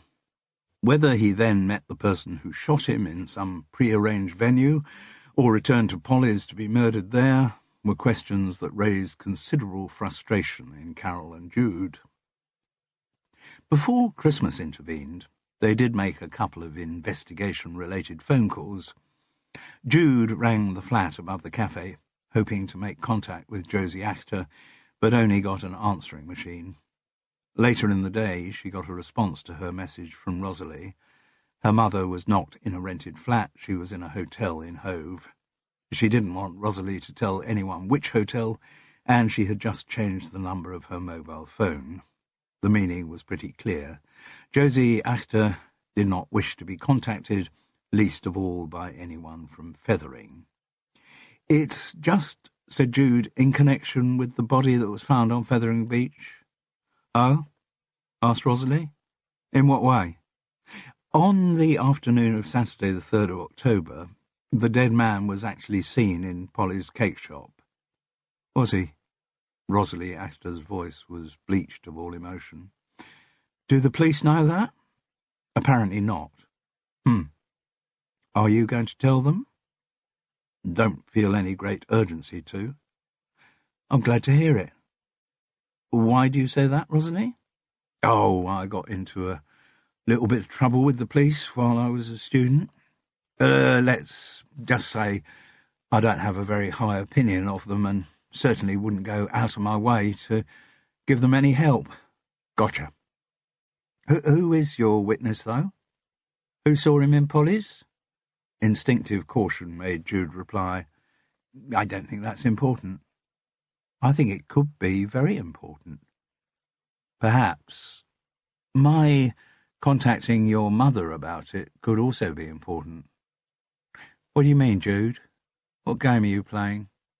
And Jude realised that she was playing a game, which was out of character for her. Normally she went at things directly, but having started on this unfamiliar route, she pursued it. I was just thinking, Rosalie, I would trade you the name of my witness for your mother's new mobile number. Forget it, said Rosalie Actor, and the phone was slammed down. Carol and Jude did briefly discuss whether they should pass on their new information to Janice Green, But she was so adamant about wanting that chapter of her life closed, said Carol. Yes, alternatively, she did suggest we give any new information we get to the police. Yes. Carol was torn between the principles which had been inculcated into her at the Home Office and her natural instinct for secrecy. I suppose we should. On the other hand, said Jude, letting her friend off the hook, it'd be a bit rotten for Binny to have the police hassling her, wouldn't it? Absolutely, said Carol with gratitude. You're right. And then Christmas intervened. And though Jude had hoped for a low-key celebration, spending the inside of the big day with some friends in Hastings, there still seemed to be a lot of preparations that required making, and a lot of clients who needed alternative therapy to strengthen them for the invasion of uncongenial relatives which lay ahead. For Carol, always a bit wary that Christmas would draw attention to the essential loneliness of her life, this year was different. She had been asked by Stephen and Gabby to come up to Fulham on Christmas morning and to stay until Boxing Day evening. This would mean spending the best part of 2 days with her pair of beautiful grandchildren. Though she wouldn't have admitted it to anyone, Carol was chuffed to bits at the prospect. In the few days running up to Christmas, Polly's cake shop did a roaring trade. Phoebe Braithwaite's volunteer rota worked an absolute treat, and the many locals who went to check out the new facilities were delighted by the efficient and rather classier than before service provided by the Joannas or Samanthas in their trim French Navy tunics. Hamo, working out his notice, was as efficient as ever, and generously helpful too in showing the volunteers who'd be taking over from him how everything worked. Binny, however, who Phoebe Braithwaite thought did not suit the new image for Polly's waitresses, was delegated to work out her notice washing up out of sight in the kitchen. Though she made no visible demur at this demotion, people who knew Binny Swales well would recognise exactly how much she was seething beneath her placid exterior.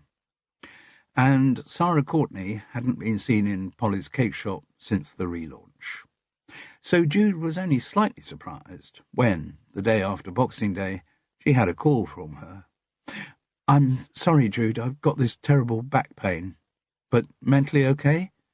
Yes, came the uncertain reply. Pretty much.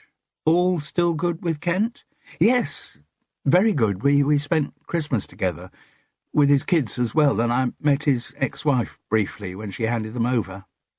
Jude hadn't known that Kent was a father, or a divorcee, but few men were going to get to Kent Warboy's age without carrying the baggage of some marriage or long-term relationship.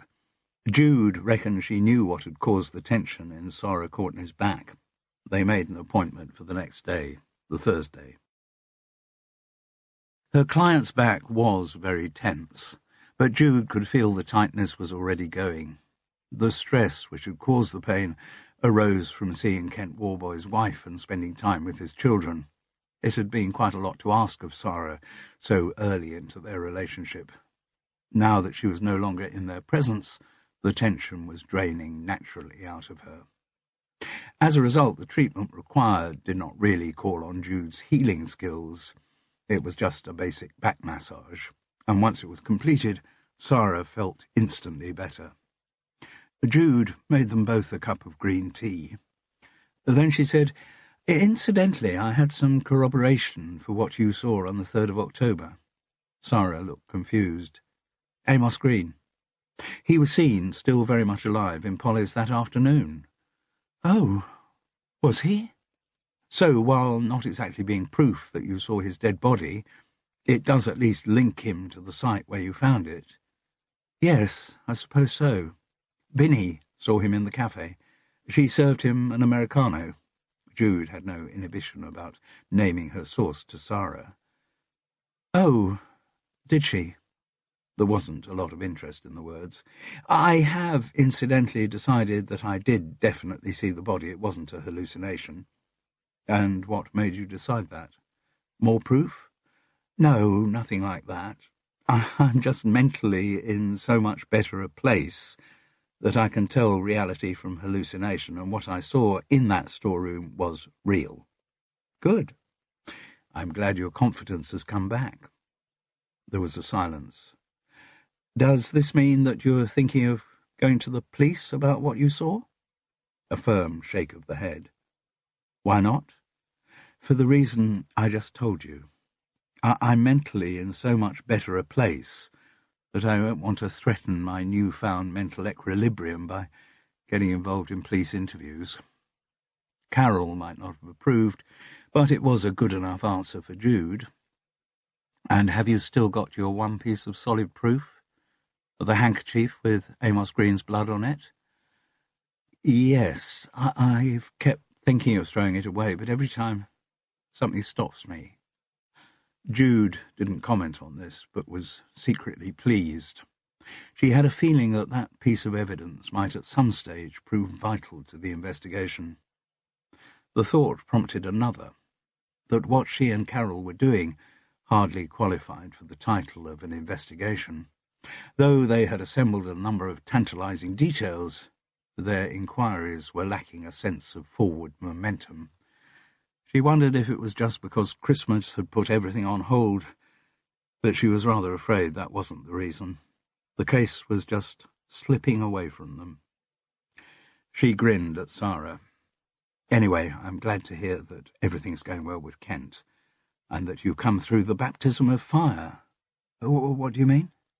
Meeting his ex-wife and children?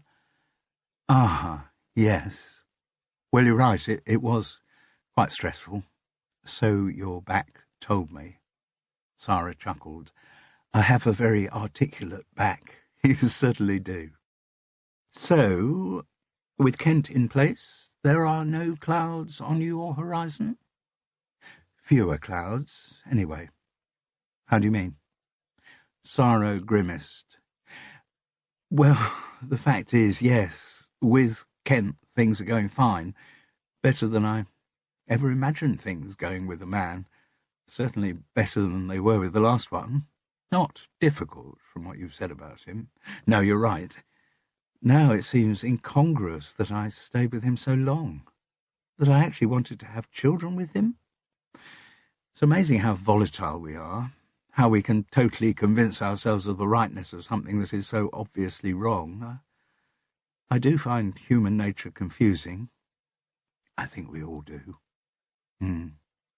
Anyway, so as regards my love life, no clouds on my horizon. Thinking perhaps this was too bold an assertion, she backtracked a little. Well, no clouds at the moment. Probably some will come floating by soon. No reason why they should. Some things in life just work. Sadly, that hasn't been my experience too often, but your life is changing. Hope so. The grin that accompanied these words twisted itself into a grimace. It's my work life that's not so good, though. Well, non-existent, and that does frustrate me. I've been working for myself ever since I left school, and not having a project of my own to concentrate on is really getting me down. I see that Binny and Hamo are working out their notice at Polly's. Yes, and you're wondering why I'm not doing the same? Had crossed my mind, yes. I'll tell you why. Because Phoebe Braithwaite is the rudest woman I've ever met. Ah. She made no secret of the fact she thought I ought to forego my earnings during my month's notice. She said, it's different for Binny and Hamo. They're ordinary working people, but you're a different class from them. You should be taking part in this community project, not leeching away funds from it. If you're still keen to work here, then I can put you on my volunteer rota. Unpaid, I asked. Of course unpaid, she said. That's what volunteer means. Don't you have any sense of community? And I'm afraid that was when I really lost my rag. I'm not surprised. I told her I had always earned my own living, and my hands-on experience in the catering business meant that I was extremely highly qualified, and nobody was going to get the advantage of my skills for free. Then She had the nerve to say, "I don't know why you're getting so het up about it. Now you're shacked up with Kent war boys, it's not as if you need to work." Well, that did it. I stormed out, and we'll probably never go into Polly's cake shop again. "I can understand that," said Jude. "But at the same time," said Sarah, quickly calming down, "I'm quite sorry about that." "Oh?" "I really enjoyed working at Polly's. Even under Josie, she wasn't the most friendly of employers, but she recognised what I could do. She kept giving me more responsibility. I think I could have ended up managing the place if this bloody community project hadn't come along." "And is this a source of friction between you and Kent? Because, after all, he's been a great supporter of running Polly's as a community project." "So far, we've managed to keep off the subject. Long may that last." "You betcha. I'm not going to threaten the best relationship I've ever had by arguing over Polly's cake shop. No. Well, once everyone has gone back to work after the long Christmas break, I will seriously set about the business of finding myself a job." Jude couldn't let it alone. "And you're still not planning to tell the police about what you saw?" "I've told you no. And in fact, I now have a much stronger reason to keep what I saw to myself." "Oh?" "It wouldn't just be me who'd get caught up in the police questioning." "Really? Then who?" "Kent told me he used to know Amos Green."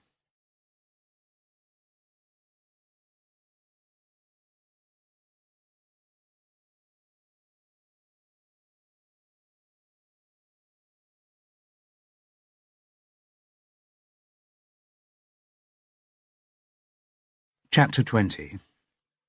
The decision had been taken that Polly's Community Cafe would not open during the long Christmas break, and this was generally thought to be a good idea, though most of Fethering's residents and a lot of the village's weekenders would be around over the holiday, and most of them would be staying in their homes.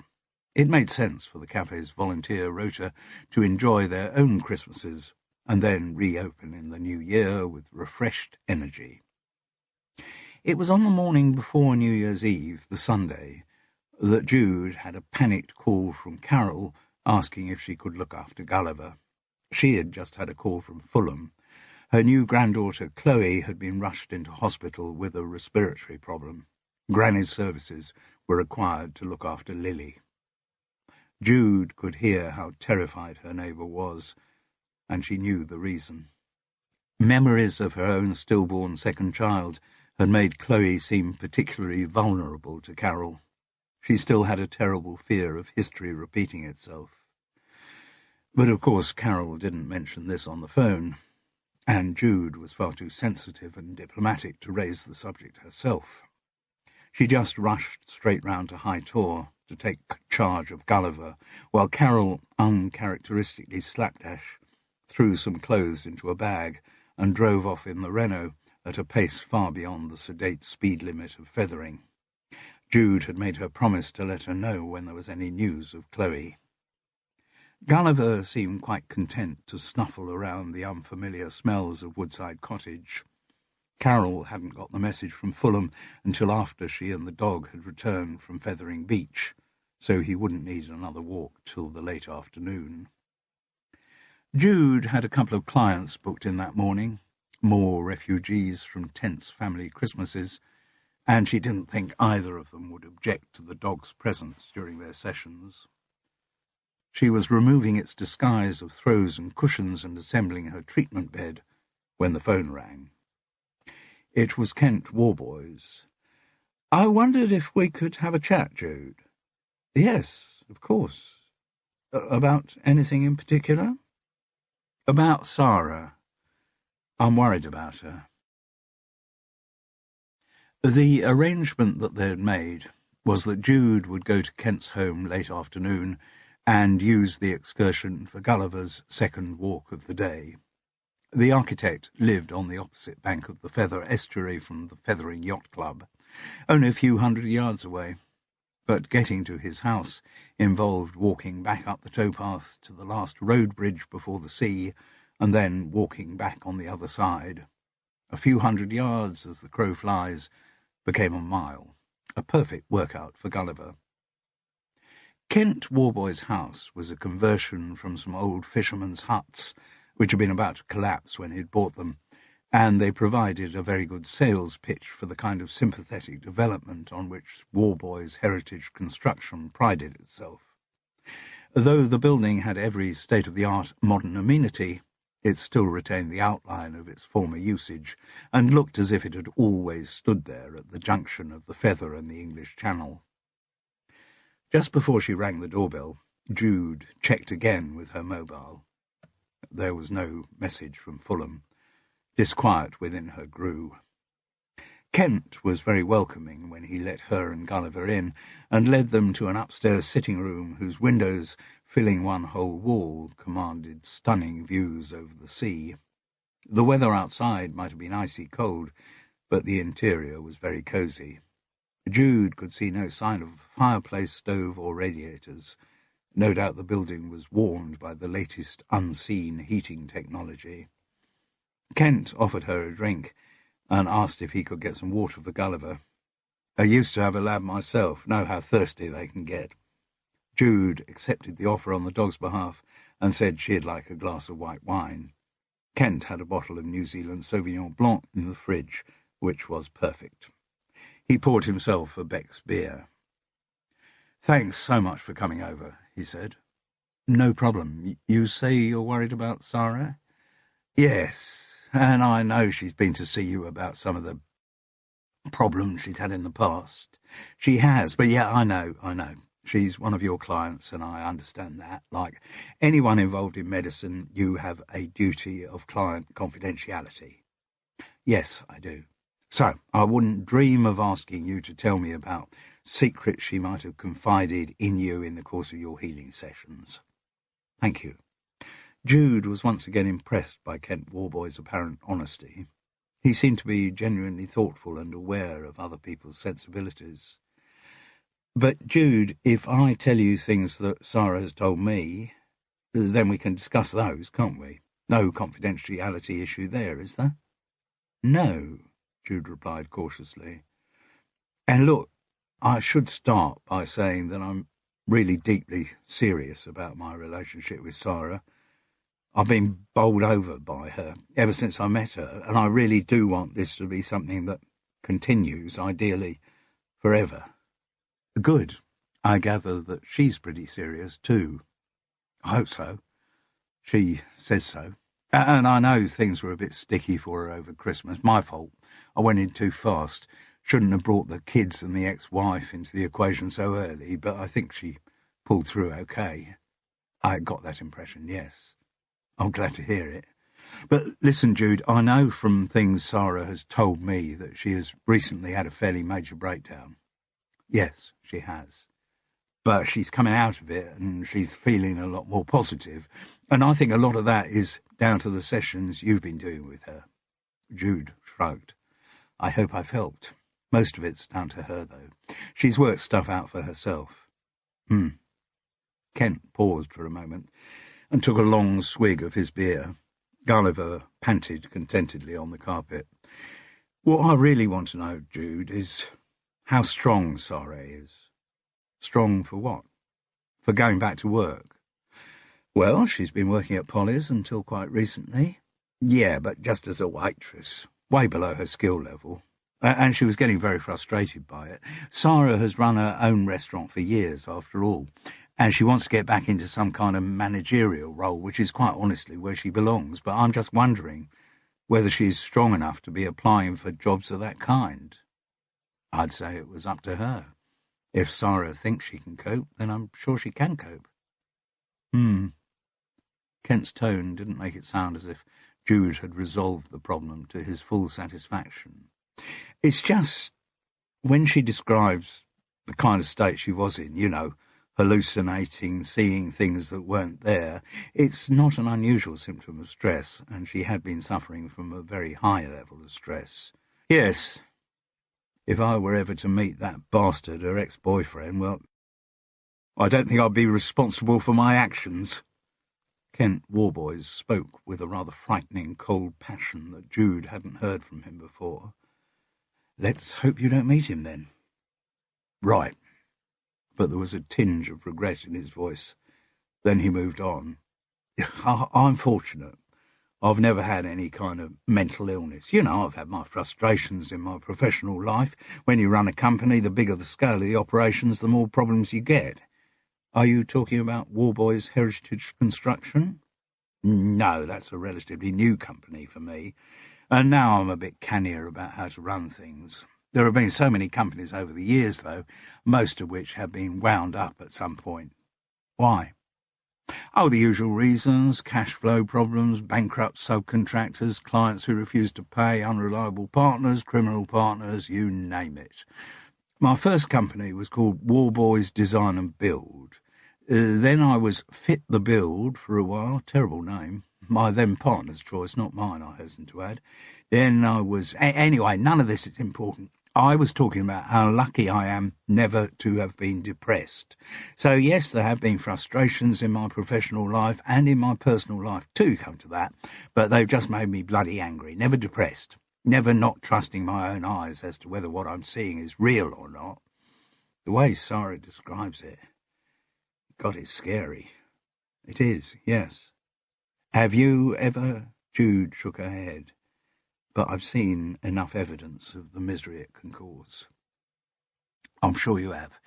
Still, I think it's good that people are more open about mental illness these days. I agree completely. I mean, nowadays you hardly ever read an interview with an actor or singer who hasn't had some kind of battle with depression. It's an essential part of a contemporary show business CV, said Jude with some cynicism. Everything's much more transparent these days. Get your secrets out in the open. That seems to be the modern mantra. And a very good one, too. Imagine even 10 years ago, the idea of same-sex marriage being legal. Yes, there has been improvement in some areas, Jude agreed cautiously. I mean, I'm sure you and Carol must have noticed the change. Jude was totally confused. Sorry? Well, nowadays, you don't get any hassle about your relationship, do you? Finally, she caught on to what he was saying, and, with difficulty avoiding giggling, replied, No, we don't get any hassle at all. From previous experience, Jude knew that there was a small element in the Fethering community who, because the two women were seen around so much together, assumed that Carol and Jude were a lesbian couple. Jude always found references to this hysterically funny. Carol was less amused. The thought of her friend took Jude's mind to the children's ward of a hospital in Fulham. She framed a silent, non-denominational prayer for the health of Chloe Seddon. Mental illness is scary, though, Ken went on. I mean, have you seen those scars on Sarah's arms? Jude nodded. How much do you have to hate yourself to start doing that? And there are other awful symptoms she's told me about. At her worst, Sarah claims to have seen whole scenarios that just didn't exist. Another silence. Another swig of beer. She told me she'd once seen a dead body. Oh? In Polly's. Back in the day when it was still Polly's cake shop, not Polly's community cafe. She told me she had seen this body of a man who'd been shot there in the storeroom. Did you believe her? Well, no. I mean, I believed her when she told me that she had had the hallucination, but I don't believe she had actually seen the body. No. He looked at Jude shrewdly. I suppose it wouldn't be proper for me to ask if she had ever mentioned that hallucination to you. She was quite relieved to be able to say, no, it wouldn't be proper. I thought not. Has she mentioned it recently? You know, seeing the body? No, she only talked about it once, when she was trying to explain to me how low she felt at times. It was just when we were starting to get to know each other, you know, that stage when you tell your new partner the worst things about yourself to see if it'll put them off. And what Sarah told you didn't put you off. No, it's her I love. And I guess the mental fragility just comes along as part of the package. And what did you tell her? Sorry? What were the worst things about you? He chuckled. Nothing, but I'm glad to say, or at least nothing that put her off. And Jude realised that was all the answer she was going to get. So, cautiously, she moved on to another subject. Sarah never said to you, did she, whether she recognised the body she claimed to have seen, whether it looked like someone she knew? No, said Kent. But was Jude being hypersensitive to detect a new carefulness in his reply? Was he really unaware of the connection between the body seen in Polly's storeroom and the one found on Fethering Beach? Anyway, he went on, you reckon I should encourage Sarah to apply for managerial jobs? You think she's up to it? I think Sarah has a very shrewd estimation of her own abilities. If she reckons she's up to anything, then I'm sure she is. Thank you. That's really helpful. I'm sorry to have bothered you, but I didn't really know who else to ask. There aren't that many people around who know Sarah very well. She was so locked up in that relation with the bastard restaurateur that she doesn't seem to have many friends, which is actually another thing that we have in common, Kent added. Jude looked at him in some surprise. Oh, I've got any number of acquaintances. I see a lot of people in the course of my work, but I wouldn't say I have many close friends. So when you're in a relationship with someone, it tends to be very closed-in and exclusive, does it? Yeah, I suppose it does, really, yes. Which must make things painful if it breaks up. Yes, the closer a couple are, the more pain when it does end. Kent looked at Jude, as if he felt he had to defend himself. Look, I know you're a friend of hers, but I swear I have no intention to hurt Sarah. I'm not denying I've had other relationships since the divorce where we got very close, but it didn't work, different priorities, age difference, women wanting children when I've already got some, all the usual reasons. But I do sincerely believe that in Sarah I have finally found the right one. Good. And well, it's been strange, this extended Christmas break. It's a long time to spend together when a relationship's fairly new. I just hope I haven't crowded Sarah, haven't been too full on for her. He looked a little anxious. Maybe that's why she insisted on going up to London to do some shopping today. Perhaps I was making her feel a bit claustrophobic. Perhaps she needed a bit of space. Maybe. Mind you, I should point out that some of the January sales have started early. Even the Sunday after Christmas is quite a popular day for shopping. He chuckled. Yeah, I hadn't thought of that. I wouldn't worry about a thing, Kent. I'm sure the pair of you will be fine. I hope so. I sincerely hope so. Well, Gulliver and I must be on our way. Jude stood up and moved closer to the window. She looked down at the garden. It was neatly laid out and well looked after, though there wasn't much growing at that time of year. Kent followed her eyeline. As you can imagine, only very hardy stuff survives down there. All the salt spray and the wind. I'm sure. She noticed there was a locked gate in the wall that led down to the beach, and just inside it on a light trailer was a silver-coloured rubber dinghy. Do you use that much? She asked. Oh, just for pottering around.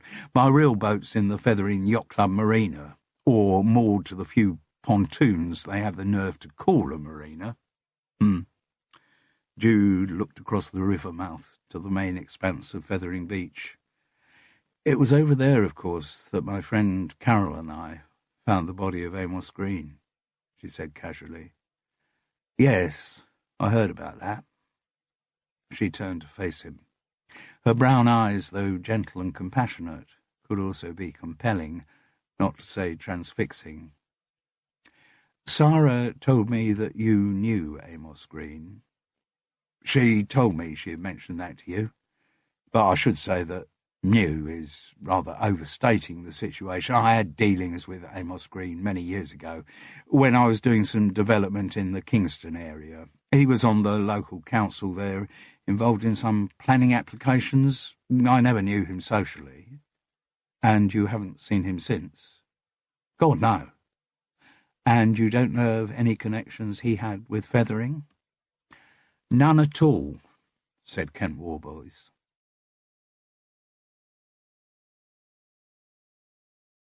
Chapter 21. As Jude walked Gulliver back through the afternoon chill to Woodside Cottage, her mind was full. The main question she kept asking herself was why Kent had wanted to see her. He clearly was interested in Sarah's mental strength and whether she could cope with a managerial job, but at the same time that seemed to be almost a distraction. Jude got the feeling that his real purpose had been to get some other information out of her, but she couldn't for the life of her think what that information was, or indeed whether he had got what he wanted from her. He had also been extremely uncommunicative about Amos Green, or perhaps, to put a less cynical slant on his behaviour, he had simply told her all he knew about Amos Green, and it wasn't very much. They had met professionally over some planning issue when Kent Warboys was working in the Kingston area. End of story. But he did know that Sarah had mentioned the connection to Jude. For a moment, as Gulliver pulled her resolutely homeward in expectation of his supper, she wondered if that was why Kent had wanted to see her, to check out whether she knew any more about his dealings with Amos Green. But the idea seemed tenuous. Or was the situation even more serious? Had Kent Warboys attached himself to Sarah Courtney because he had had something to do with Amos Green's death, and knew she was a kind of witness, having seen the body in the storeroom? Was his apparent love for her a masquerade, just a way of controlling her, to ensure that she didn't take the information she possessed to the police? But that scenario felt far-fetched and melodramatic. And to Jude, who was a pretty good reader of human emotions, Kent Warboys' love for Sarah had seemed absolutely genuine. She wondered whether it was worth her contacting Janice Green to see if she could shed some light on the relationship between Kent and her late husband. But Jude wasn't optimistic of her inquiries getting anywhere. Janice had very firmly closed that chapter of her life. Anyway, when she got back to Woodside Cottage, there was a message on the answering machine that drove all other thoughts out of her head. It was from Carol. Absolutely characteristic of her to leave an important message on the landline. In spite of her growing love affair with computers, she was still suspicious of mobile phones. She thought they should only be used for trivia. Any really important information should be communicated on a proper phone. It was good news. Chloe Seddon, having scared her parents and grandparent out of their wits by apparently being unable to breathe, had responded very well to the hospital treatment. The doctor's view was that she was suffering from croup, whose symptoms can be very scary to young parents witnessing them for the first time. Chloe was being kept in hospital overnight for observation, and both her parents were going to be there with her.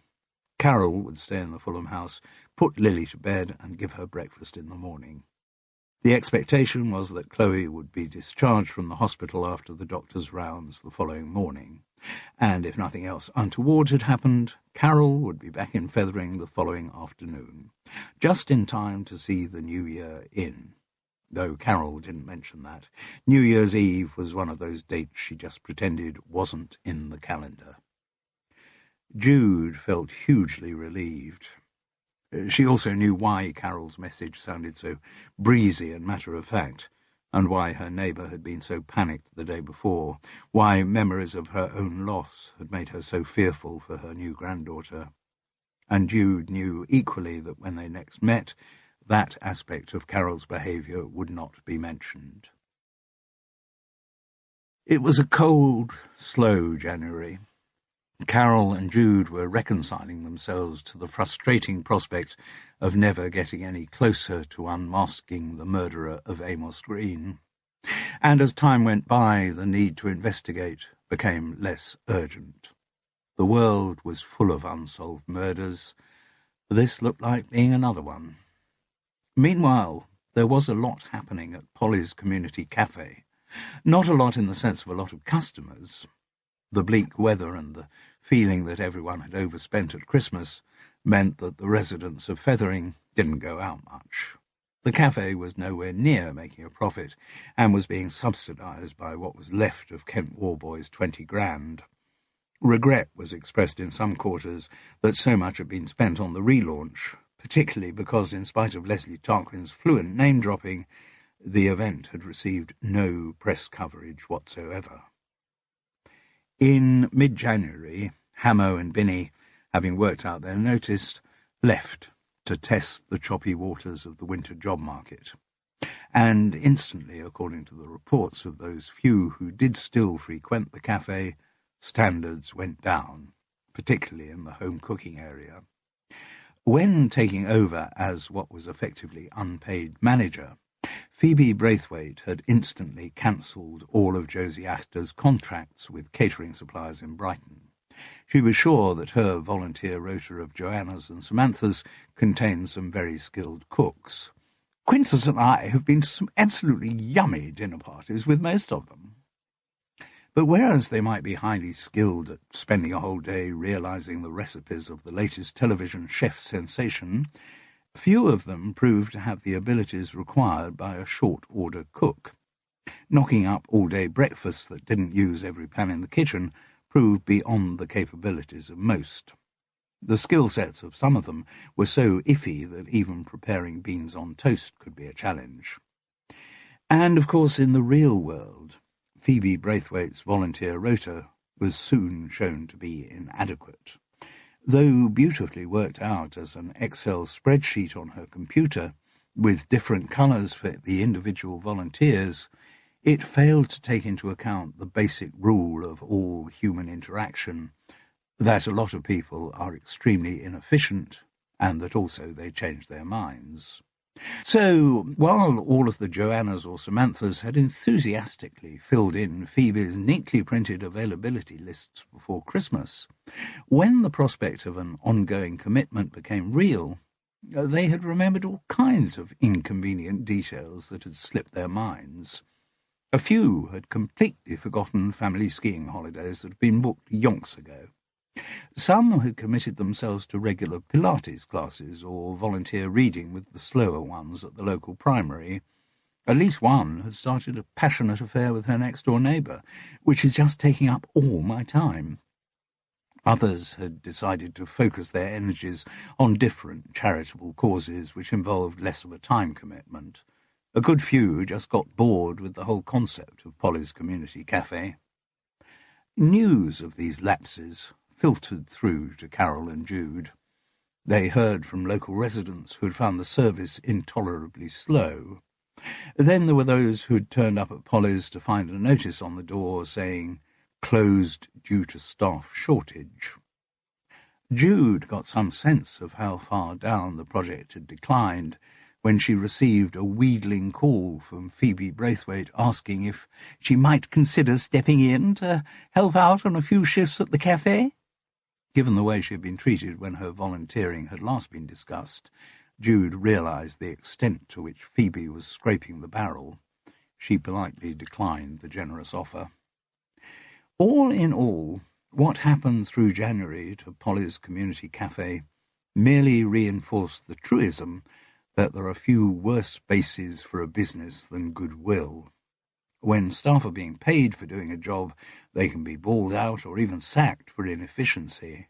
When they are volunteers, the management has no sanctions against them. Then reports spread through the village of food poisoning.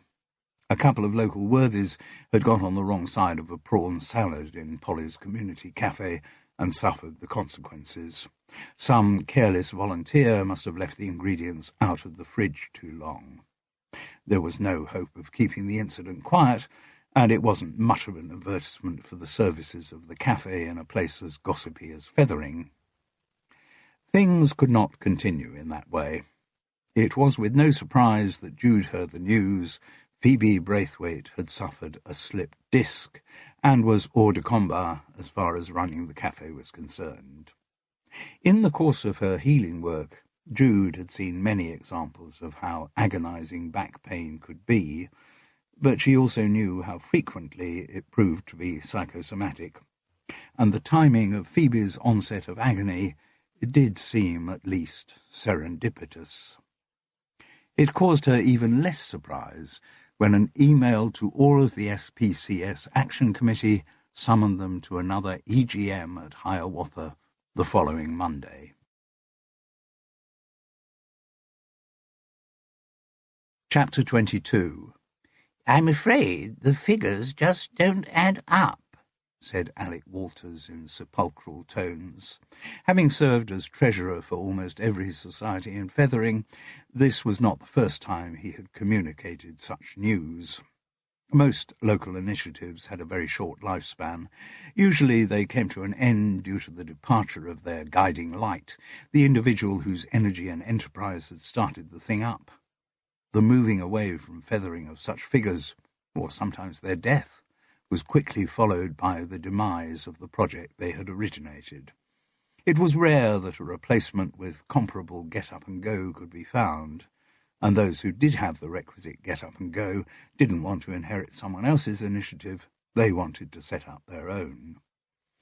Phoebe Braithwaite's slipped disc need not have had such a terminal effect, but it was clear from her husband's attitude at the EGM that he had long since lost interest in Polly's Community Cafe and was looking for something else on which to focus his ego. "Thank you for that analysis, Alec, which I have to confess doesn't surprise me. You may recall that I have warned about financial problems ahead at many meetings of this committee." Nobody could recall him making such warnings, chiefly because he had never made them, but nobody thought it polite to mention the fact. "I think there comes a point," he continued, "in any enterprise, when you have to recognize the enemy's got the upper hand and cut your losses. In any naval engagement, a good captain is the one who knows not only when to attack, but also when to make a tactical withdrawal." The implication, of course, was that this observation was based on the Commodore's own experience of naval engagement, though the worst danger any of the ships he had served on had been faced with was an outbreak of swine flu. "And I think we've probably reached that point with Polly's Community Cafe." There was an apathetic murmur of reaction from the assembled committee members, a significantly smaller number than those who had attended the previous EGM. Flora Clare, disgruntled that during its brief existence nobody had done anything about turning Polly's into a naturopathic health centre, was not present. Nor was Leslie Tarquin. She had moved back up to London to resume her career in PR, with hopefully more success than she had achieved in Fethering. There was also someone in the sitting room who shouldn't have been there. Laid out on a sofa and intermittently groaning was Phoebe Braithwaite, extracting the maximum value from her slipped disc. As a non-committee member, she had no right to be present, and Quintus's explanation that it's the only place the old thing can get comfortable was clearly nonsense in a house the size of Hiawatha. But no one, not even Arnold Bloom, made any comment on this clear breach of committee protocol. Jude reckoned Phoebe Braithwaite was there to inhibit criticism of her running of Polly's Community Cafe and to counter any that actually did arise. "Look at me," she seemed to be saying. "I worked so hard on the cafe that I ended up with a slipped disc." She knew about the strong English aversion to hitting a man, or in this case a woman, when she was down. "So I think it's time," Quintus Braithwaite continued, "to pull the plugs on Polly's Community Cafe. It was a splendid enterprise into which many people, particularly my wife Phoebe, put in hard work way beyond the call of duty. But in this increasingly commercial world, given the competition from the multinational chains like Starbucks, Costa and Cafe Nero, a locally run community project like Polly's is bound to be up against it. So I think the best thing we can do is to close the place down, with enormous thanks to the efforts of everyone involved, and to make this the last meeting of the SPCS Action Committee." The majority in the room murmured lethargic agreement, but Alec Walters had a practical objection to raise. "I'm afraid it's not quite as simple as that." The SPCS Action Committee does have a bank account, two in fact, both current and savings accounts.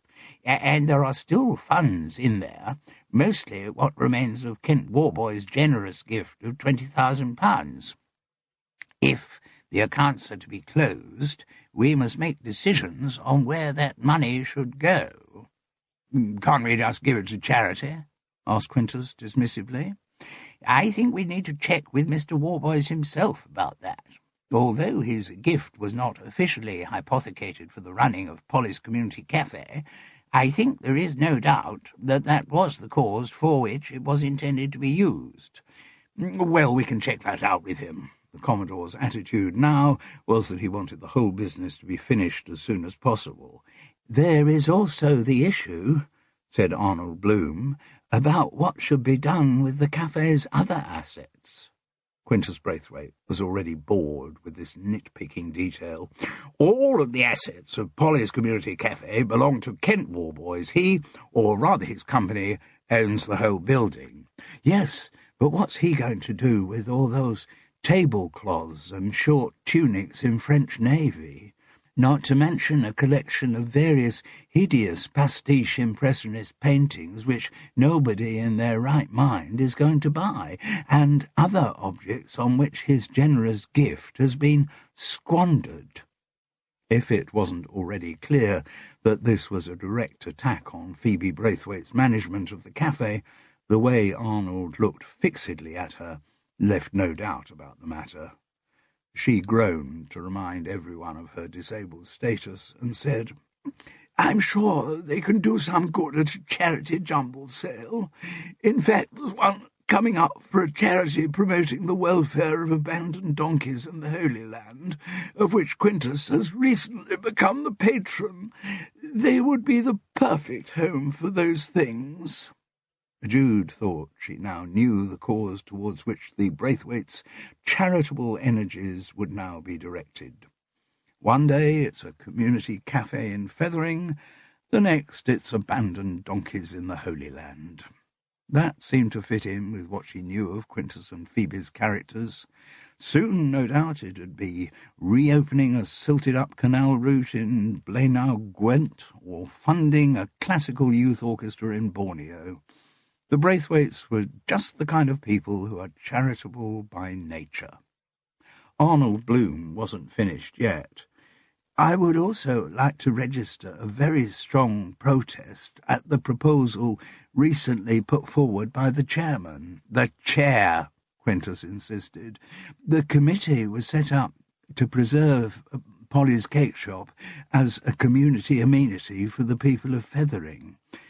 Under its current management, if that's not too positive a description of how it's been run, that ambition has not been achieved."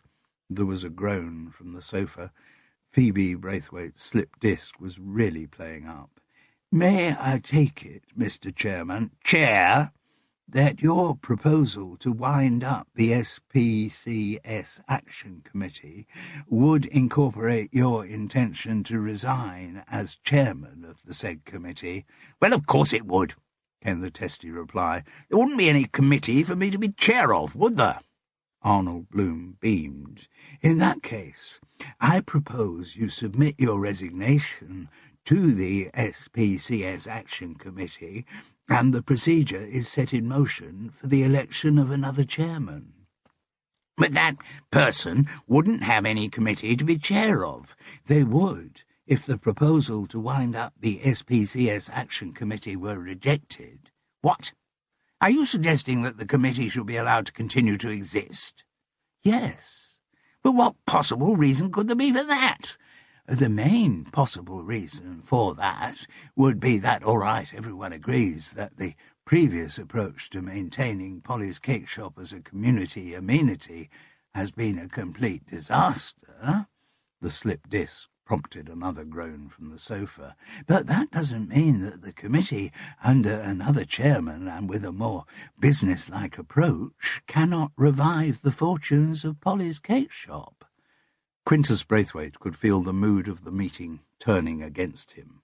I resent the implication that the project has been run in an unbusinesslike way. Phoebe's volunteer rota was a work of pure genius. Yes, Arnold Bloom smiled, sensing he was getting the upper hand. But it didn't work, did it? So what are you suggesting that's different? I'm suggesting that the cafe still be run basically by volunteers, but that we employ a full-time professional manager for the business. You mean we pay someone? The Commodore sounded thunderstruck, and he received a supportive groan from the sofa. We can't afford that. If most of the Action Committee's funds, so generously donated by Kent War Boys, hadn't been frittered away on French Navy tablecloths and tunics and appalling paintings and a relaunch that failed to generate any publicity of any kind, we could easily have afforded to pay a professional manager for the last 6 weeks, and the place would have been run in a darn sight more efficient manner. But where, asked Quintus Braithwaite, are you hoping to find this paragon of all managerial virtue? As a matter of fact, said Jude, I know the perfect person for the job. Chapter 23. By the end of the EGM, Arnold Bloom's triumph was complete. He had got himself elected chairman of the SPCS Action Committee and suggested some names from the local Fethering community who might be co-opted on. Most of them were current members of the Fethering Village Committee, of which he was, of course, also chairman. He suggested a date for the next meeting. On the Wednesday of that week, 2 days on, Arnold Bloom wasn't the kind of chairman to let the grass grow under his feet. He ordained that it and all future meetings should take place at All Saints Church Hall. It was agreed that Jude should sound out Sarah Courtney to see if she was interested in taking the paid role of manager for Polly's Community Cafe. If she were, she would be invited to the Wednesday meeting to be interviewed by the renewed SPCS Action Committee. The Braithwaites had been eclipsed completely. No refreshments were offered to the committee members departing from Hiawatha that evening, and that wasn't just because their hostess was immobilized on a sofa. The following morning, the Tuesday, Jude received a call from Kent War Boys. Very good to see you over the new year. My pleasure. Good to see you too. Couple of things. One, your famous dead body, Amos Green. Exactly. Just wondered if the police have been in touch again, following up on previous questions. Nothing.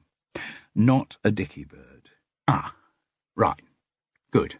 Which probably means they've closed the case. So it seems likely Amos Green's death will join that massive list of the unexplained. Looks that way, yes. Anyway, from a rather gloomy subject to a much happier one. Sarah and I are engaged. Wonderful. That's brilliant news. Well, certainly what we think, and we both want to thank you. I haven't done anything. You have. You did a lot to help Sarah when she was at her lowest, and then to explain things to me. We're both very grateful to you. Well, thank you. But listen, the thing is, short notice and all that, but Sarah and I are going to have a few drinks with some mates on Friday, to celebrate the great event. Fethering Yacht Club, 6 p.m. I do hope you can come. Yes, I haven't got anything else on that evening. I'd love to. And do bring Carol too, if you'd like to. Jude bit back the giggle. OK, I'll check out whether she's free. Needless to say, she wouldn't mention why the invitation had been issued, but she felt fairly confident that Carol would agree to come along to the yacht club. Her neighbour's inhibition about not having actually met her host and only met Sarah as a waitress in Polly's would definitely be overcome by her ingrained nosiness. It also struck Jude as she walked home that, given her closeness to Kent War Boys, Sarah Courtney too must believe Carol and Jude were a lesbian couple, or she would have put him right about the situation. Well, the two of them had gone on holiday to Turkey together the previous year. In West Sussex, Such action was tantamount to announcing your same-sex marriage in the Fethering Observer. Jude was still giggling when she got back to Woodside Cottage. The subject of her sexual orientation didn't come up in the call she made to Sarah shortly afterwards. After appropriate congratulations on the engagement, she said she was ringing to check out the woman's interest in the potential paid job as manager, not of Polly's community cafe, but of Polly's cake shop. Sarah Courtney was extremely interested. In fact, she sounded really ecstatic about the possibility. She would definitely attend the committee meeting on the Wednesday and spend the interim preparing herself for the interview.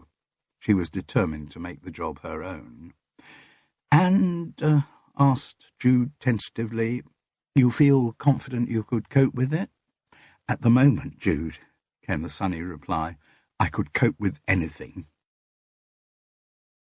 The subject of their lesbianism was not mentioned when Jude next spoke to Carol, but she did float the suggestion that her neighbour might be interested in organising the volunteer rota for the revived Polly's cake shop. That's a ridiculous idea, came the predictable response. You know my views on community projects and volunteers. Yes, but the new setup is going to be more professional. Oh? The cafe will have a paid manager.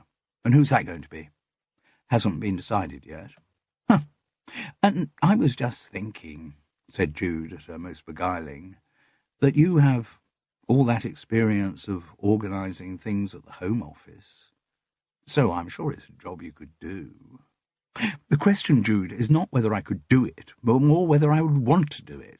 Well, there's no hurry for you to make a decision. Good. Jude knew from experience that this was the way things always had to be approached with her neighbour. An idea had to be proposed, agonised over and rejected a good few times before Carol would commit herself to anything. But on this occasion, Jude could see that her interest had been engaged. Compared to Quintus Braithwaite, Arnold Bloom was perhaps less charismatic as a chairman. The title chair had quickly gone the way of Polly's community cafe, but he was effective at working his way through an agenda, and he was more than a match for Quintus in getting his own way. The meeting was scheduled for 7:30 in the All Saints Church Hall, and Sarah Courtney was asked to appear at 8:15 for her grilling. She responded well to the questions put to her. In fact, she was brilliantly charismatic. Her engagement to Kent Warboys had blown away all the cobwebs of doubt that had clouded her mind. Getting the managerial job would be icing on the cake. Jude worried slightly about the time when Sarah's volatile mood changed again, but for the moment she could only applaud her protégé's confidence. After Sarah had left the church hall, it was a matter of moments for the SPCS Action Committee to agree that she should be offered the job. As treasurer, Alec Walters agreed to sort out and discuss with her the terms of her employment and get the appropriate contracts drawn up. Jude said she had fixed to meet Sarah in the Crown and Anchor for a drink after the meeting and asked if she could pass on the good news. In fact, Arnold Bloom replied, I and many other committee members will be adjourning to the pub, so I will be able to tell her myself. I think it would be more appropriate for such information to come from the chairman. Of course, said Jude. Arnold Bloom smiled with satisfaction. How much more convenient it is, he observed, being able to go down the road to the village pub than to be dragging all the way over to some tarted-up mansion on the Shawlands estate. The Fethering Yacht Club was looking surprisingly festive that evening.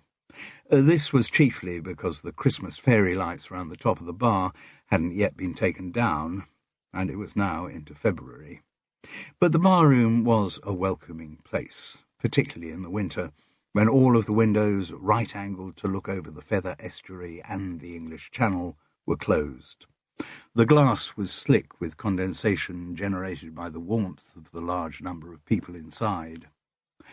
Jude hadn't been to the yacht club since her first weeks in Fethering, when she and Carol had become involved in investigating the drowning of a boy called Aaron Spaulding.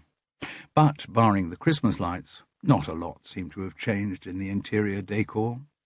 On the wall were ship's wheels and glassed-in picture frames showing displays of nautical knots. Boards with flaking gold letters listed the club's commodores and vice-commodores, as well as the victors in various categories of sailing. In a dusty cabinet were displayed tarnished cups engraved with the names of long-dead winners.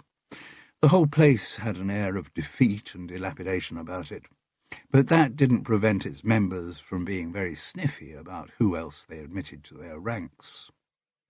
When Carol and Jude arrived that Friday evening, the engagement party was in full swing. A drink had been flowing for a while, and the noise level of the conversation was high. The affianced couple looked suitably radiant. Sarah, in particular, glowed with happiness and looked wonderful in a defiantly scarlet dress. Careful makeup accentuated the sparkle of her dark eyes, and her black hair was swept back into a girlish ponytail. Kent looked good, too, wearing an unflamboyant but beautifully cut suit in pale grey over a pale blue shirt. He greeted Carol and Jude effusively and directed them towards the bar, where you can order whatever you want. The Fethering Yacht Club did not boast a New Zealand Sauvignon Blanc, but they did have a perfectly acceptable French one, and after all, the French had been making Sauvignon Blanc much longer than the New Zealanders. The first people they encountered as they weaved their way back from the bar were the Braithwaites. Quintus was in blazer and crushed strawberry cords, with some naval tie over his checked shirt. Phoebe was wearing rather too formal a little black dress. She moved with her customary poise. "Delighted to see the slip discs getting better," said Jude. "Oh, yes." Phoebe Braithwaite, being Phoebe Braithwaite, showed no embarrassment about her sudden recovery. "I've got this wonderful little man in Harley Street who's just magic with backs." Jude would have put money on the fact that she had been nowhere near Harley Street since the Monday meeting. She felt certain that the slip disc, having served its purpose of getting Phoebe out of running Polly's community cafe, had neatly and conveniently slipped back to its appropriate place in its owner's spinal column. Carol had been briefly introduced to the Braithwaites at the relaunch, and Jude was about to remind them of this when Quintus, clearly unwilling to engage in conversation, hailed a couple of yacht club acquaintances across the room and led his wife across to meet them. Standing on the edge of the social circle, looking a little isolated, was Rosalie Ashtor. Carol went over to greet her. I think you've met my neighbour Jude." "I've certainly served you in the cafe," said Rosalie, rather brusquely. "Served practically everyone here. Not that I'd call them my friends." Jude wondered whether Rosalie had inherited some of her mother's social paranoia. "Except perhaps Kent. Kent used to be my friend." "I didn't know you knew him," said Carol. "Oh, didn't you? No, a lot of people didn't." This seemed a rather enigmatic reply, but Rosalie wasn't slow in providing an explanation. Her eyes, as they had been during their meeting in the Crown and Anchor, looked a little glazed. Her glass contained what looked like vodka and tonic. Once again, Carol wondered if she was a little drunk. "What you're saying is, you wonder why I'm here." "Not at all, as a colleague of Sarah's at the cafe," but Rosalie wasn't listening. "It's a perfectly good question.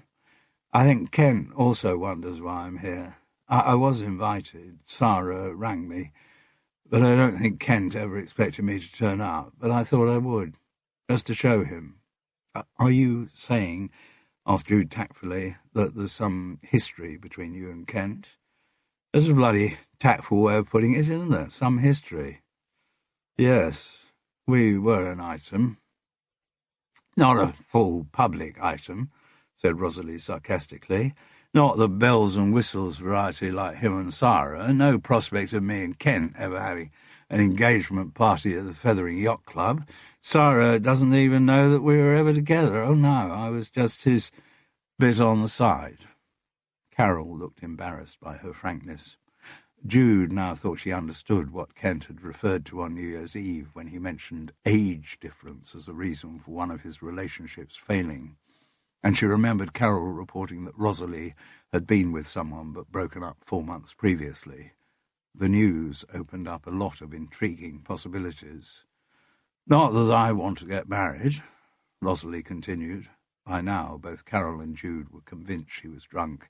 Maybe she had topped her level up beforehand to steel herself for the encounter with her ex.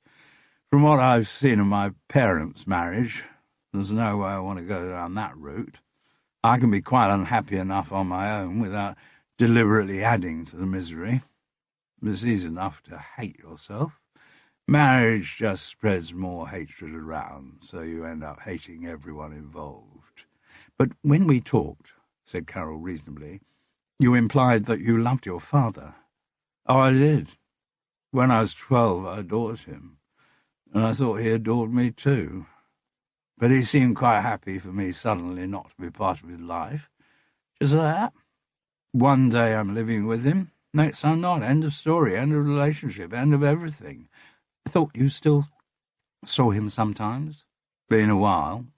My father, the ever-loving Hudson Vale, has got a new wife now, and twin daughters. Couldn't show any love to one daughter, but now he's lavishing it on 2 of the little buggers. Ridiculous for a man of his age to be going back to nappies and nursery school, isn't it? But that's what he's chosen. Maybe that's what all men are looking for, the secret of eternal youth.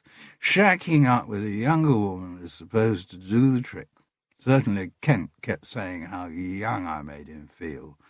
The blood of young virgins, and this lot," her wide, unsteady gesture took in everyone present at the Fethering Yacht Club, "are all trying to recapture a time where they were younger and less stressed, just messing about in boats."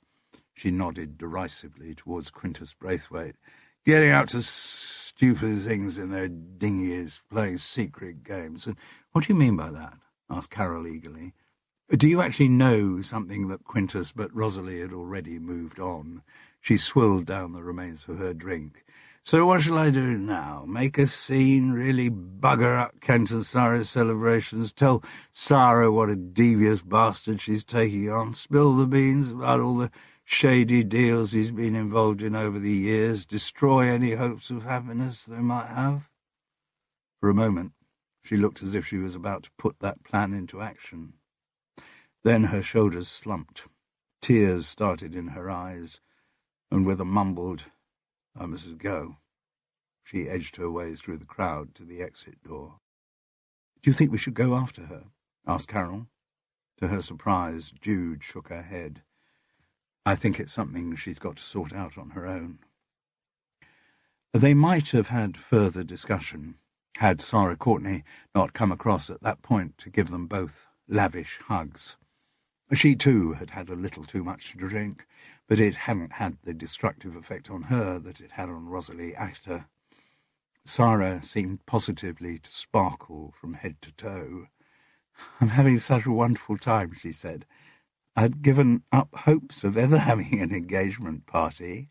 Didn't I tell you you should hang on in there?" "You did, Jude, you did. And bless you for it." Sarah let out a little giggle. "Well, maybe you should be next." "Next to do what?" asked Carol. "Get engaged. Get married. Now it's legal for you." The look on Carol's face when she heard this was one that Jude would cherish for a long, long time. Chapter 24. "Well, there's one positive thing we have got out of the evening," said Jude. They were sitting in the unkempt coziness of Woodside Cottage's sitting room. The fire had just been lit and was beginning to draw. Though they had both had quite a lot at the yacht club, Jude had insisted they needed another drink to debrief, and Carol hadn't put up much of an argument against the idea. "What do you mean?" she asked. "Related to the investigation?" "Ah, you were thinking of what Rosalie said about Quintus Braithwaite getting up to secret things in dinghies?" "I wasn't, actually, though I agree that might be something worth investigating. Yes, and what's more, Jude, We've never really followed up on the theft of Quintus's dinghy, have we? You know, the night Sarah saw the body. You're right.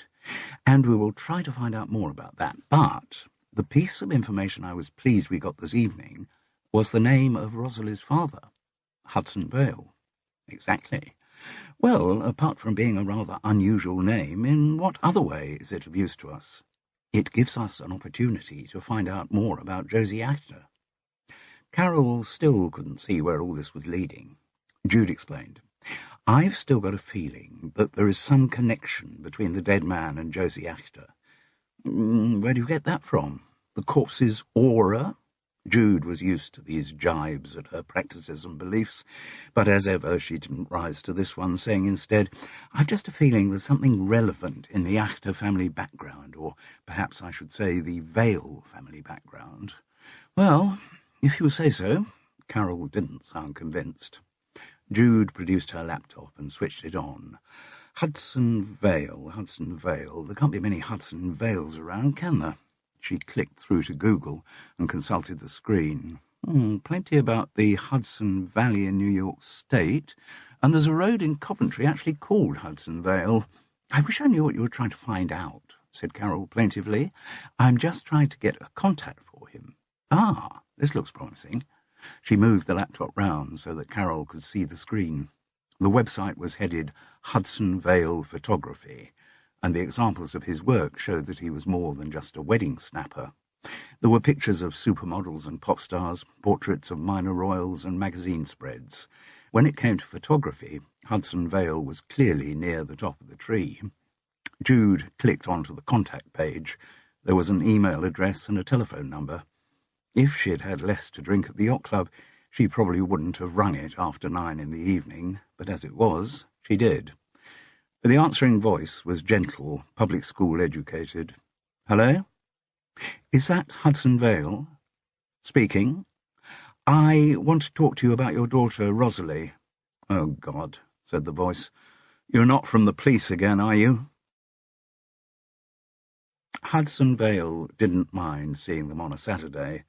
Ugh, he said on the phone. When I started in this business, I had a wedding every bloody Saturday. At least, thank God, I don't have to do that anymore. With brides, you very quickly get simpered out. Their appointment was for 11 o'clock. As Carol's Renault joined the A3 at Milford, a cold, wintry rain began. It hadn't let up when she turned off the motorway following the signs to Esher and Kingston, and looked as if it was set in for the day. Hudson Vale was still living in the fine 5-bedroom Georgian house he had shared with Josie and Rosalie. He answered their knock on the door very promptly, as if he'd been waiting in the hall for them. A tall, willowy man with long white hair and fashionably round black-framed glasses over startlingly blue eyes, he led them through the house to his studio. Through a closed door they passed, they could hear the sounds of his twin daughters playing, presumably with their mother, but Hudson made no reference to them. The studio had been built onto the back of the house and to a very high spec. Presumably, if this was where he met his clients, it needed to be smart. Jude got the impression that it was a part of the house the two little girls were not allowed to enter.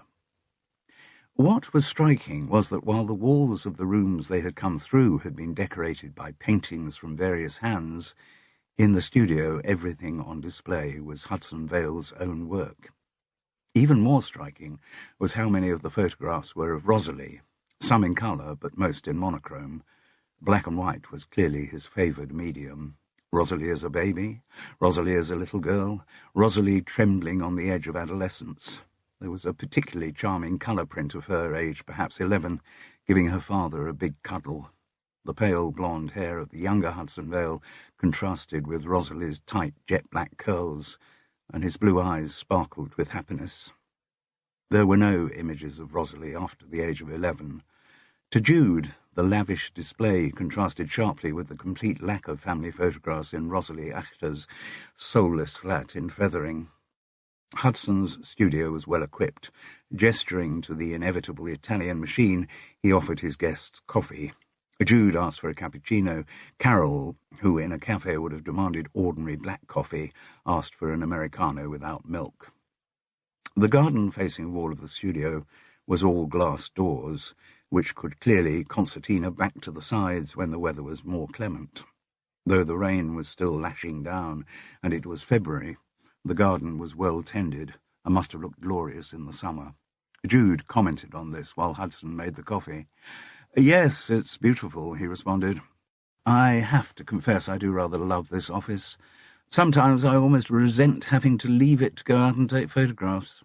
He gestured towards two closed doors. "I'm very self-sufficient here, you see. Bathroom through there, the other's my dark room." "I didn't know photographers still had dark rooms," Carol observed. "A lot of them don't. But I'm afraid I'm a bit of a Luddite when it comes to digital cameras. I prefer old-fashioned rolls of film. For me, a lot of the most creative work happens in the processing. I can achieve a subtlety of tone then that I just can't get with the digital equipment." Carol looked round at the photos on display. "Well, the effect is certainly wonderful." Jude looked around too. "I can't help noticing," he was ahead of her. "Yes, they are all of Rosalie. She has an amazingly expressive face." "But I gather you don't see much of her these days," said Carol rather clumsily. Jude would have been more subtle. Hudson Vale shrugged. "No, I'm afraid I don't. I tried to see as much of her as possible after the divorce, but Josie didn't make it easy for me. Then, as she got into her teens, Rosalie seemed to turn against me, didn't want to see me, which I suppose was fair enough. I had been painted as the man who done her mother wrong, so why should she want to spend time with me?" "You're saying that's how Josie painted you?" asked Jude. "Probably. Maybe not. It doesn't really matter what the reason was. Rosalie ceased to want to see me." The memory was still painful to him. "Then she went to college in Brighton and got in with a bad lot, and then I would only hear if she got into trouble with the police, which was why I asked if you were the police last night. I had a horrible vision of the whole thing starting up again. If you were estranged from Rosalie, why did the police get in touch with you rather than Josie? Usually they'd tried Josie first, and she'd given them my number, saying our daughter was as much my responsibility as hers." There was a silence. "What kind of trouble did Rosalie get into in Brighton?" asked Jude gently. "Oh, mixing with the wrong set. Drugs, you know. She actually had some boyfriends who were dealers, got very close to the gangs who were running the operation there. She mixed with some pretty nasty people, the kind who got involved with gunfights and—" He sighed. "I know, she was the classic example of the nicely brought-up middle-class girl reacting against her nice middle-class upbringing. And in her case it was probably worse because of the divorce. I think a lot of her behaviour was just punishing me and her mother for having got divorced, having broken up the happy family, though I think she knew long before that it wasn't really a happy family." "We saw Rosalie yesterday evening," Jude announced suddenly. "Oh, how was she?" The question was instinctively solicitous. However little he had seen of his daughter in recent years, there was no doubt that Hudson Vale still loved her. "Well," Carol looked across to Jude, checking how much information she should give. Granted permission, she said, "It was actually at a party. She was pretty drunk." Hudson looked puzzled. "I'm sorry to sound rude, but I can't quite imagine why you two would have been at the same kind of party as Rosalie. I take your point. It was an engagement party for someone she worked with at Polly's cake shop. That would make sense. But," said Jude deliberately, "the man her friend was getting engaged to was a former lover of Rosalie's." "Ah." He made no further comment. "An older man," Jude continued. Hudson Vale shrugged. He had clearly given up trying to keep tabs on his estranged daughter's love life. "I gather you've remarried," said Carol, again more direct than Jude would have been. "Yes, it's wonderful to be given a second chance in life." But he didn't sound totally convinced by his own words. "And has Rosalie met her half-sisters?" He shook his head firmly. "No, they belong to different chapters of my life," echoing the words of Janice Green. For a moment Carol wondered whether her own life was divided into chapters, and she came to the conclusion that it was. Childhood, the Home Office, David, Stephen, divorce, post-divorce, Fethering. And she wasn't really expecting any further chapters beyond Fethering. Yes, it was a way of looking at one's life, no worse and no better than any other. Maybe Hudson's talk of chapters had also reminded Jude of Janice Green, because her next question was, "Does the name Amos Green mean anything to you?" He shook his head. "No, and it's a fairly unusual name, so I'd probably remember if I had heard it." "You might have seen something in the news about him," said Carol. "His body was found on Fethering Beach back in October." "Doesn't ring a bell.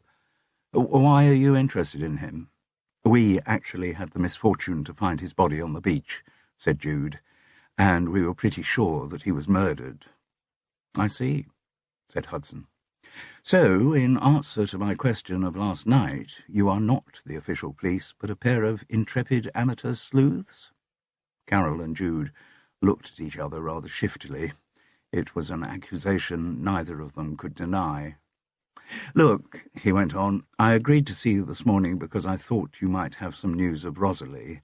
I'm not sure that I was planning to get involved in a murder investigation." "We fully understand that," said Jude, "but we're desperately trying to find some connection between Amos Green and Fethering." "Then I'm not quite sure why you're asking me. I haven't been to Fethering for years, and recently the only conversations I've had with Josie have been rather tight-lipped affairs over financial issues that didn't get properly sorted out in the divorce." "Do you mind if we ask you about the divorce?" asked Carol. "Well, I can't really see what business it is of yours." "It isn't any of our business," said Jude, in a manner which was on the edge of flirtatious. "But—" It worked. He relented. Spreading his arms wide in a gesture of submission, he said, "All right, ask me about the divorce. It's so long ago now that I'm not about to start weeping at the recollection. Josie described your divorce to me as sticky." "Well, show me a divorce that isn't sticky. When two people have invested a large chunk of their lives into something which turns out to be a complete disaster, well, it's not exactly a recipe for ecstasy, is it?" There was a heartfelt no from Carol. As Jude went on, "Josie also said she got a very bad financial deal from you and your lawyer." "I'm sure she didn't just say lawyer." "No, bastard lawyer was her exact expression. And no doubt bastard ex-husband came into the conversation as well." Jude could not deny it. "And no doubt she also complained about her having to live in a poky little flat in Fethering, while I—" His gesture around the lavish studio meant he didn't need any more words. "Yes, I did get a bit of that too. And presumably you also got lots of detail about my unreasonable behaviour being the reason for the divorce." She did use those words, yes. That would figure. Strange how over the years people create their own versions of history. I'm sure Josie's narrative of the divorce is very imaginative. Well, I never wanted a divorce. I'm not suggesting my relationship with Josie was particularly good, but we managed to rub along. My only reason for wanting to stay together was Rosalie. I was afraid a split would do her irreparable damage." He shook his head gloomily. "And it seems that I was right." "So it was Josie who asked for the divorce?" "Yes." "But you say the marriage had jogged along all right for over 10 years. What was it that suddenly made her want to end it?" "She had met someone else, or rather re-met someone else. She never gave me any name for him, but she insisted this was the real thing, and she had to take her only possible chance of happiness." "Did she say where she had met him?" asked Carol. "Not where she'd met him originally, no, but when he came back into her life it was at some yacht club on the south coast where a friend of hers was having a 50th birthday bash. It was a Saturday night 13 years ago. I wasn't there, off on some assignment abroad, can't remember where. This yacht club wouldn't have been in Fethering, would it?" "Could have been." Hudson Vale shook his long white hair. "I honestly can't remember. I was in a pretty emotional state at the time and very busy with my work. Career just taking off in a big way. I'd got my first major magazine contract, which was going to involve lots of foreign travel, so I was kind of preoccupied." "And was that why Josie got custody of Rosalie in the divorce settlement? Because you'd be travelling so much?" Yes, and the thinking was that I'd still see lots of her. You know, there was a very civilised timetable arranged for my having access to Rosalie, but Josie managed to screw that up, and to poison Rosalie's mind against me. One thing that seems odd, said Jude, is that, as far as we can tell, since she came to Fethering and opened Polly's cake shop, Josie's been on her own. I really wouldn't know about that. I closed my mind to it. So you would have no idea what happened to the man for whom your wife left you? None at all. On the occasions when I went to the Fethering flat to pick Rosalie up on my access days, I never saw any evidence of a man living there. And you don't know any more about the man who Josie thought was the real thing? Nope. As I said, I didn't want to find out about him. All I know was that he was married and that he travelled a lot. He looked at his watch. He had been very cooperative so far, but maybe his patience was wearing a bit thin. I'm going to have to chuck you out soon, he said. I promised my girls that I'd play with them. I tend to be very busy all week, so at weekends— Yes, of course, said Jude. We very much appreciate your having given up your time for us. No problem. And if you see Rosalie— Yes? Give her my love, won't you? Of course. One thing, said Carol. Would you by any chance have a contact number for Josie's friend, the one whose 50th she attended? I might well, said Hudson Vale, switching on his tablet. I did the photographs for her wedding way back, and I always keep all my clients' contact details. Yep, here it is. Becky Granger. He read out the digits. That was her mobile. Whether she still kept the same number, I've no idea. Well, thank you anyway. Hudson Vale rose from his chair and gestured towards the door. Carol and Jude also stood up. Just one more thing, asked Jude. Yes? This is getting horribly Columbo, you know. His tone was sharper. It was time they should be on their way. When I talked to Josie, she seemed very bitter. I think that's not uncommon with divorcees. But she was particularly bitter about anti-Semitism. What? Clearly that was the last thing Hudson Vale had been expecting. She said she had experienced prejudice all her life, and it was at its worst in nice middle-class areas like Fethering, or possibly Esher. Well, I don't know where she got that from. It's certainly something I had never been aware of during our marriage, and Josie never mentioned to me that she felt like that. She also suggested that anti-Semitism was one of the causes of your breaking up. He looked genuinely amazed. I've no idea where she got that from. Right from the start, when I first met her, I thought her being Jewish was wonderfully exotic. I felt so boringly blonde and British. In fact, Josie's Jewishness was a big part of her attraction to me.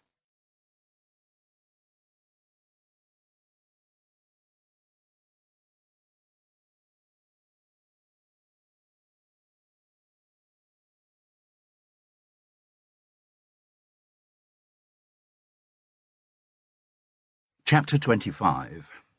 In the Renault on the A3, Carol looked disapproving as she heard her neighbour blithely lying in her conversation to Becky Granger. I know it's ages ago, but I was at your 50th.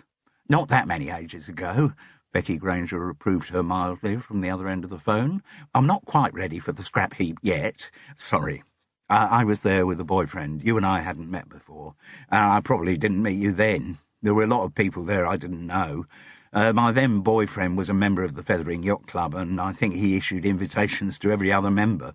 Extravagant bastard. One of the many reasons why we're no longer an item. She sighed. Oh, it all seems a long time ago. That party was such a scrum. Anyway, Becky, I got your number through Josie Actor. Oh, my God. I haven't heard that name for ages. How is the old boot? Still in Fethering? Still got the cafe? No, she's sold up and moved to Hove. Has she? I haven't heard a squeak from her for ages. Probably not since that party. And it was at the Fethering Yacht Club, wasn't it? Blimey, how much did you have to drink that night? Yes, of course it was. Carol's lips were tight. To be able to hear Jude's blatant lies and not to be able to hear the other end of the conversation was doubly frustrating for her. Well, Becky, Josie and I were trying to remember the name of someone she met that night, someone she hadn't seen for a long time. Are we talking about the guy she spent the whole of the evening dancing with? They were all over each other, which is so unlike Josie. Normally at parties she was all buttoned up, never wanted to draw attention to herself, but that evening I'd have been embarrassed if I hadn't been in such a state that I was incapable of embarrassment. It probably would be that guy she was talking about. Josie was saying she had lost touch with him. Well, she certainly found touch with him at the party. So, what was his name? Oh, my God, you're really testing me now. We are talking over 10 years ago. Please, try and remember. I am trying. Oh, it was one of those unusual man's names, sounding old-fashioned, ending with us. Amos? Asked Jude excitedly. No, not Amos. It was... There was a silence. Quintus. That's right. His name was Quintus.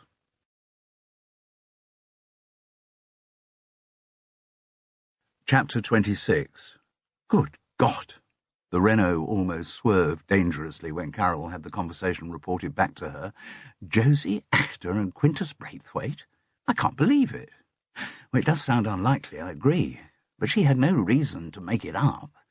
And it fits the minimal description Hudson gave us, married and travelled a lot. Quintus Braithwaite had many foreign postings and was often away at sea.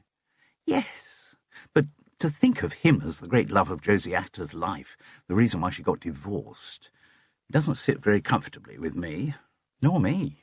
But it must be true. There's also the fact that Quintus Braithwaite's dinghy was stolen and used on the night of October the 3rd. Are you suggesting he took it himself? Yes. What, to dispose of Amos Green's body? I suppose so. Jude felt confused. I don't know. But his affair with Josie, if such a thing ever happened, must have been over long ago. Quintus Braithwaite is a pompous bore and an idiot, and I can't really see him as a murderer. It's always the unlikely ones, Jude suggested. A disgruntled "huh" was heard from Carol. I'm sure we're barking up a tree that's so wrong it's not even in the right country. I thought we set out today trying to find something that connected the late Amos Green with Fethering, and have we got anything? Jude was forced to concede that they hadn't. The only tenuous link we do have is that Binny Swales served him in Polly's on the afternoon of the 3rd of October. Carol nodded. Yes. Then a recollection came to her. Do you remember when we went to the Crown and Anchor after the relaunch of Polly's Community Cafe? Yes. Binny said then that she used to serve behind the bar at Fethering Yacht Club. Jude caught the excitement in her friend's voice. And you're thinking she might have been on duty on the night of Becky Granger's 50th, that she might have seen Josie and Quintus dancing together. Well, it's worth asking, isn't it? Binny's house was one of the few fishermen's cottages in Fethering not to have undergone gentrification.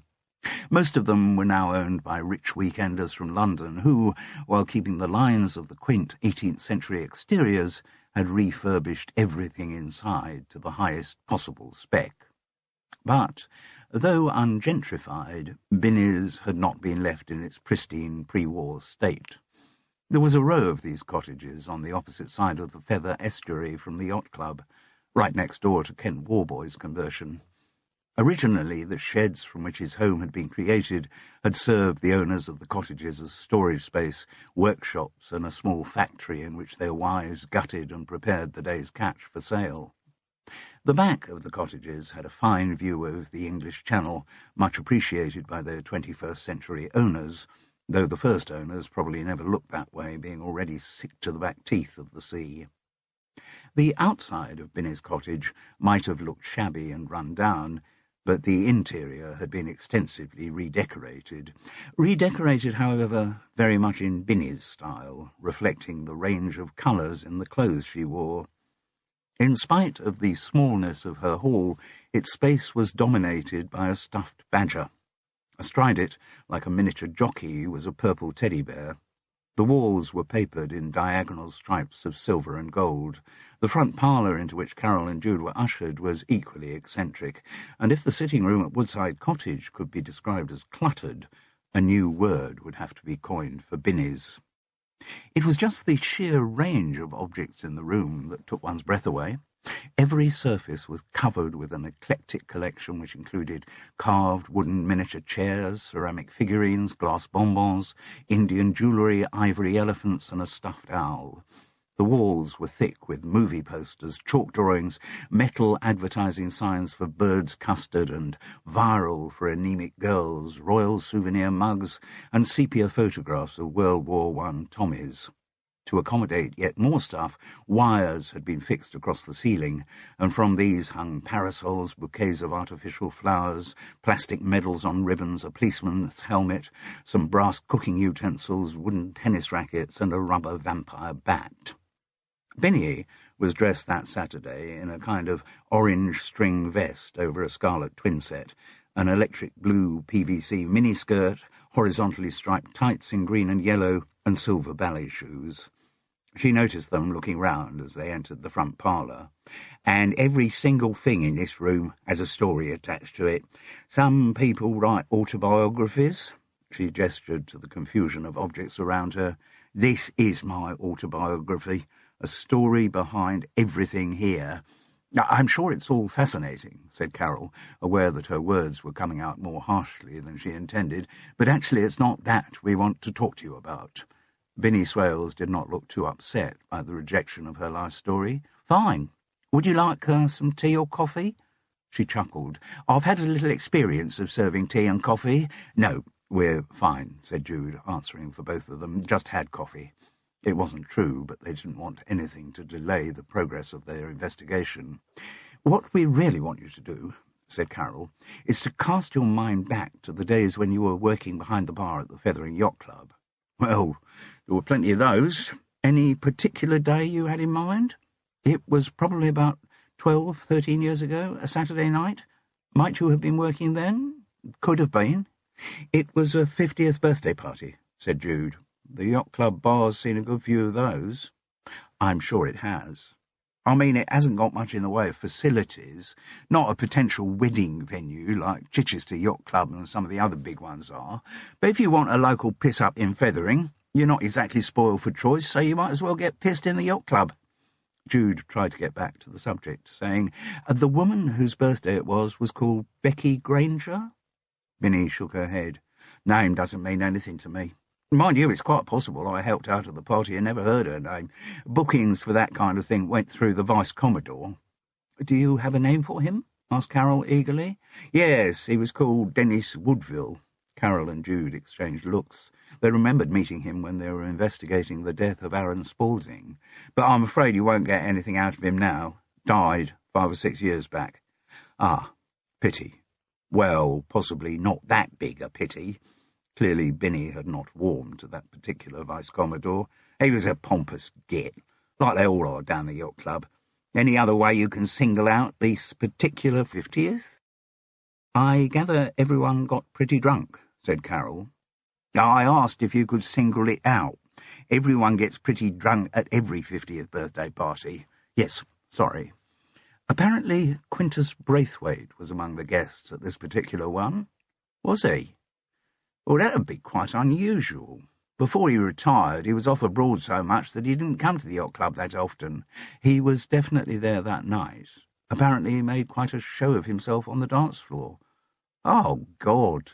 Binny let out a raucous laugh. "And now it comes back to me. Quintus Braithwaite. Dad dancing at its most ghastly. Yes, he'd had a skinful that night." "Was his wife there?" "The sainted Phoebe. She wasn't, actually. On holiday with the kids somewhere, so far as I can recall. No, Quintus was on his own in Fethering. I couldn't imagine him behaving like he did if Phoebe had been around." "You talk about his dad dancing," said Jude. "But who was he doing the dancing with?" She thought the question was a better approach than actually mentioning Josie Ashter's name. "Well, that was the really strange thing about it." "Oh?" "He danced with the most unlikely person in the room, a woman who became my boss." "Josie Actor?" Carol couldn't stop herself from saying the name. "Yes, you're right. If ever there was an unlikely coupling, I can only think that Josie had been at the booze as much as Quintus had. I'd always thought of her as uptight, even a bit prim, but that night, God, nobody was going to forget the way they saw them dance that night. Virtually pushed everyone else off the floor. And do you know, asked Jude, whether she and Quintus left the yacht club together that night? Sorry, I've no means of knowing. End of an evening like that, you're so knackered, all you want to do is get home to bed, but there are still all the glasses to be collected up and cleaned, the debris of the food to be cleared, crockery and cutlery to be put in the dishwasher. Then there's always a hard core of the boozy lot who want to go on drinking all night, and all you want to do is get to bed. And in answer to your question, no. I have no idea who went home with who that night. And do you know if the relationship developed? Quintus and Josie? No idea. Seems unlikely. But surely, said Carol, in a place like this, there must have been a lot of gossip. Oh, sure. Yes. For the week or so afterwards, nobody talked about anything else. Plenty of sniggering in the yacht club, for sure. And I'd just started doing the odd shift at Polly's, so I heard a lot of idle chatter there too. But then I think Quintus went off abroad again, and it all died down. And the pair of them have never been seen together since. Well, I've certainly never seen them together since. Not even in Polly's. Quintus used to go there from time to time, more since he'd been retired, but he'd always got Phoebe with him. And I suppose there may have been occasions that Josie was also in the cafe in a professional capacity when the Braithwaites came in for a coffee, but I never saw them behave to each other in any way that was unusual. So, asked Carol, what is the verdict of the Fethering grapevine on what happened between the two of them? Both got very drunk one night and behaved in a way that was totally out of character for them. End of story, said Jude glumly. End of that story, so far as I can tell, said Carol gloomily. And end of the Polly's cake shop story. Vinny sighed. I can't believe how much I miss working there. But would you really have wanted to go on with Phoebe Braithwaite as your manager? Asked Carol. No. The last month of working out my notice was a right pain from beginning to end. The lovely Phoebe had no interest in her staff, well, the members of her staff who weren't stuck-up bitches like she is, and I could see the whole thing was falling apart, and her precious volunteers were leaving in droves, but there was no way she was going to take any advice from anyone, no help from anyone either. Did you offer your services? Of course. Every time one of her toffee-nosed volunteers failed to turn up for a shift, I offered to step into the breach, and every time she said, "No, I'm sorry, Binny, that wouldn't look right. You see, I am trying to update the image of Polly's." Jude let out a dry chuckle. I'm surprised you didn't punch her in the face. Oh, I've been insulted by better women than Phoebe Braithwaite. No skin off my nose. And then, when it was actually my last day, the volunteers were in a worse state than usual. They'd all volunteered to go off and do other things, like go skiing or take Gabriel to the pony club. And I said to her, "Look, Phoebe, I know today's the last day I'm being paid for, but I am prepared to come back any time you want as a volunteer." That was very generous of you. Well, I loved the place, didn't I? I didn't enjoy seeing it going downhill. And what was Phoebe's reaction? Asked Carol. Oh, same old, same old. That's most kind of you, dear Binny, but I'm afraid that wouldn't work, you know, you being here as a volunteer. I'm afraid you wouldn't fit in with Polly's new image. Well, stuff that, I thought, and I haven't been back there since, which is just as well, because I gather the place has now closed down for good. We're not absolutely sure that's going to happen, said Jude. The Action Committee still have hopes of reopening it with a new management structure. I won't hold my breath, said Binny. But if it were to reopen, Carol began tentatively, under a professional manager and with a different sort of volunteers, and you were asked to help out. Jude was pleased to hear Carol's words. They meant that she hadn't rejected out of hand the possibility of managing the volunteer rota in a revamped Polly's. Who knows, was Binny's reply. I've seen too many local community projects fall apart to get overexcited about the chances of Polly's rising from the grave. Well, I hope you're wrong, said Jude. Oh, so do I. Nothing I'd like more than being back waitressing there under any regime, that is, any regime but one. I'll be quite happy if Hitler or Stalin was in charge, but there's no way I'm ever again going to work under Phoebe Braithwaite. Jude chuckled. You'll be all right on that score. The Braithwaites are completely out of the equation now. They have adjourned to focus their considerable energies on messing up some other charity. I'm very glad to hear it. So if the cafe does reopen, Carol persisted, you might consider working there for free? Oh, yes. If it happens. It's not the money, you see. I can manage all right on my pension, and she waved around at her personal museum.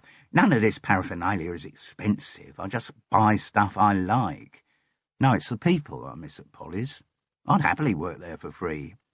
Well, we'll see what can be done, said Jude. The old woman shook her head.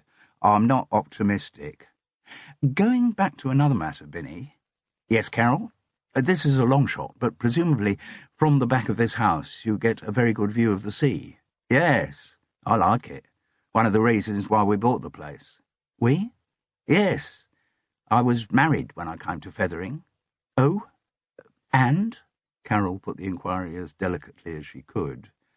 My husband died within 2 years of our arriving here. Pancreatic cancer.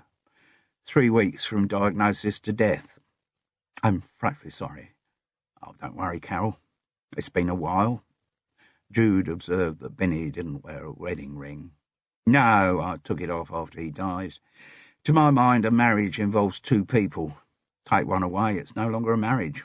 Also, wearing a wedding ring can inhibit other possibilities in one's life.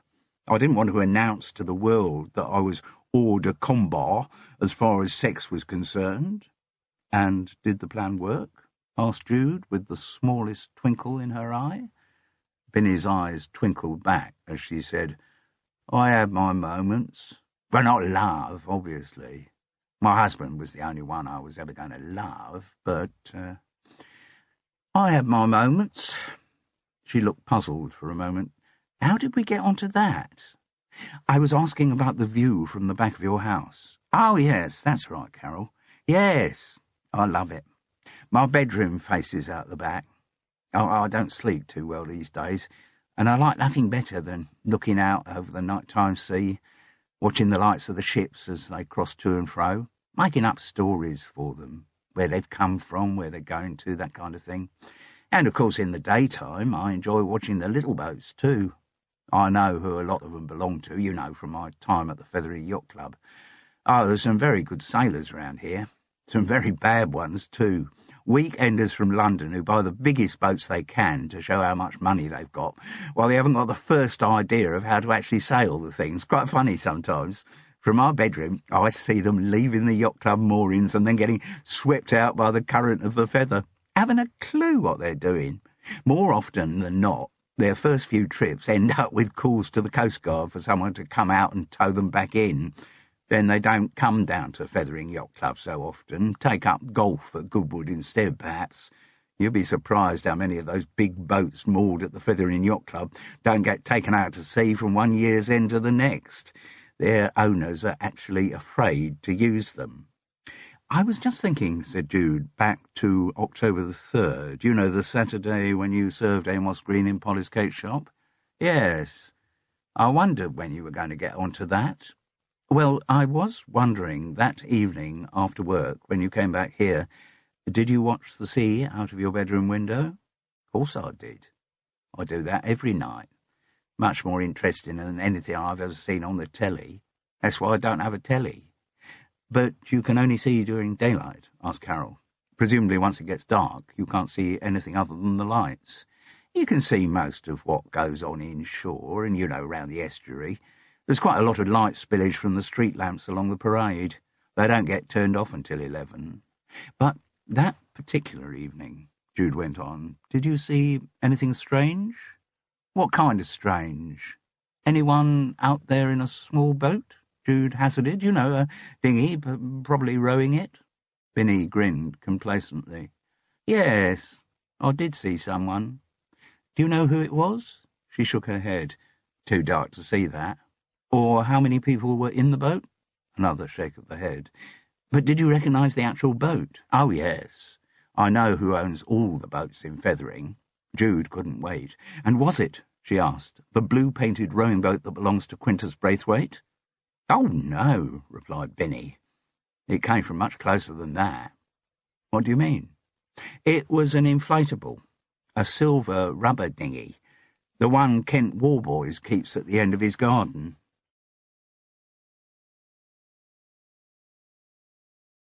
Chapter 27. Both Carol and Jude looked flabbergasted. "So what do you reckon they were doing in the boat?" asked Jude breathlessly. "Well, as I say, I couldn't see." Binny Swales was clearly enjoying her moment in the spotlight. "But, piecing it together, working from the available information, was she actually sending up their roles as amateur sleuths? One might conclude that the boat was being used to dispose of the body of Amos Green." "Why do you say that? How do you know he was dead?" "You two found his dead body on the beach, didn't you? He was certainly dead then."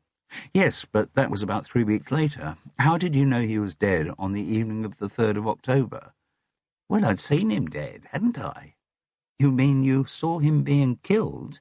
"No, Carol, I didn't say that, did I? Listen to what I say. I said I saw him dead." "Yes." "Which means just that. I saw him dead." "Earlier that evening?" asked Jude. "Yes." "Did you see him in the storeroom at Polly's?" Binny nodded. "It was after closing time. I'd said goodbye to Sarah, who was the only other member of staff still there. Hamo and the rest had gone home. Then Sarah went to take some rubbish out to the recycling bins at the back, and I suddenly remembered we were nearly out of doilies for the cake stands. So I thought I'd just check we'd got some in the storeroom, and if we hadn't, I'd write them down on the to-buy list in the kitchen. So I went into the storeroom." She was silent, pacing her narrative. "And?" demanded Carol. "And I saw the body of the man who I'd served with an Americano that afternoon. He was dead. Definitely. There was a hole in his temple. Very little blood." "Any sign of a gun?" asked Jude. "One on the windowsill. And no, there was no way he could have shot himself there and then fallen across the room. He was too far away from the gun. Someone else shot him, that's for definite." There was a long, bewildered silence at the end of this narrative. Then Carol said, "Binny, have you told anyone else about what you saw?" "No." "Why not?" "Nobody asked."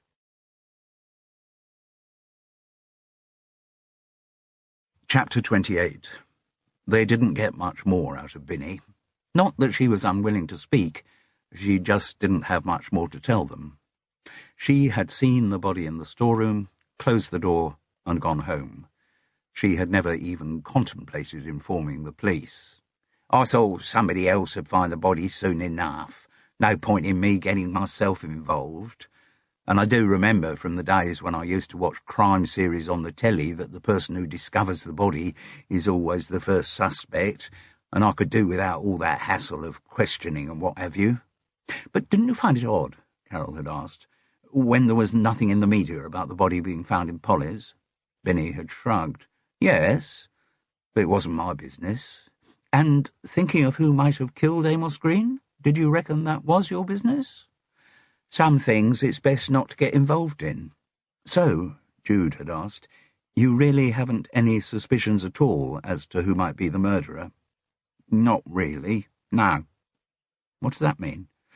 "Just that the last thing the dead man did, when I give him the bill for his coffee, was to ask if Josie Ashton was around." "And you told him that she was in Brighton for the day?" "Yes, because that's what I've been told. But presumably she came back from Brighton at some stage." In a way, they had both known there would come a moment when the investigation was bound to point towards Josie Ashton. Like roads and Rome, everything seemed to lead back to her. They had no contact number. She was still either in her hotel in Hove or, if the sale had gone through, in her new flat. Carol and Jude had no idea what either of those addresses were, and Rosalie had very firmly told Jude that her mother didn't want her new mobile number given out. They racked their brains for ways to get in touch with her. Since Josie had mentioned being part of the Jewish community in Hove, Carol wondered whether they should try contacting the synagogue there. Surely they'd have contact lists for their congregation. Then Jude remembered something that had been said at the EGM when Kent Warboys announced that he was the owner of Polly's cake shop. What, you think he'd have a number for Josie Achter? I should think he probably would. Well, we're going to have to contact him at some point, Carol grimaced, to ask him about the use of his rubber dinghy on the night Amos Green's body disappeared. Yes, but I don't want to do that yet. Not until we've got more information about that evening. Very well, but why are you at the EGM? Kent said the SPCS Action Committee treasurer had sat in on a couple of his meetings with Josie Achter, and you're thinking he might have a mobile number for her. Exactly. Jude had been right. When she rang Alec Walters, he was quite happy to give her the number. "Shall I ring her straight away?" asked Jude, uncharacteristically vacillating. "Yes, definitely." There was no reply, and no means of leaving a message. "Maybe it's because it's the Sabbath," said Carol. "Try again in the morning." On the Sunday morning, the phone was answered. When Jude identified herself, it was clear that Josie Achter had not been to charm school since their last encounter. "I have nothing to say to you," she said. "I'm ringing in connection with the death of Amos Green." That did get a response, or at least stopped Josie from switching her phone off. "What do you know about his death?" "A friend and I have been doing some investigation." "Why?" "Because we're intrigued by what happened. We don't think Amos Green committed suicide. We think he was murdered." "We'd better talk," said Josie Achter. She was still living in the hotel. She hadn't quite completed on her new flat, but she didn't want to talk in the lounge there or a place like a pub or cafe. Though the day before's rain had continued unremittingly, she led them down to an empty shelter on the seafront. "So, what's all this about?" she asked. She came across to Carol and Jude as both tentative and probing. She wasn't about to give them any information until she knew how much they knew. "We have discovered," said Jude, "that the day he died, Amos Green was in Fethering." "So what's that to do with me?" "He came into Polly's that afternoon looking for you." "How do you know that?" "Binny told us. She served him." "Right. You say the day he died. When his body was washed up on Fethering Beach, he had already been dead for some time. How do you know when he died?" "His body was seen in the storeroom at Polly's late that afternoon, the 3rd of October. There was a gun in the room as well, but too far away for him to have used it on himself." "Did either of you see the body?" Josie was still assessing the extent of their knowledge. "No." "Then who did see it?" "Sarah Courtney told me she had seen a body in the storeroom," said Jude. "But Binny had seen it before she did," said Carol. The wind lashed against the thick glass of the shelter, wetting their shoes. It was bitterly cold. "So," Jude pressed on, "you can't deny that there was some connection between you and Amos Green?" "I'm not denying it." "So has your assiduous amateur sleuthing worked out what that connection was?" "We talked to your ex-husband yesterday," said Carol. "God, you have been thorough. He said that your marriage broke up because you had met someone else." "Did he? Or rather, re-met someone else?" "Yes, that's what happened. And we know when and where you re-met him," said Jude. "Remind me." Josie Achter still retained her carapace of cynicism, but she was clearly shaken by the amount of information they were producing. "About 12 years ago, at Fethering Yacht Club, at a party to celebrate Becky Granger's 50th birthday." Her face registered that was a big shock. "How on earth do you know this stuff?" "Hudson was very helpful to us." "Yes, he bloody would be." "But things didn't quite work out, did they?"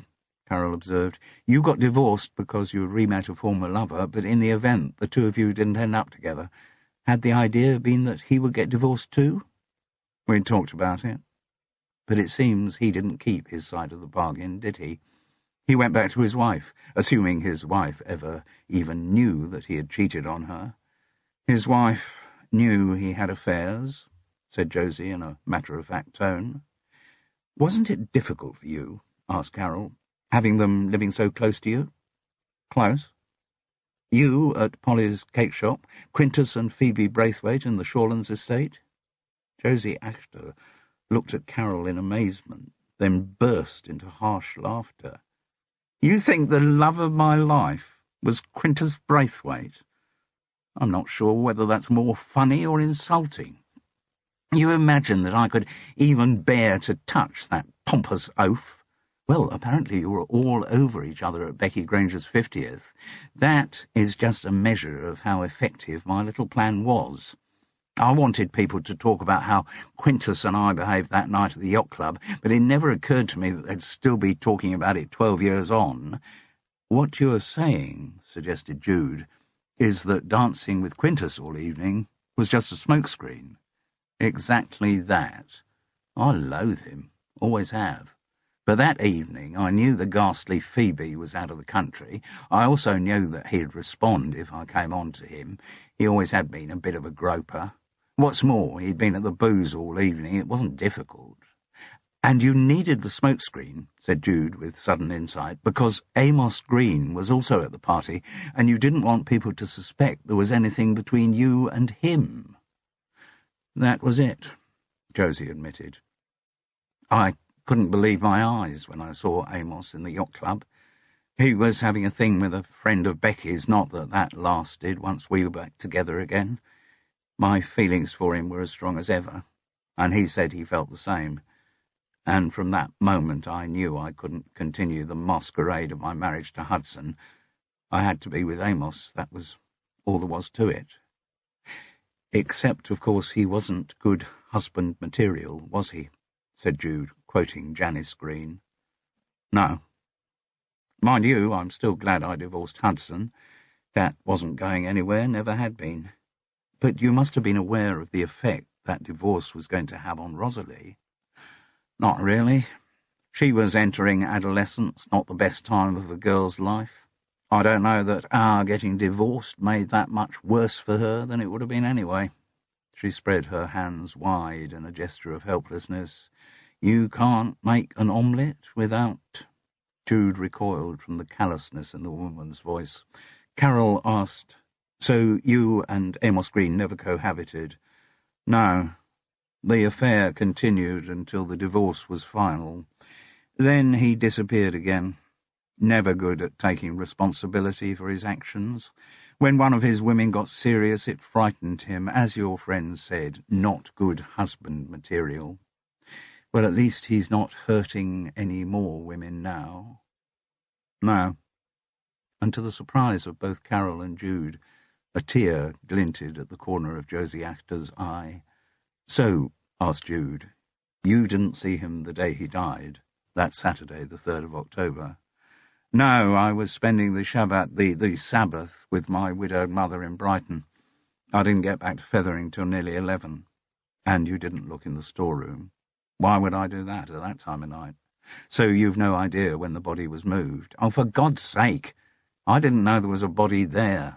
The first I knew about Amos's death was when I saw a photograph of him on the television news. And how did you react? I was devastated. I had long since reconciled myself to the fact that we'd never be together, but I was amazed how much it hurt to know that I would never see him again. And did you think he had committed suicide? Never for a moment. Amos did not hate himself. He loved himself. So who do you think killed him? Asked Jude. Assuming, that is, that you didn't, Carol dared to add. Josie Ashton looked at her bleakly. You don't understand, do you? I loved Amos. He had hurt me more than anyone I knew, but that didn't stop me loving him. So who do you think killed him? Jude repeated. I've no idea, Josie replied wearily. Where was Rosalie that day? Asked Carol. She was with me in Brighton. Really? Carol looked unconvinced. Sharing the Shabbat with your widowed mother? Rosalie told me she'd given up what she called all that Jewish crap. She was always very close to her grandmother. She bonded more with her than she ever did with me. For her grandmother, Rosalie would pretend that she still believed all that Jewish crap. But she didn't come back to Fethering with you that night. Of course not. Josie wrinkled her nose. She stayed in her squalid little flat in Brighton, surrounded by all her druggy friends. What we haven't talked about, said Jude gently, is the first time you met Amos Green. No, we haven't, Josie agreed shortly. How did you meet? It was fairly soon after Hudson and I got married. We'd just bought the house in Esher, and he was using one of the spare bedrooms to work in, which wasn't ideal because he couldn't really see clients there. So we had plans drawn up for a proper studio to be built on the back of the house. We were in it yesterday morning, said Carol. Oh, yes. Anyway, Hudson was very busy as ever, so we agreed that I'd sort of follow through the progress of the planning application, which involved a lot of trips to Kingston and Amos Green was on the planning committee. Carol completed the sentence for her. Yes, and we fell for each other just like that. It was a terribly difficult time for me, because I realised what a massive mistake I had made in marrying Hudson. I had thought what I felt for him was as good as love got, and then when I met Amos, this sounds terribly corny, but I knew it was the real thing. And you didn't consider just cutting your losses and moving in together? Oh, we talked about it, yes, but we were both so recently married and we felt we had loyalties, and in retrospect we were very stupid. We should have followed our instincts, but we didn't. And then life got complicated. In what way?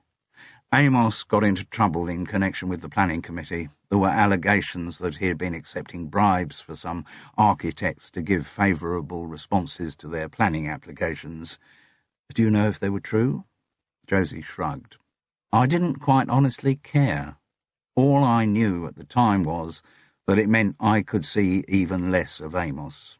Our time was tight enough, what with the demands of our spouses, and then Amos had to keep going off to give evidence at inquiries, and it was a very difficult time for both of us.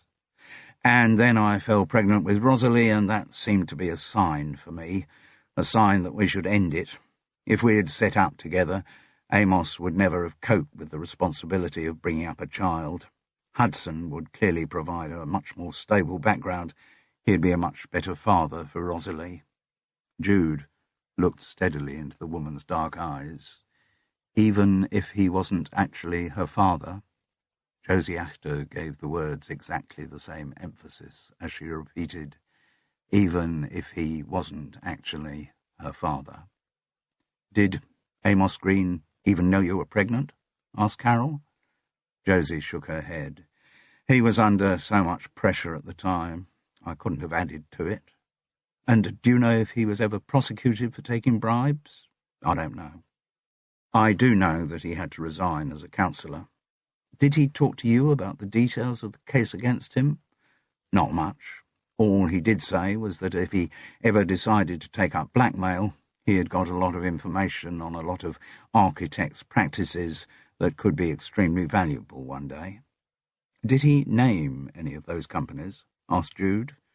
Oh, I'm sure he did, but it's a long time ago, and it was at a pretty stressful time for me. Oh, actually, I do remember one, and only because it was such a dreadful name. Fit the Build. Oh, said Jude, remembering when Kent Warboys had told her the really bad name of one of his former companies.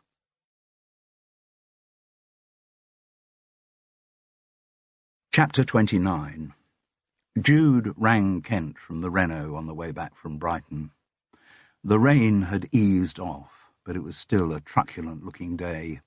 Dark clouds augured more bad weather to come. Maybe Kent had been anticipating a call. He certainly seemed to recognise the seriousness of what they wanted to talk to him about. He was at home. Sarah was out doing a major shop at Sainsbury's. Carol and Jude were welcome to drop by for a drink and a chat. As they approached the house, they were aware again of how close it was to the Fethering Yacht Club. The two buildings stood either side of the Feather estuary, both with large windows facing out to sea and smaller ones looking directly at each other. Kent led them up to his magnificent sitting room, and again made the offer of coffee or, gesturing to a drinks cupboard, something stronger. It's certainly time for a Sunday lunchtime drink. But both women refused. They wanted to get on with the conversation that was no longer avoidable. "It goes back to the night of the 3rd of October, said Carol.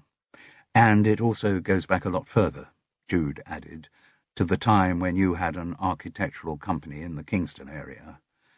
"Ah, yes, rather a messy period in my professional life, and presumably it also goes back to any dealings I might have had with Amos Green?" "Yes," said Carol, in stern, avenging angel mode.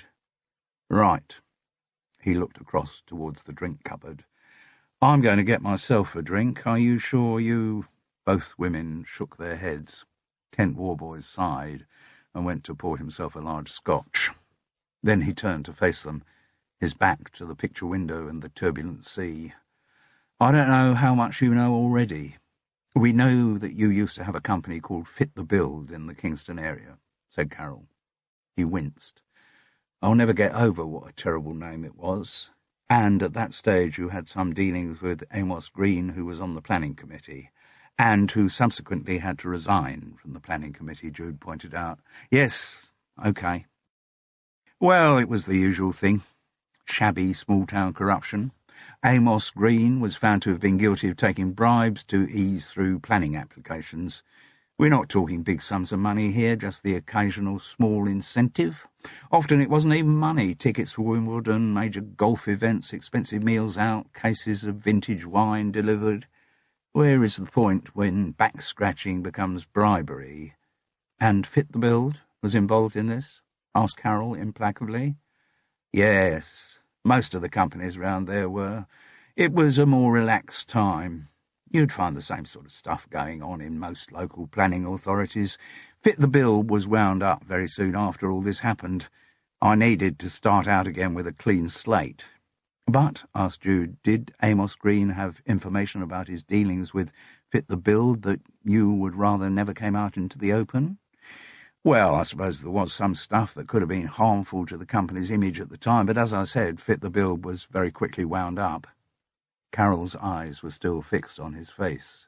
"So did Amos Green have information about the running of Fit the Build that could still cause you trouble if he spilled the beans?" "I'm sure if he ever did want to make the information public, my lawyers could have sorted out some deal agreeable to both parties." "Paid him off, you mean?" Ken Warboys shrugged. "I don't like the expression, but yes, I'm sure something could have been sorted out. But the question is," said Jude, "did Amos Green ever threaten to blackmail you?" "Never." "He didn't approach you recently?" "No." "Not at any time round the 3rd of October last year?" "Absolutely not. I haven't seen anything of Amos Green from the time he resigned from the Kingston Planning Committee. Hadn't thought about him either until I saw his photo on the television news and heard his body had been found here in Fethering." He sounded convincing, but then again, whatever his agenda, Kent Warboys was the kind of man who would always make himself sound convincing. "Going back to that 3rd of October weekend," said Carol. "Yes." She gestured towards the garden. "Your boat down there, the rubber dinghy, was used on the evening of that Saturday." "Huh," he said bitterly.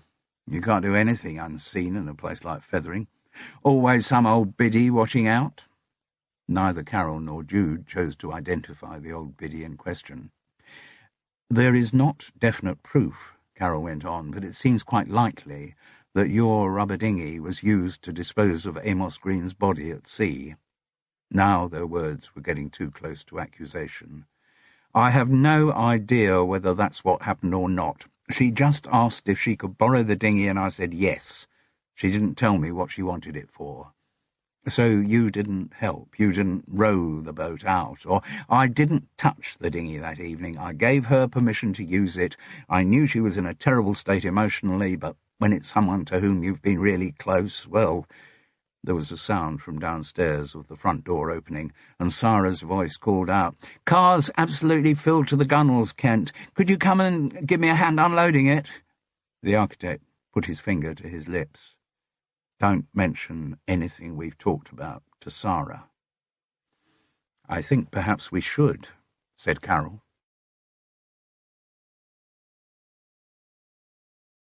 Chapter 30. Sarah still had the mobile number on her contacts list from the time when she had been working at Polly's cake shop. It was answered rather blearily on the fourth ring. And, without argument, a meeting was agreed. Carol and Jude got back into the Renault and retraced their route eastwards along the A27. The area certainly lived up to its manky description. Brighton is famous for its splendid seafront, the Regency Pavilion, and the trendy chaos of the lanes. But there's another side to the town, a warren of dilapidated houses whose boards of non-matching bell-pushes signify transient multi-occupancy. Rosalie Achter was subdued as she let them in. It was a one-bedroom flat with a door leading off presumably to a bathroom. There was no separate kitchen. A basin, a kettle and a Calagas ring supplied her cooking needs. An empty and a half-full bottle of vodka stood beside them. The bed was a mattress on the floor with a sleeping bag on top, scrumpled as if its occupant had only just emerged. The whole place looked very studenty, in marked contrast to the impersonal tidiness of the flat over Polly's cake shop. There were no pleasantries, no offers of drinks. Picking up from the conversation she had had on the phone, Jude said, "Your mother gave you an alibi for the whole of Saturday the 3rd of October. "Oh? What did she say I was doing?" "Spending the Sabbath with her at your grandmother's house." "Huh. The day you catch me doing that. Still, my mother is trying to help me for once, so perhaps I should be grateful for that." "If you weren't in Brighton that day," asked Carol, "then where were you?" "I was actually here in the flat most of the day. Wish I'd stayed, given how things turned out, rather than going to Fethering."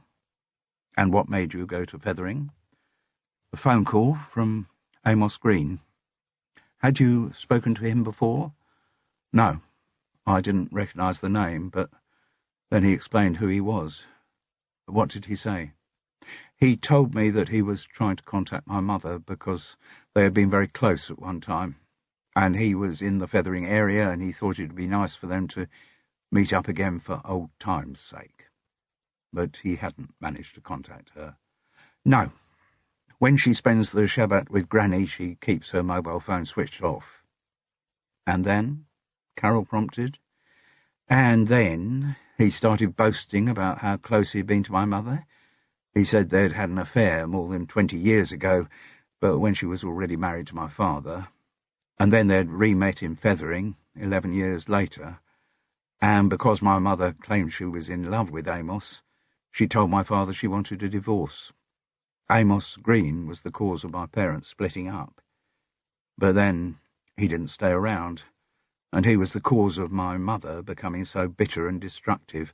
Amos Green was the cause of her breaking up any chance I had of keeping a relationship with my father."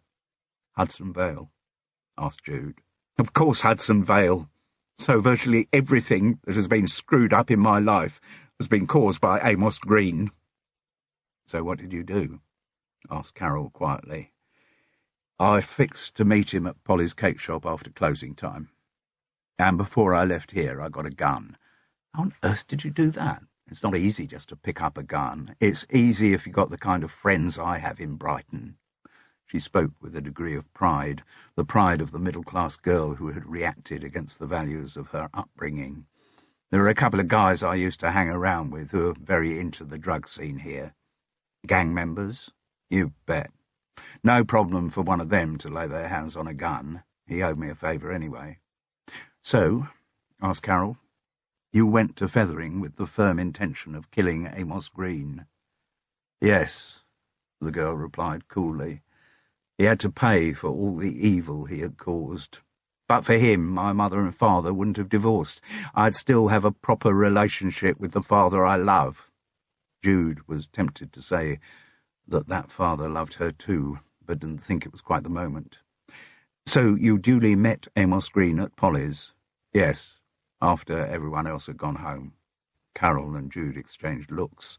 That had been a miscalculation on Rosalie's part, but again it wasn't the right moment to raise the matter. "And when you met?"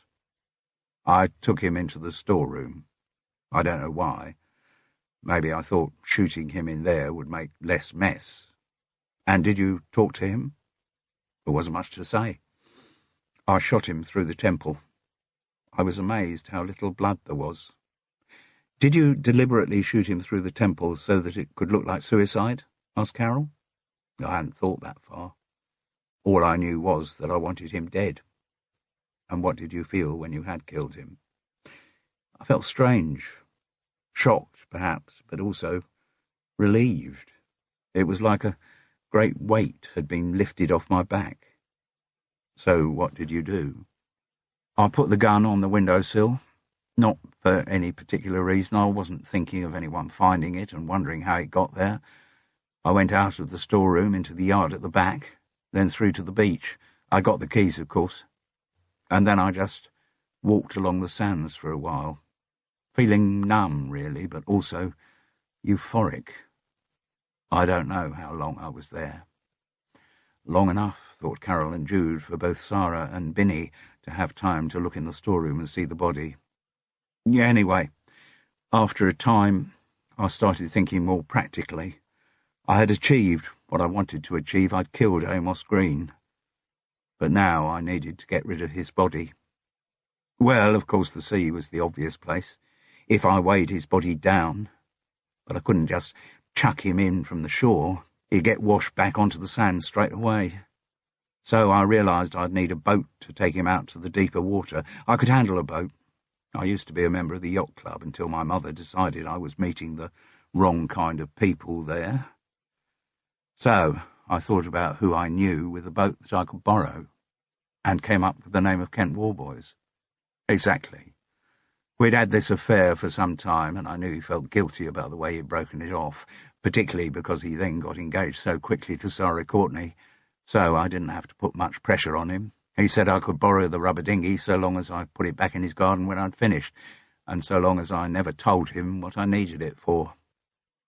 After it got dark, I picked up the rubber dinghy and rowed it along as near as I could get to Polly's backyard, moored it, and then fetched the body. Bloody heavy it was.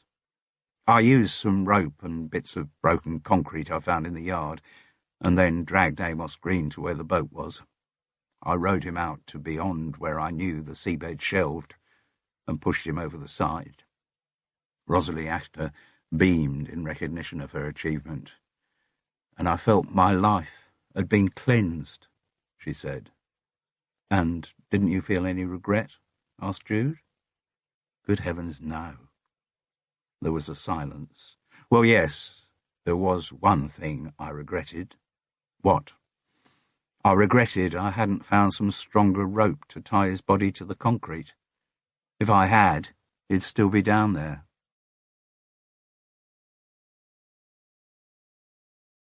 Chapter 31. The police did become involved at that point. Rosalie Actor seemed unworried at the prospect of being charged with murder. She still thought what she had done was entirely logical and justifiable. Jude persuaded Sarah Courtney finally to tell her story to the police. She also handed over the handkerchief bearing the stain of Amos Green's blood, and testimony from Binny confirmed what they had both seen in the storeroom of Polly's cake shop. Rosalie Actor was duly arrested. She refused to let her mother come to see her in prison, where she was awaiting trial, but she was very pleased that Hudson Vale, the man she still thought of as her father, visited her. That fractured relationship was one which was to heal over a long period of prison visiting. Later into her sentence, he also brought his second wife and twin daughters to meet her. And when Rosalie came out of prison, having served the minimum term that the judge had given her, she spent a lot of time with her new family, the family she had always dreamed of while locked into the poisonous relationship she shared with her mother. and she appeared never to ask herself the question of who her birth father actually was. Josie Achter she never saw again. The fate of Polly's Cake Shop, as it was now renamed, was predictable. It did reopen, with no fanfare, under the management of Sarah Courtney. The volunteer rota was very efficiently organised by Carol Seddon, and to her delight, Binny returned to her waitressing duties. Carol surprised herself by how much she enjoyed being in charge of the volunteers. Maybe for the first time in her life, she felt the tiniest tingling of community spirit. And for a while the cafe worked well. But from the financial point of view, it had always been a knife-edge operation, and there was no surprise when, at the end of May, its final closure was announced. The precipitating cause of this decision was a very happy one. Sarah Courtney announced that she was pregnant. She and Kent were to be married in August. The marriage turned out to be a very successful one, and after 10 years of looking after the children, Sarah found the career she wanted, running a restaurant in Fedborough that her husband had bought for her. Less happy was the news in early June of Binny Swale's death. In spite of all the memories in her house, without her work at Polly's, life had seemed empty to her. It turned out from the dates on her funeral order of service that she had been 89 years old. Things turned out better for Hamo the chef. After a couple of anxious months without work, he was taken on as assistant to Ed Pollock at the Crown and Anchor. And as the two young men shared recipes and experiments, the reputation of the pub's food grew even higher. People even booked from London to sample their menus. Meanwhile, Warboys Heritage Construction continued its development on the Polly's Cake Shop site. The upstairs flat was gutted, and work began on the other two flats, which would be built on the yard. Though at the planning stages these dwellings had been proposed as affordable housing, in the event they became rather higher spec than that. When the properties finally came onto the market, the estate agent's details described them as luxury accommodation, so no young couples brought up round here but unable to afford local prices were able to stay in the area of their birth. And of course Kent Warboys, having made a killing out of the cafe site, started eyeing up other retail and accommodation units along Fethering Parade with a view to further development. As usual, he had done nothing illegal. His support for the SPCS Action Committee had been genuine. The 20,000 he had injected into the project had been real money. But he had known from the start that all he had to do was sit and wait. The proposal for Polly's Community Cafe, ticking a lot of desirable boxes for the local authority, had speeded the passage of his larger designs through the planning process. But he knew it wouldn't last. Experience had told Kent that very few community projects of that kind survive more than a few months. For a while, the cafe part of the building remained closed. Then the announcement came that it would reopen in the new year as a Starbucks. This time no one in Fethering seemed to mind. Quintus Braithwaite felt no urgency to write again to the Fethering Observer about the threat of a genuinely local business becoming an identikit branch of an international overpriced conglomerate with an idiosyncratic attitude to paying British taxes. Nor did he and Phoebe form another protest group. The SPCS Action Committee was far away in their past. They had since moved their charitable focus from the welfare of abandoned donkeys in the Holy Land via various other good causes to the renovation as an art centre of a pigsty that had once belonged to G.K. Chesterton.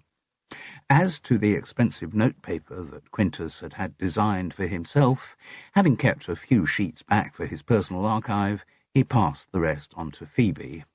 She, in her turn, passed it on to one of her Joannas or Samanthas, who helped out with remedial reading at Fethering Primary School. So Quintus's fine letterhead ended up being scribbled on. If only the schoolchildren with their felt pens knew how much their scrap paper had cost per sheet. In fact, some Fethering residents positively welcomed the news of Starbuck's forthcoming arrival, thinking it might make the village more upmarket and raise house prices. Who could say? One day Fethering might even get its own branch of Waitrose, and its gentrification would be complete. And for Carol and Jude, life went on in its usual way. The existence of her two gorgeous granddaughters animated Carol's life considerably, and Jude continued the process of healing. That is the end of The Killing in the Cafe. It was written and read by Simon Brett. This has been an ISIS Audiobooks presentation. Previous titles by this author, also available from ISIS, include Mrs. Pargeter's Principle, The Tomb in Turkey, and The Strangling on the Stage. For further details of our extensive catalogue of unabridged audiobooks, please call our free phone number 0800 731 5637 or visit our website www.isis-publishing.com.